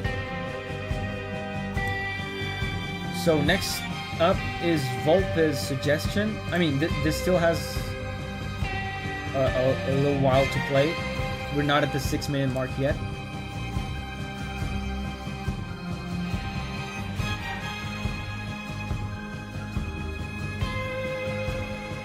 Yeah, but this track sounds like you could play on a on a long action sequence where the events like build up, the action builds up over time, because the song is building up over time.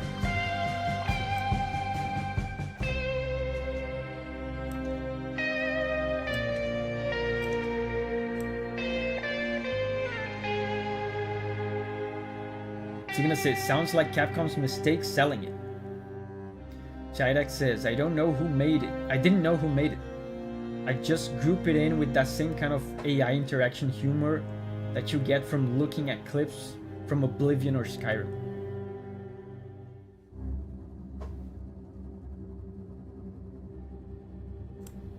So now we're at the 6-minute mark. So next up is Volpe's request.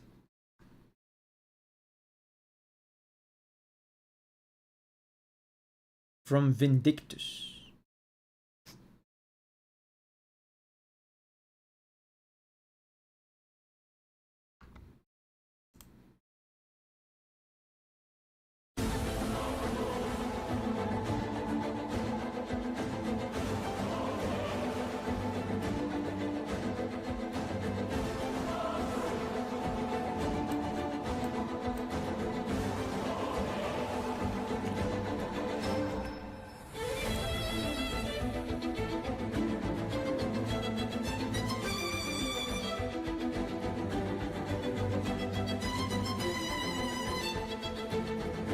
Very quick strings, a lot of movement.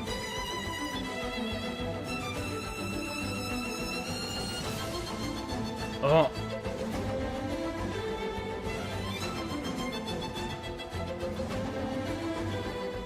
Man, a lot of movement in the strings and a lot of interesting rhythmic divisions, rhythmic figures. It seems like the song is all about movement. Very dynamic.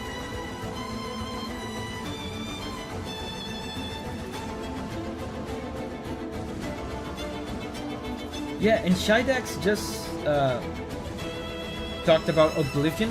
Have you guys been playing the Oblivion remake? Man, I love Oblivion. The 3 Elder Scrolls games from that era, Morrowind, Oblivion, Skyrim, are some of my favorite games ever.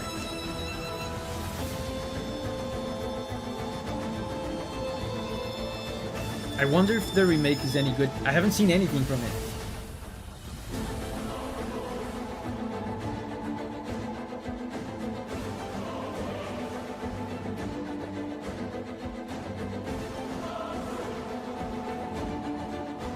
The choirs.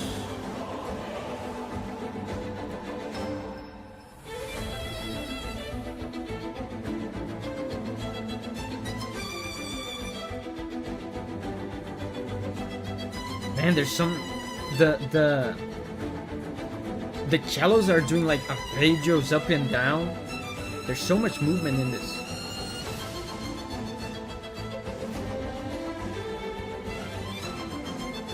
And this is looping already, it seems. Signa says, Morrowind is still king for me. Man, it has a lot of flaws. A lot of it has aged so badly. But Morrowind is a special game, isn't it? There's something about Morrowind that I feel like no one has ever been able to do after. The Ant says, unfortunately my computer is too garbage to play the remake. Tommy says, I'm so excited to see what the Fallout 3 remaster will be. Wait, is that confirmed?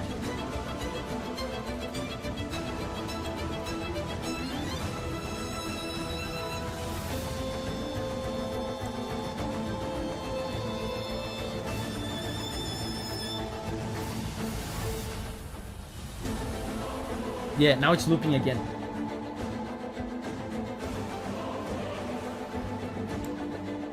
So the next track is Garuda's theme from Street Fighter EX.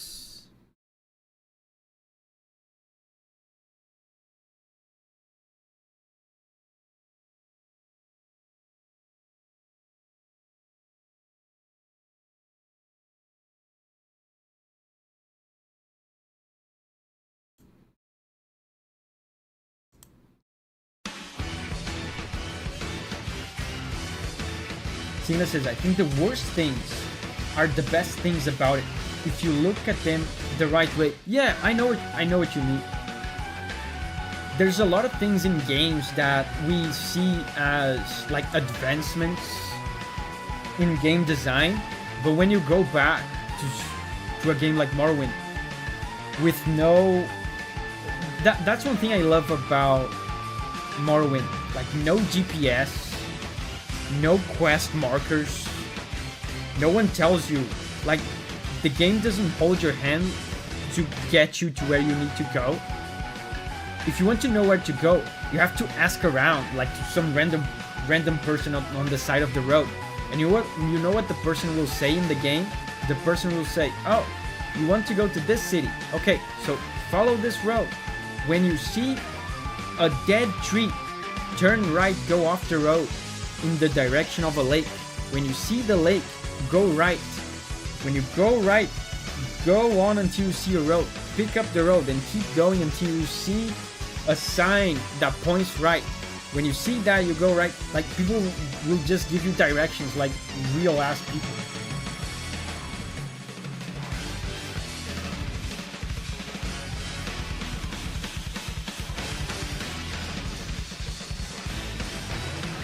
Man, yeah, we were just talking about Capcom. This is Capcom. Street Fighter music is really cool.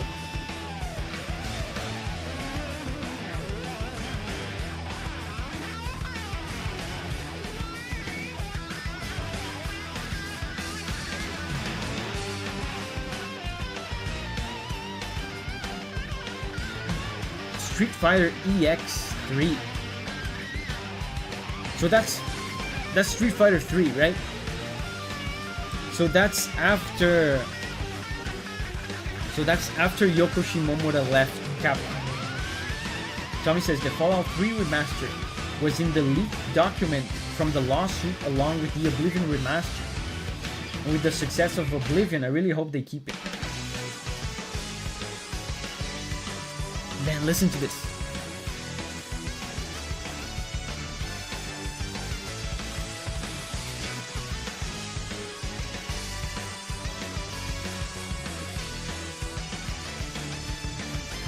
The synth melody.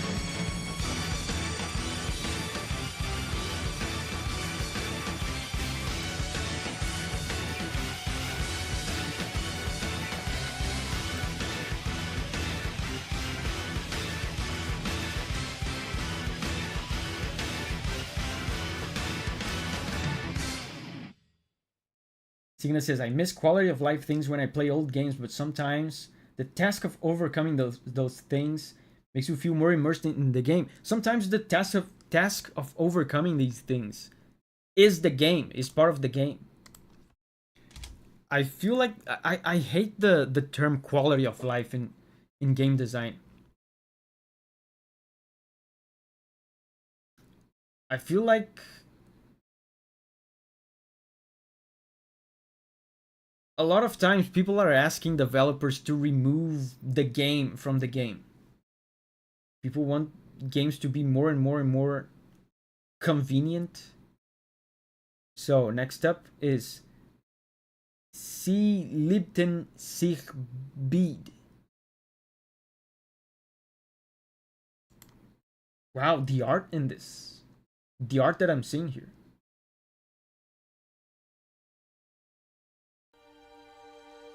It's pretty good.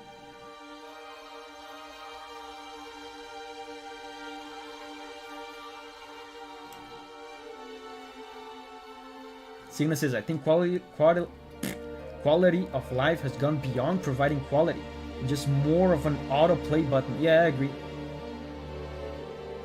And people call anything like quality of life these days. Like fundamental changes to game design, like removing mechanics. People say, oh, it's quality of life.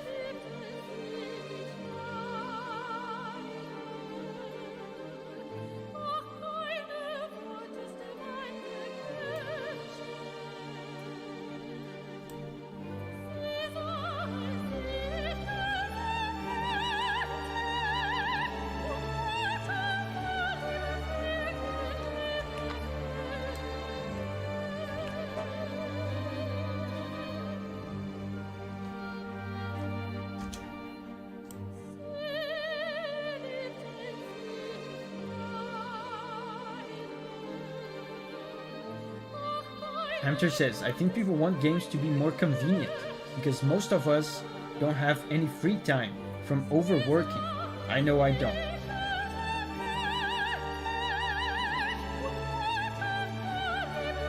I mean, I don't see the relation there.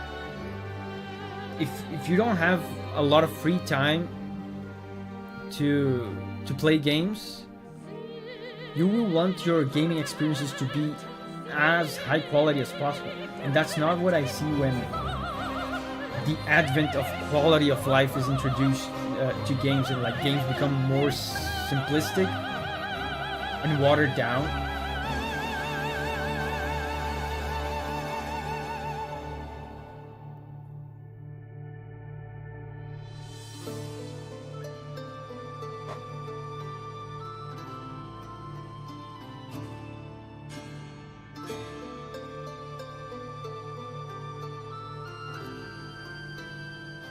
Man, this is so heavenly.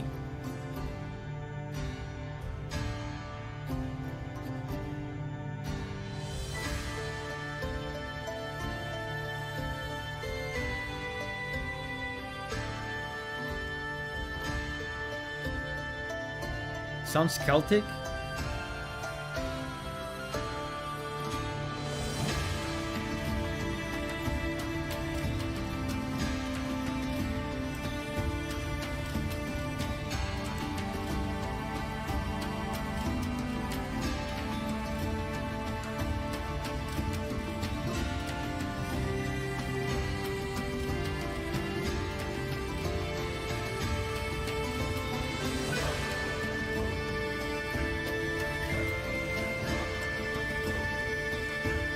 Wow. So beautiful.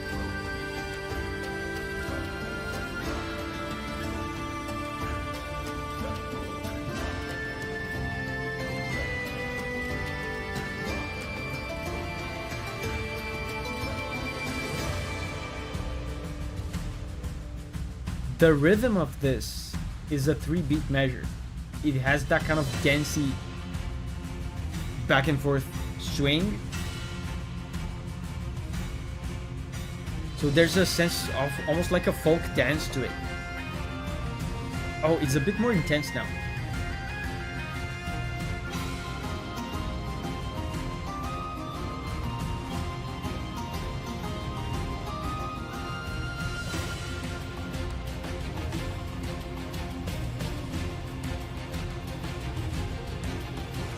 This almost reminds me, this part specifically reminds me of some Fire Emblem music. They would usually like use the orchestra like this alongside a kind of Celtic instrumentation and composition style.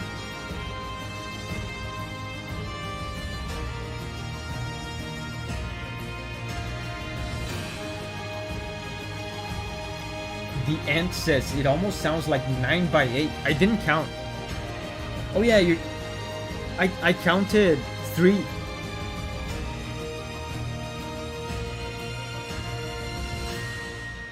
Yeah, I can see that. I can see what you mean by 9x8.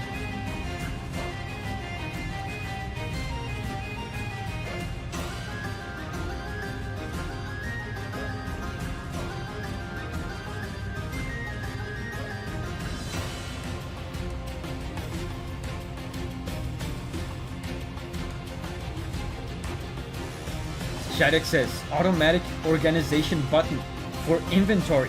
Is that a thing now?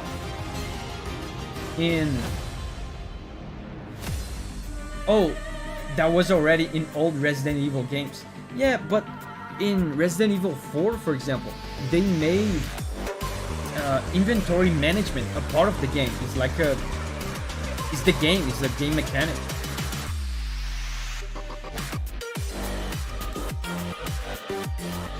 Wow, it's completely different now. And the song is approaching 6 minutes. Let's skip ahead.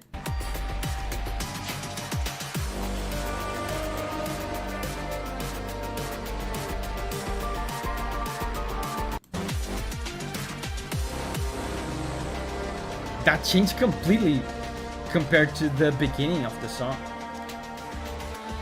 Crazy. Next up is Blue Archive.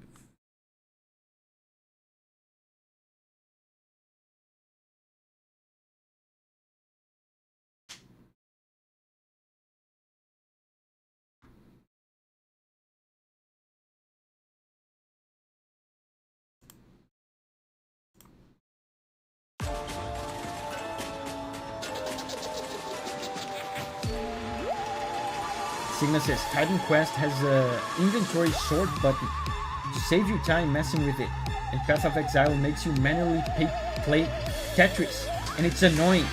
I mean, but at that point you have to decide what's saving time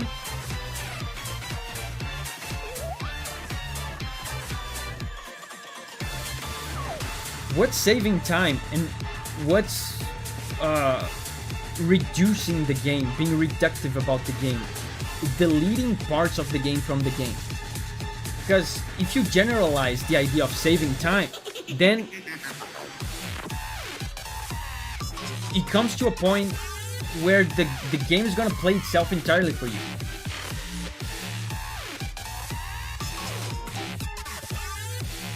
I think of it more as letting you play the game you want to play.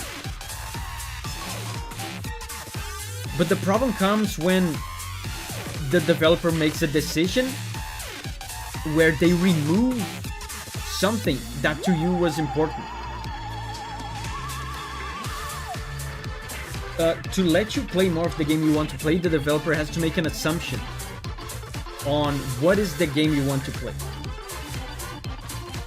And sometimes they might remove a part of the game that you want to play in the name of saving time.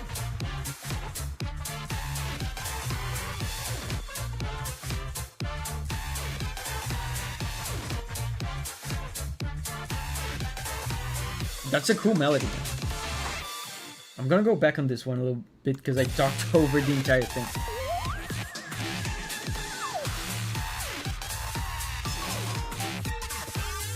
It's kind of a goofy song. It plays this melody over and over. Yeah, and there's some cartoony noises on the background.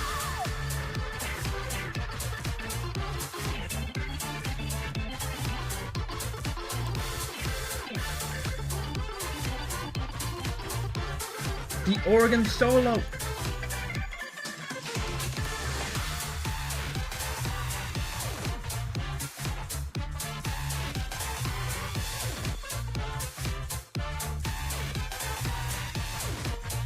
Signa says there's a middle ground for sure.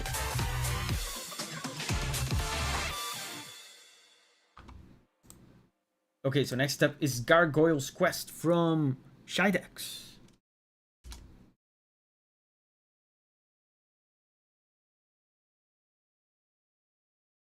Man, I love how Shidex, when he recommends tracks, it seems like he literally copies and pastes the title of the video he wants me to click on. That helps a lot, because then the exact video that he wants shows up at the top. Oh, old school Game Boy. This is a Nintendo game?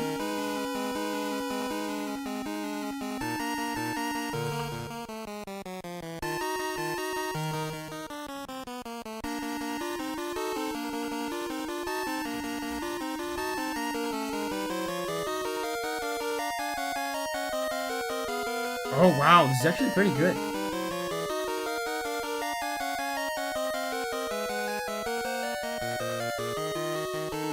Almost like a Baroque counterpoint there. It's like I said, I said that already in this stream. There was a bias in these old songs to not hold any single note for a long time. So that kind of forced them to do a lot of counterpoint, which is something that was very common in the Baroque period. So a lot of these old Game Boy NES songs ended up sounding kind of Baroque. Sarah says, whoa, the stream is still going. Sarah, didn't you say you were going to sleep? What are you doing up?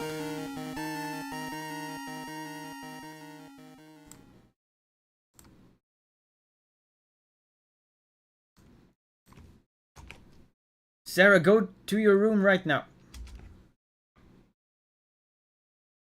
So next up is Kid Icarus Uprising. Man, I remember this game having excellent music.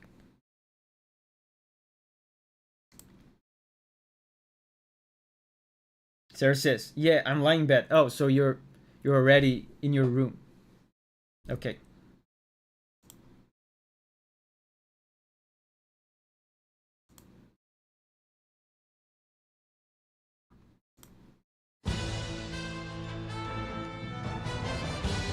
Shadek says, I get both sides of the argument. Sometimes the player doesn't necessarily know what they really want. Yeah, exactly. You can cut out something that they said should be cut out, but was entirely necessary. Yeah, that's true. Yeah. Or you can remove something that the player thought was necessary, but ended up making the game better.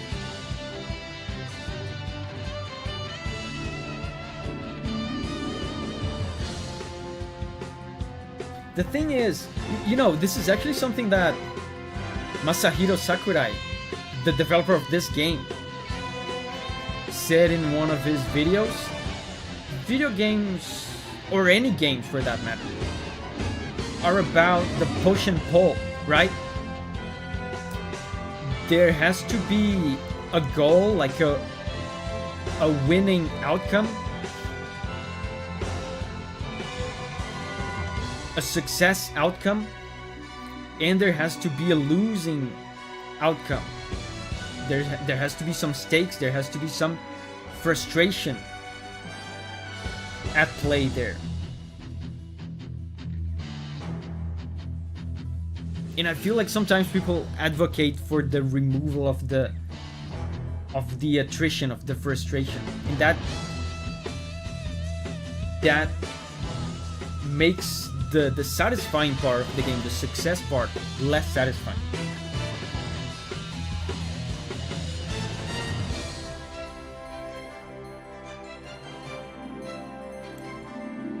Who made the soundtrack, by the way?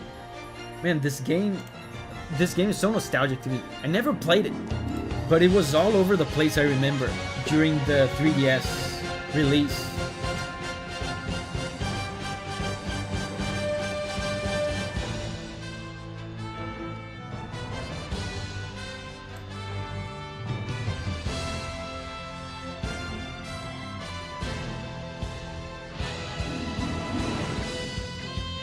Oh, guitar. It's interesting that, you know, Sakurai is not a composer. But I feel like Sakurai games almost have like a signature kind of music to them. And I know he likes to like closely direct, kind of produce the composers. Doesn't this sound like Smash Bros music to you?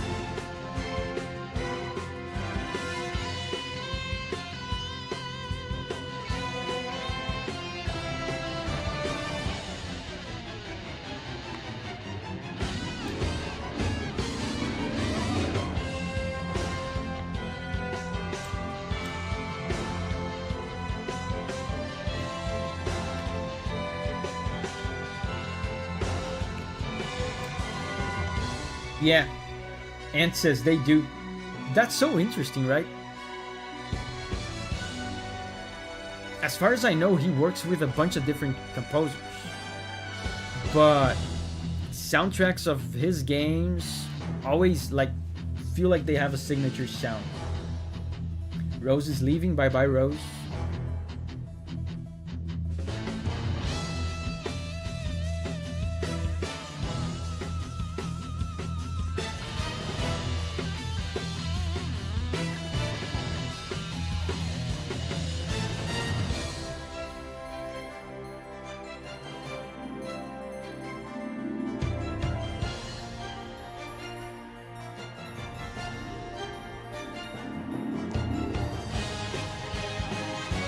Oh wow.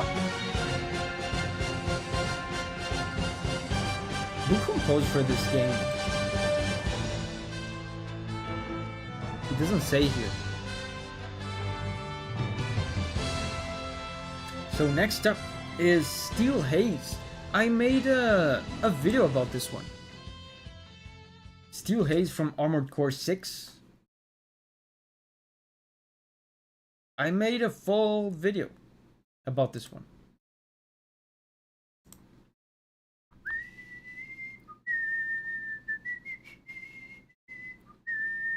Oh, but I listened to Steel Haze Rusted Pride.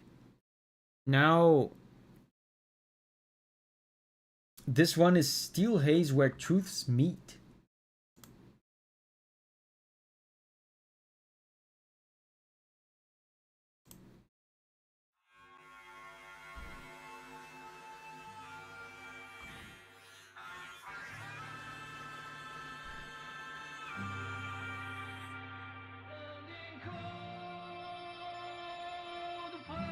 Yeah, I remember this melody. So it's going to be a sort of version of the one I've already heard.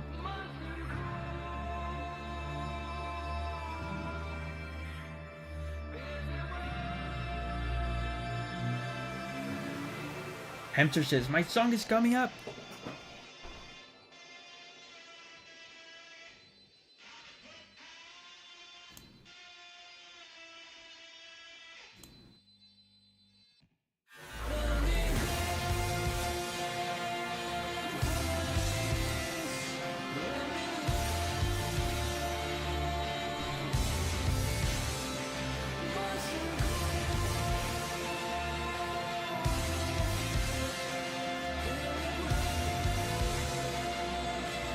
The other one, I feel like had more of a beat, of a rhythm going on. Yeah, kind of like this, kind of like this. Wow. This one is very different, though.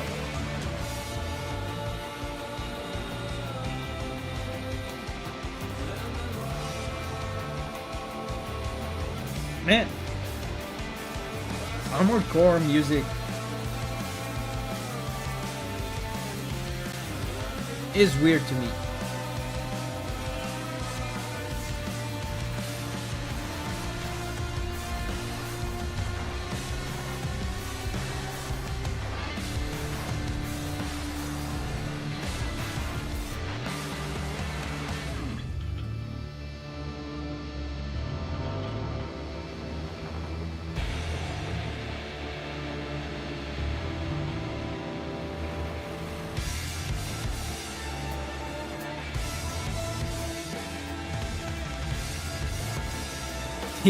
The next track is They Might As Well Be Dead from Rusk of Rain. Rusk of Rain.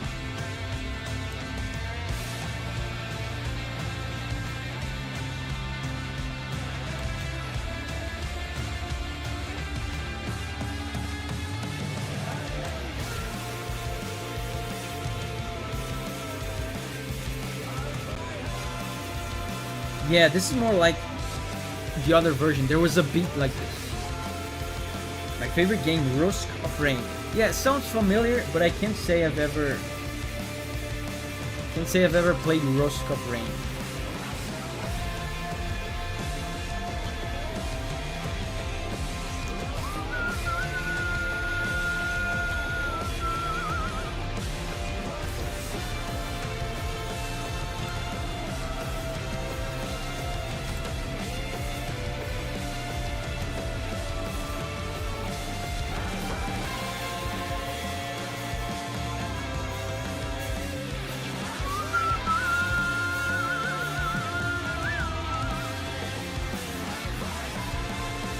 Oh, the drums.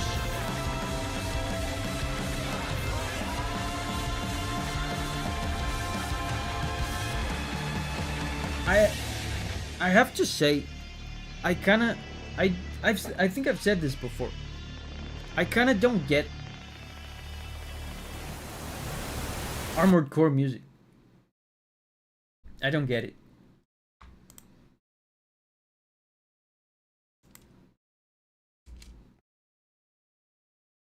Next up is Risk of Rain. They might as well be dead.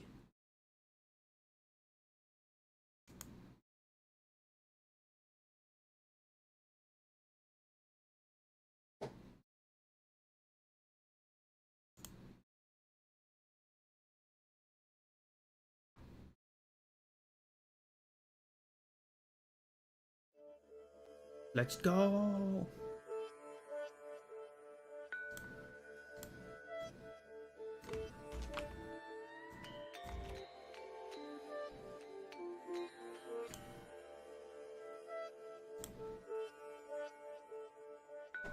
Guy sounds like he's singing through a kazoo. Yeah, I even talked about it in the video I did about Steel Haze. It sounds muffled.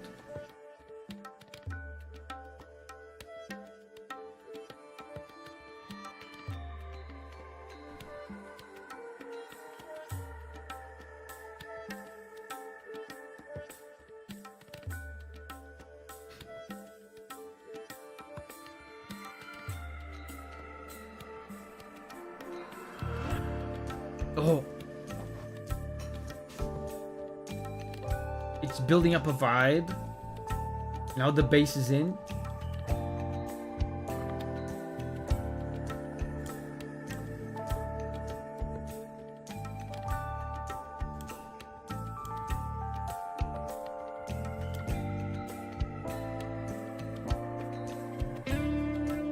Oh, guitar.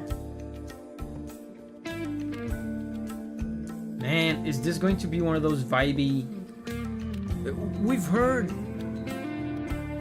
Risk of Rain music before. I don't remember it very well. I think it's... The music is generally very like chill and vibey. Like this.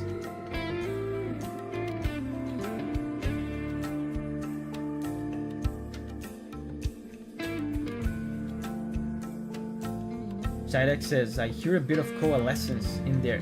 I feel like we've heard a lot of tracks from Risk of Rain, but I don't remember them. Yeah, I've certainly heard Coalescence because I remember the name, but I don't remember the track. The Ant says, this sounds chill for the title. They might as well be dead. Yeah, that's true.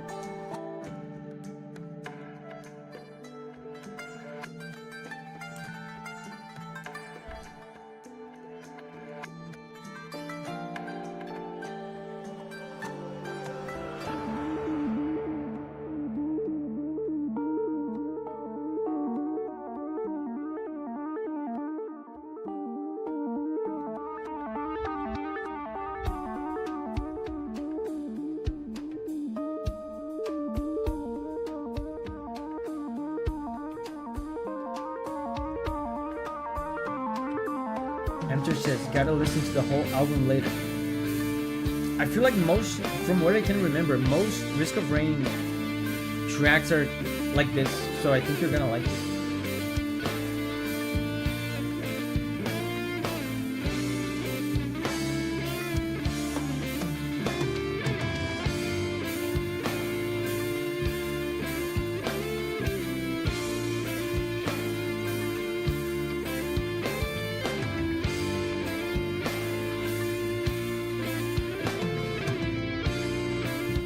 What's this game about anyway? What is Risk of Rain? Oh wow, sick guitar.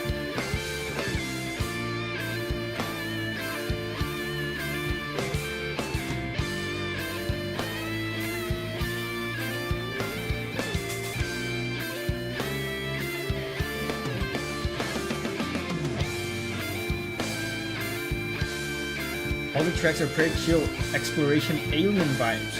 Only 3 tracks I can think of are more intense. Sunny says, imagine joining the stream and immediately hearing a Risk of Rain 2 track.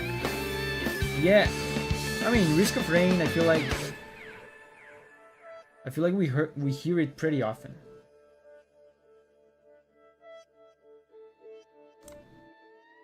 So that's over. Next up is a suggestion from Kozan. Yomitsu Hirasaka Corruption, Umineko. isn't umineko something like sea cat, ocean cat?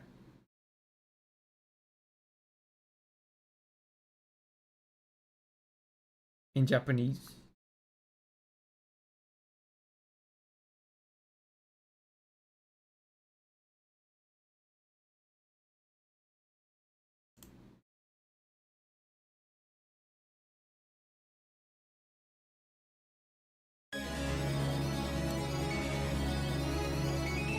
It means seagull.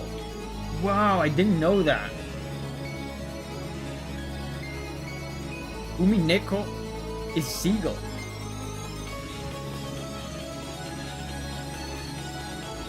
Wow, I didn't know that. In Japan, they call them ocean cats.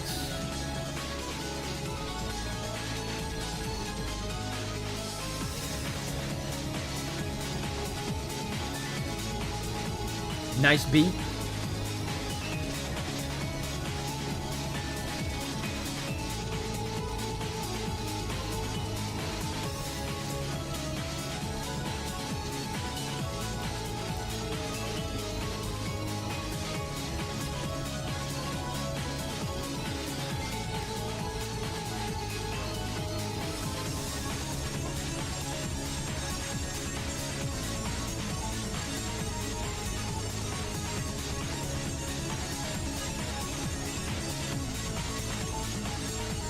Some crazy pedal point going on.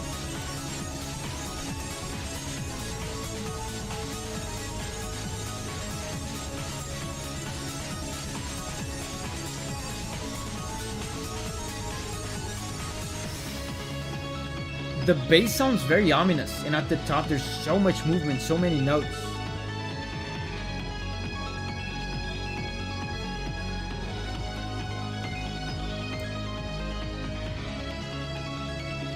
Sigma says, I recently saw some seagulls in the middle of a desert. Seagulls, they meow. Is that true? Do seagulls meow?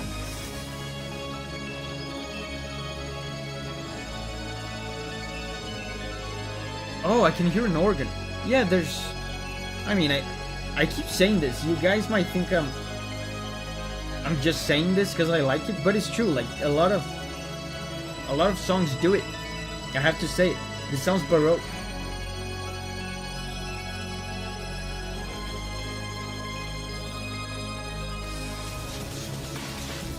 Especially more at the beginning. There was some pedal point, counterpoint there.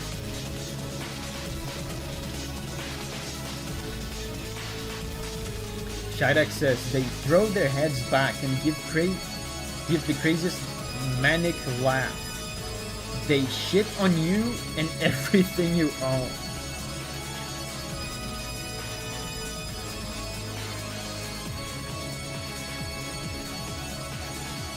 This reminds me of something that has been happening to me. You know, I had like a big wooden log, just a big like trunk of a tree, like cut down at the very nice height, perfect to be like a little stool for people to sit on. So I put this big log on my yard, so I can sit on it, right, and enjoy my yard, my lawn. You shitting on everything you own? No. Wait. You'll see. So I put this log on the lawn, and there's a big bird here in my region. I don't know how you call it. I don't even know if it exists there on you guys' countries. It's called a jacu.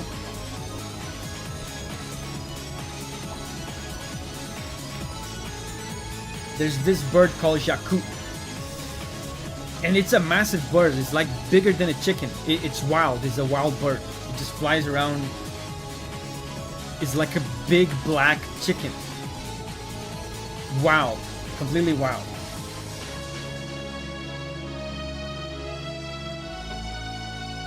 One of the jacu that lives around in my property, lives like around here, it decided to make my log its toilet. It shits on the log every day.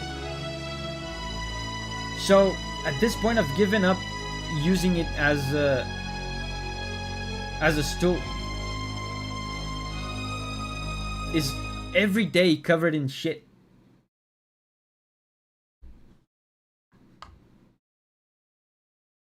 Next up is Horizon Forbidden West. Cold Strike. Yeah, and Hampter says, can you figure out what animal it was made for, maybe? Yeah, snake. Was that too easy? I mean, Shydak said it before in the chat, but honestly, even if he hadn't said it, I mean, coiled is in the name. So yeah, it's pretty easy about a snake. Coiled Strike. The title spoiled it. Stool, log, shit. All of these mean the same thing. Stool, you say. Yeah. Big birds, big poops. Sigma says, it was me, Davi. I spoiled the question. No, it was pretty obvious.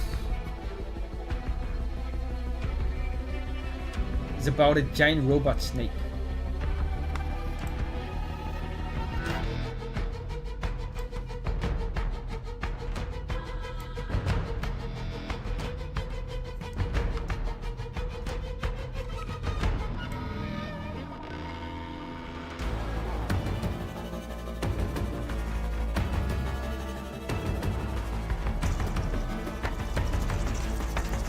There's a shaker. There's a shaker.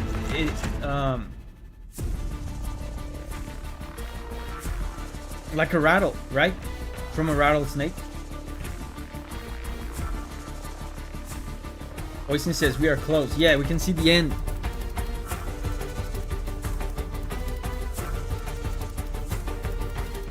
Hunter says there were references to snakes in this. Yeah, I can see it. I was going to say I could only see the rattle. But the strings back there. These strings.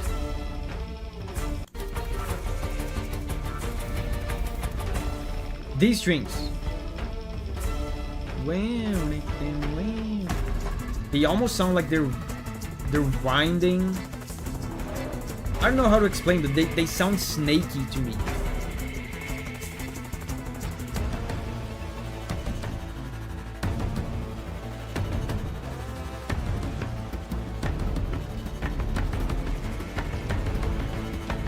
I don't think it's slithers though. Yeah, slithers. Those strings that I talked about. It sounds like they're slithering.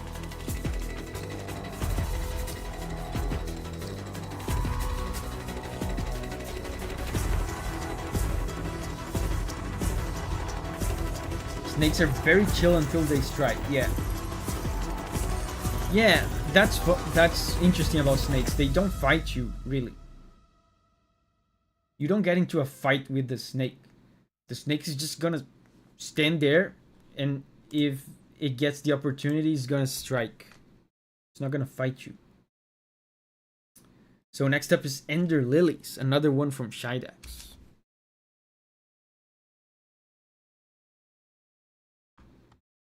Bloom outro.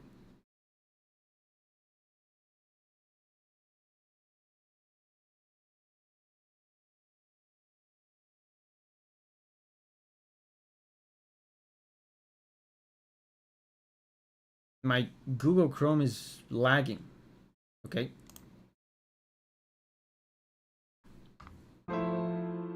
We can see the end.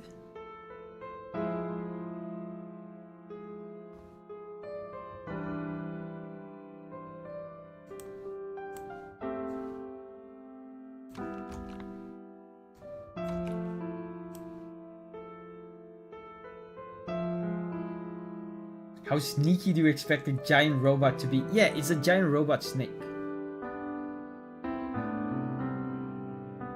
Sarah says, I'm still playing Ender Lilies, but got bored of it. You all recommend I keep going. I don't know, I've never played it. I don't even know what it is about. I've never seen it.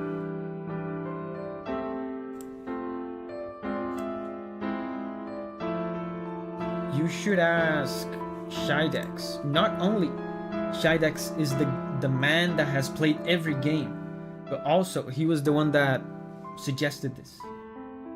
Hamter says, thank you for listening to my request. Thank you, Hamter, for the super chat and for hanging out with us.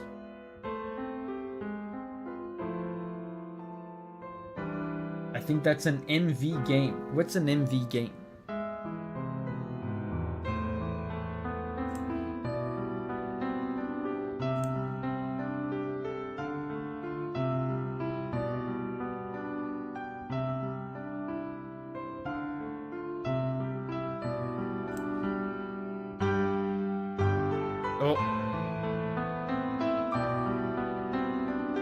I was about to say this sounded like tender and gentle, but the piano became a little bit more forceful there.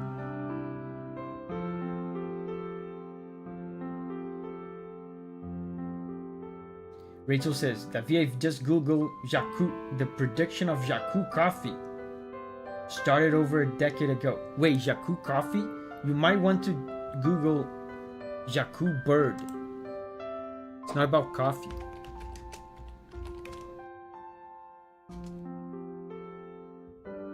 Oh, in English it's called this.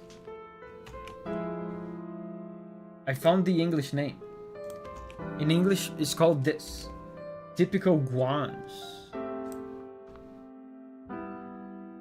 Yeah, but there is in fact a coffee brand called Jacu.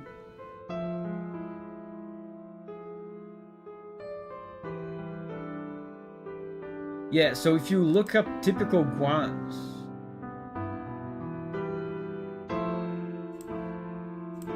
that's the kind of bird that shits on top of my log daily.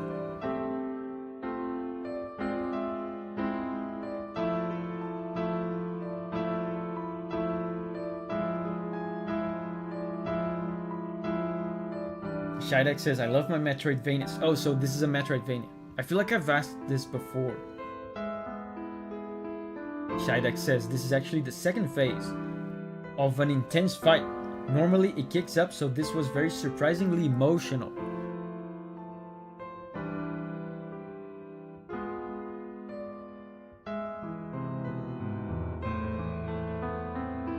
Yeah, they're huge. They're bigger than chickens.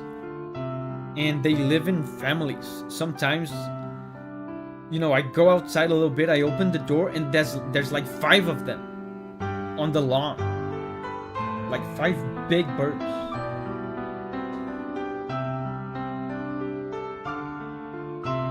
Typical guan behavior. I understood the joke like halfway through the sentence. Typical guan behavior.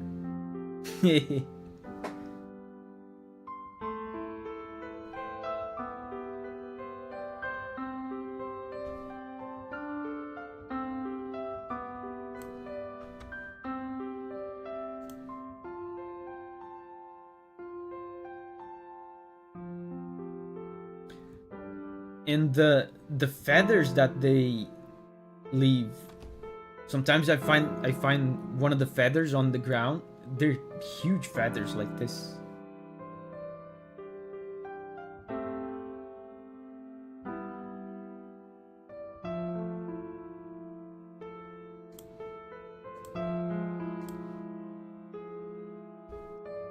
The ant says, this sounds like a song your English teacher plays in the background while trying to get everyone to focus.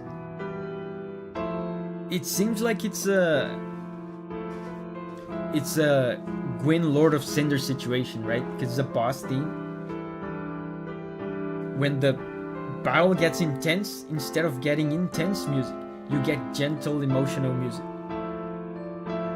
It means you're supposed to be intensely affected by the emotions of the fight and not by the action of the fight. Yeah, that pling pling plong situation, yeah.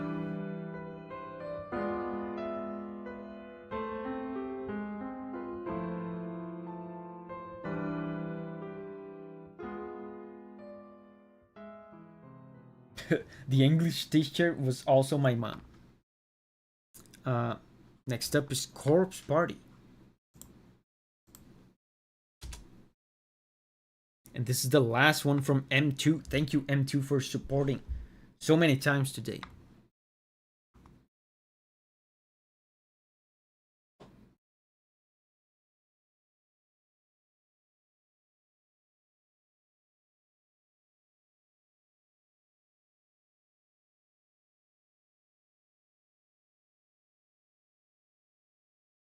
Corpse Party, let's go. Sarah says, my dad is an English teacher. Is that why your English is good, Sarah?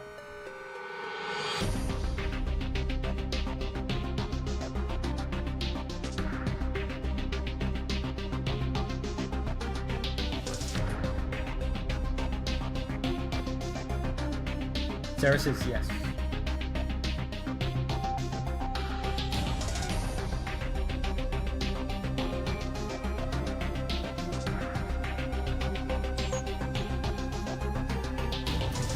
Knowing a different language or different languages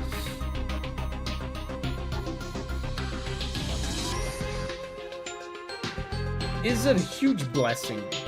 Like, it's a huge benefit. Like, you benefit from it in ways that are not immediately evident. You know, knowing different languages.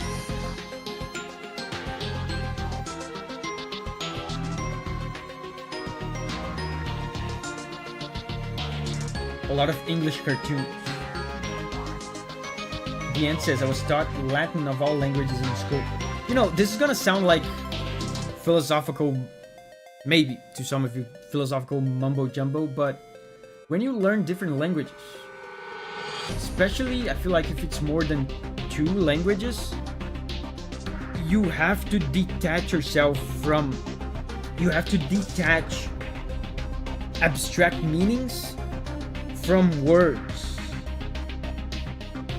When you know only one language, abstractions and words are the same thing, because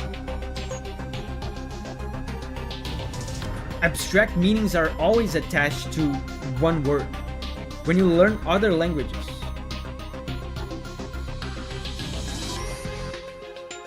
you have to take that abstraction and apply it to other words, maybe slightly different. Some languages will have words for abstractions that are not present in other languages.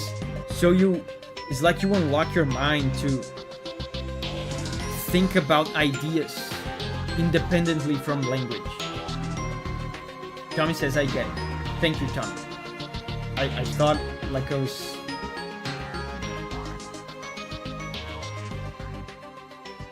I was going insane for a moment there. Oh, it's over. Next up is Shidex, and this is the last Shidex super chat. Thank you, Shidex, for the overwhelming support today.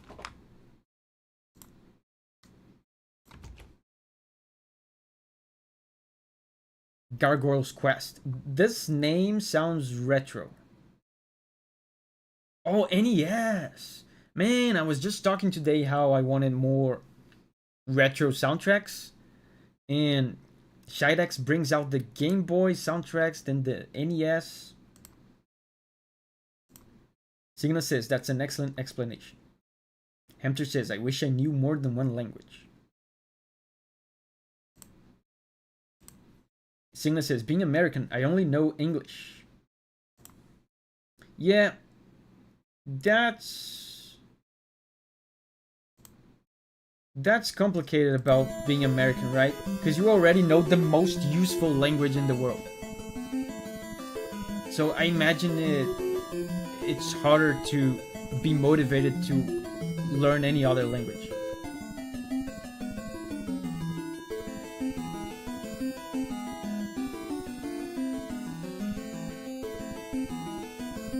And listen, again, I'm being repetitive about this, but it's interesting. Notice how they don't hold notes for a long time. The notes have to move because of the limitations of the sound chips. They do chords in arpeggios.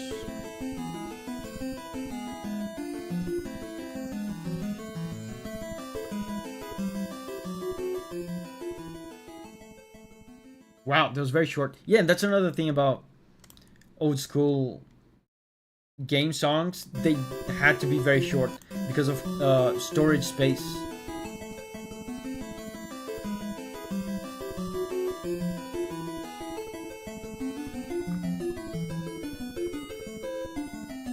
Next up is D-Day Direwolf. Grandia. Man, Grandia has amazing music. I never played it.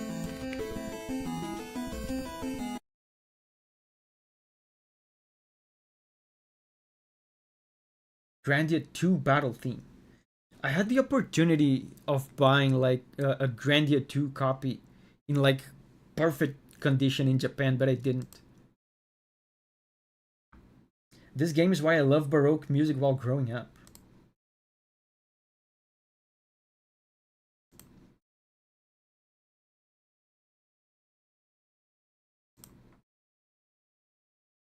Grandia 2 battle theme.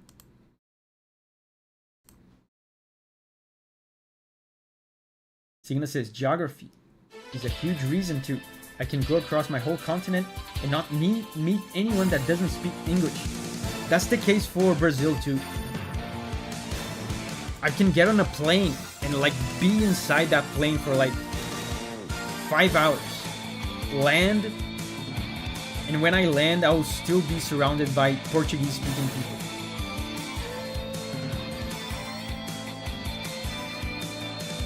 Man, this is so good. Grandia 2 is still PS1, right? Or is it PS2?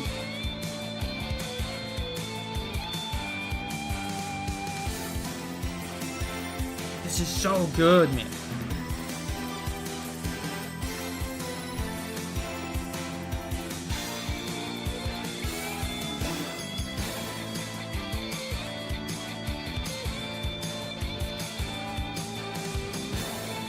Is this PS1 or PS2?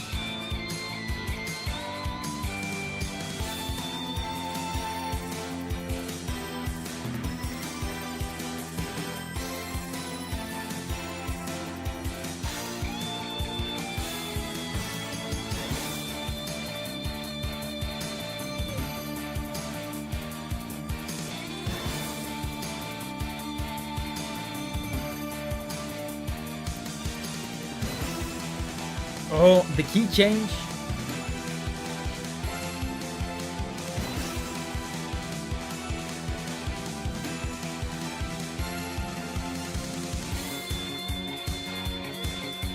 Man, the bass.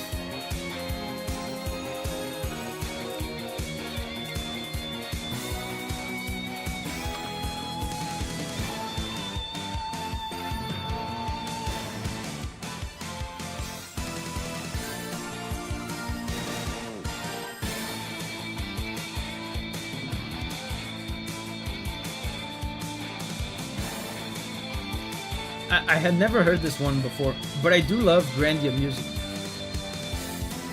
I have to play it someday. Rachel says, us English are lazy when it comes to learning other languages, as the international language is English. Yeah.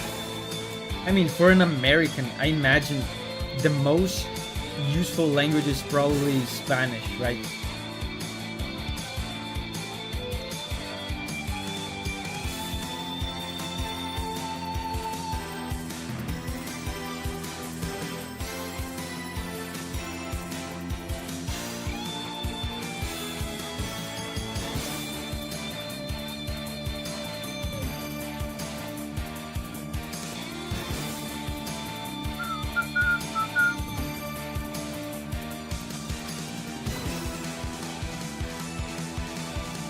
Yeah, Spanish would be second, yeah.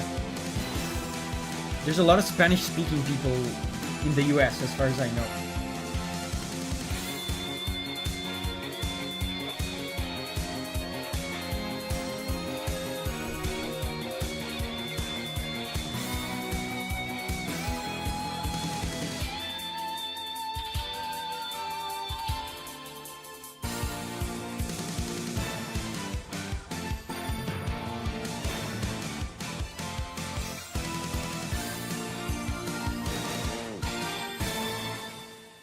Wow, that was so cool, man.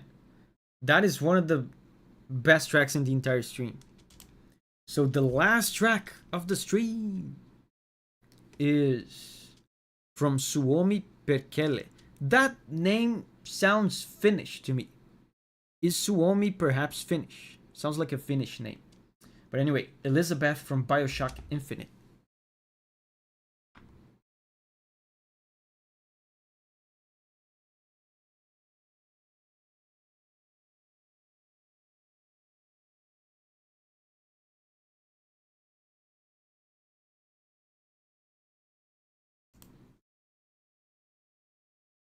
Sanders says Suomi is Finnish for Finland. Wow. Interesting.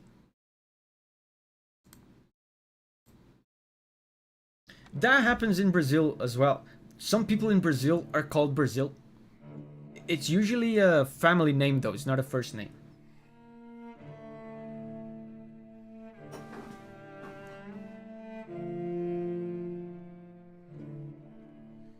It's the kind of thing that only works for some countries, right? It would be kind of weird if someone was named like George United States.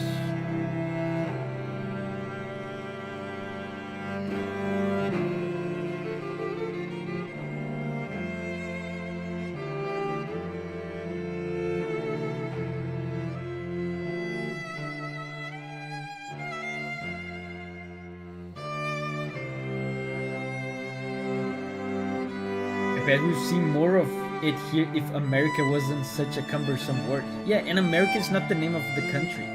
America is the name of the continent. The country is like United States. America was someone's name. Yeah, he was.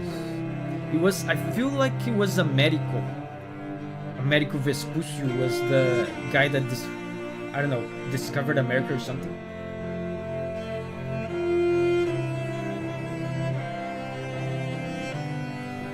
Oh, wow.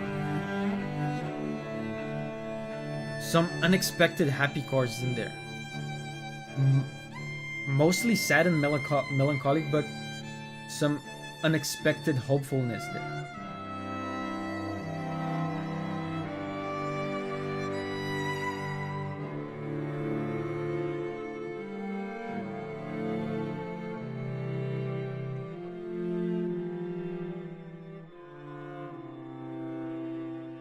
So quiet in some parts.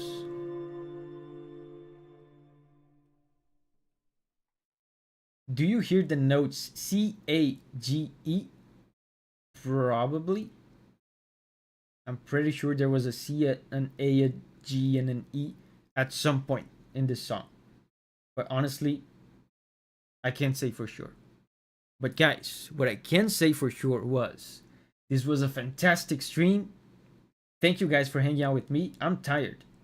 We've been streaming for 5 hours.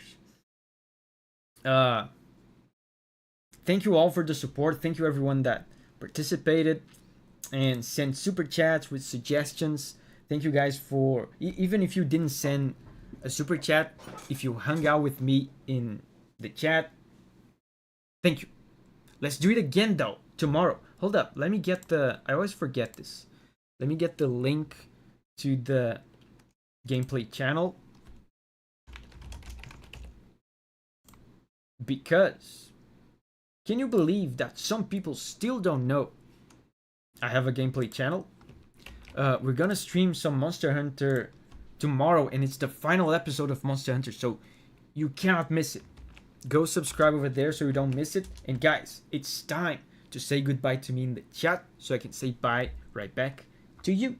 So, bye-bye Tommy, Signa, Gwyndoring, Sarah, Shidex, Sunny, Omerthian, Oisin, Suomi, Hamter. Hamter says, thank you for streaming. Thank you guys for hanging out with me. Yeeter, Locus.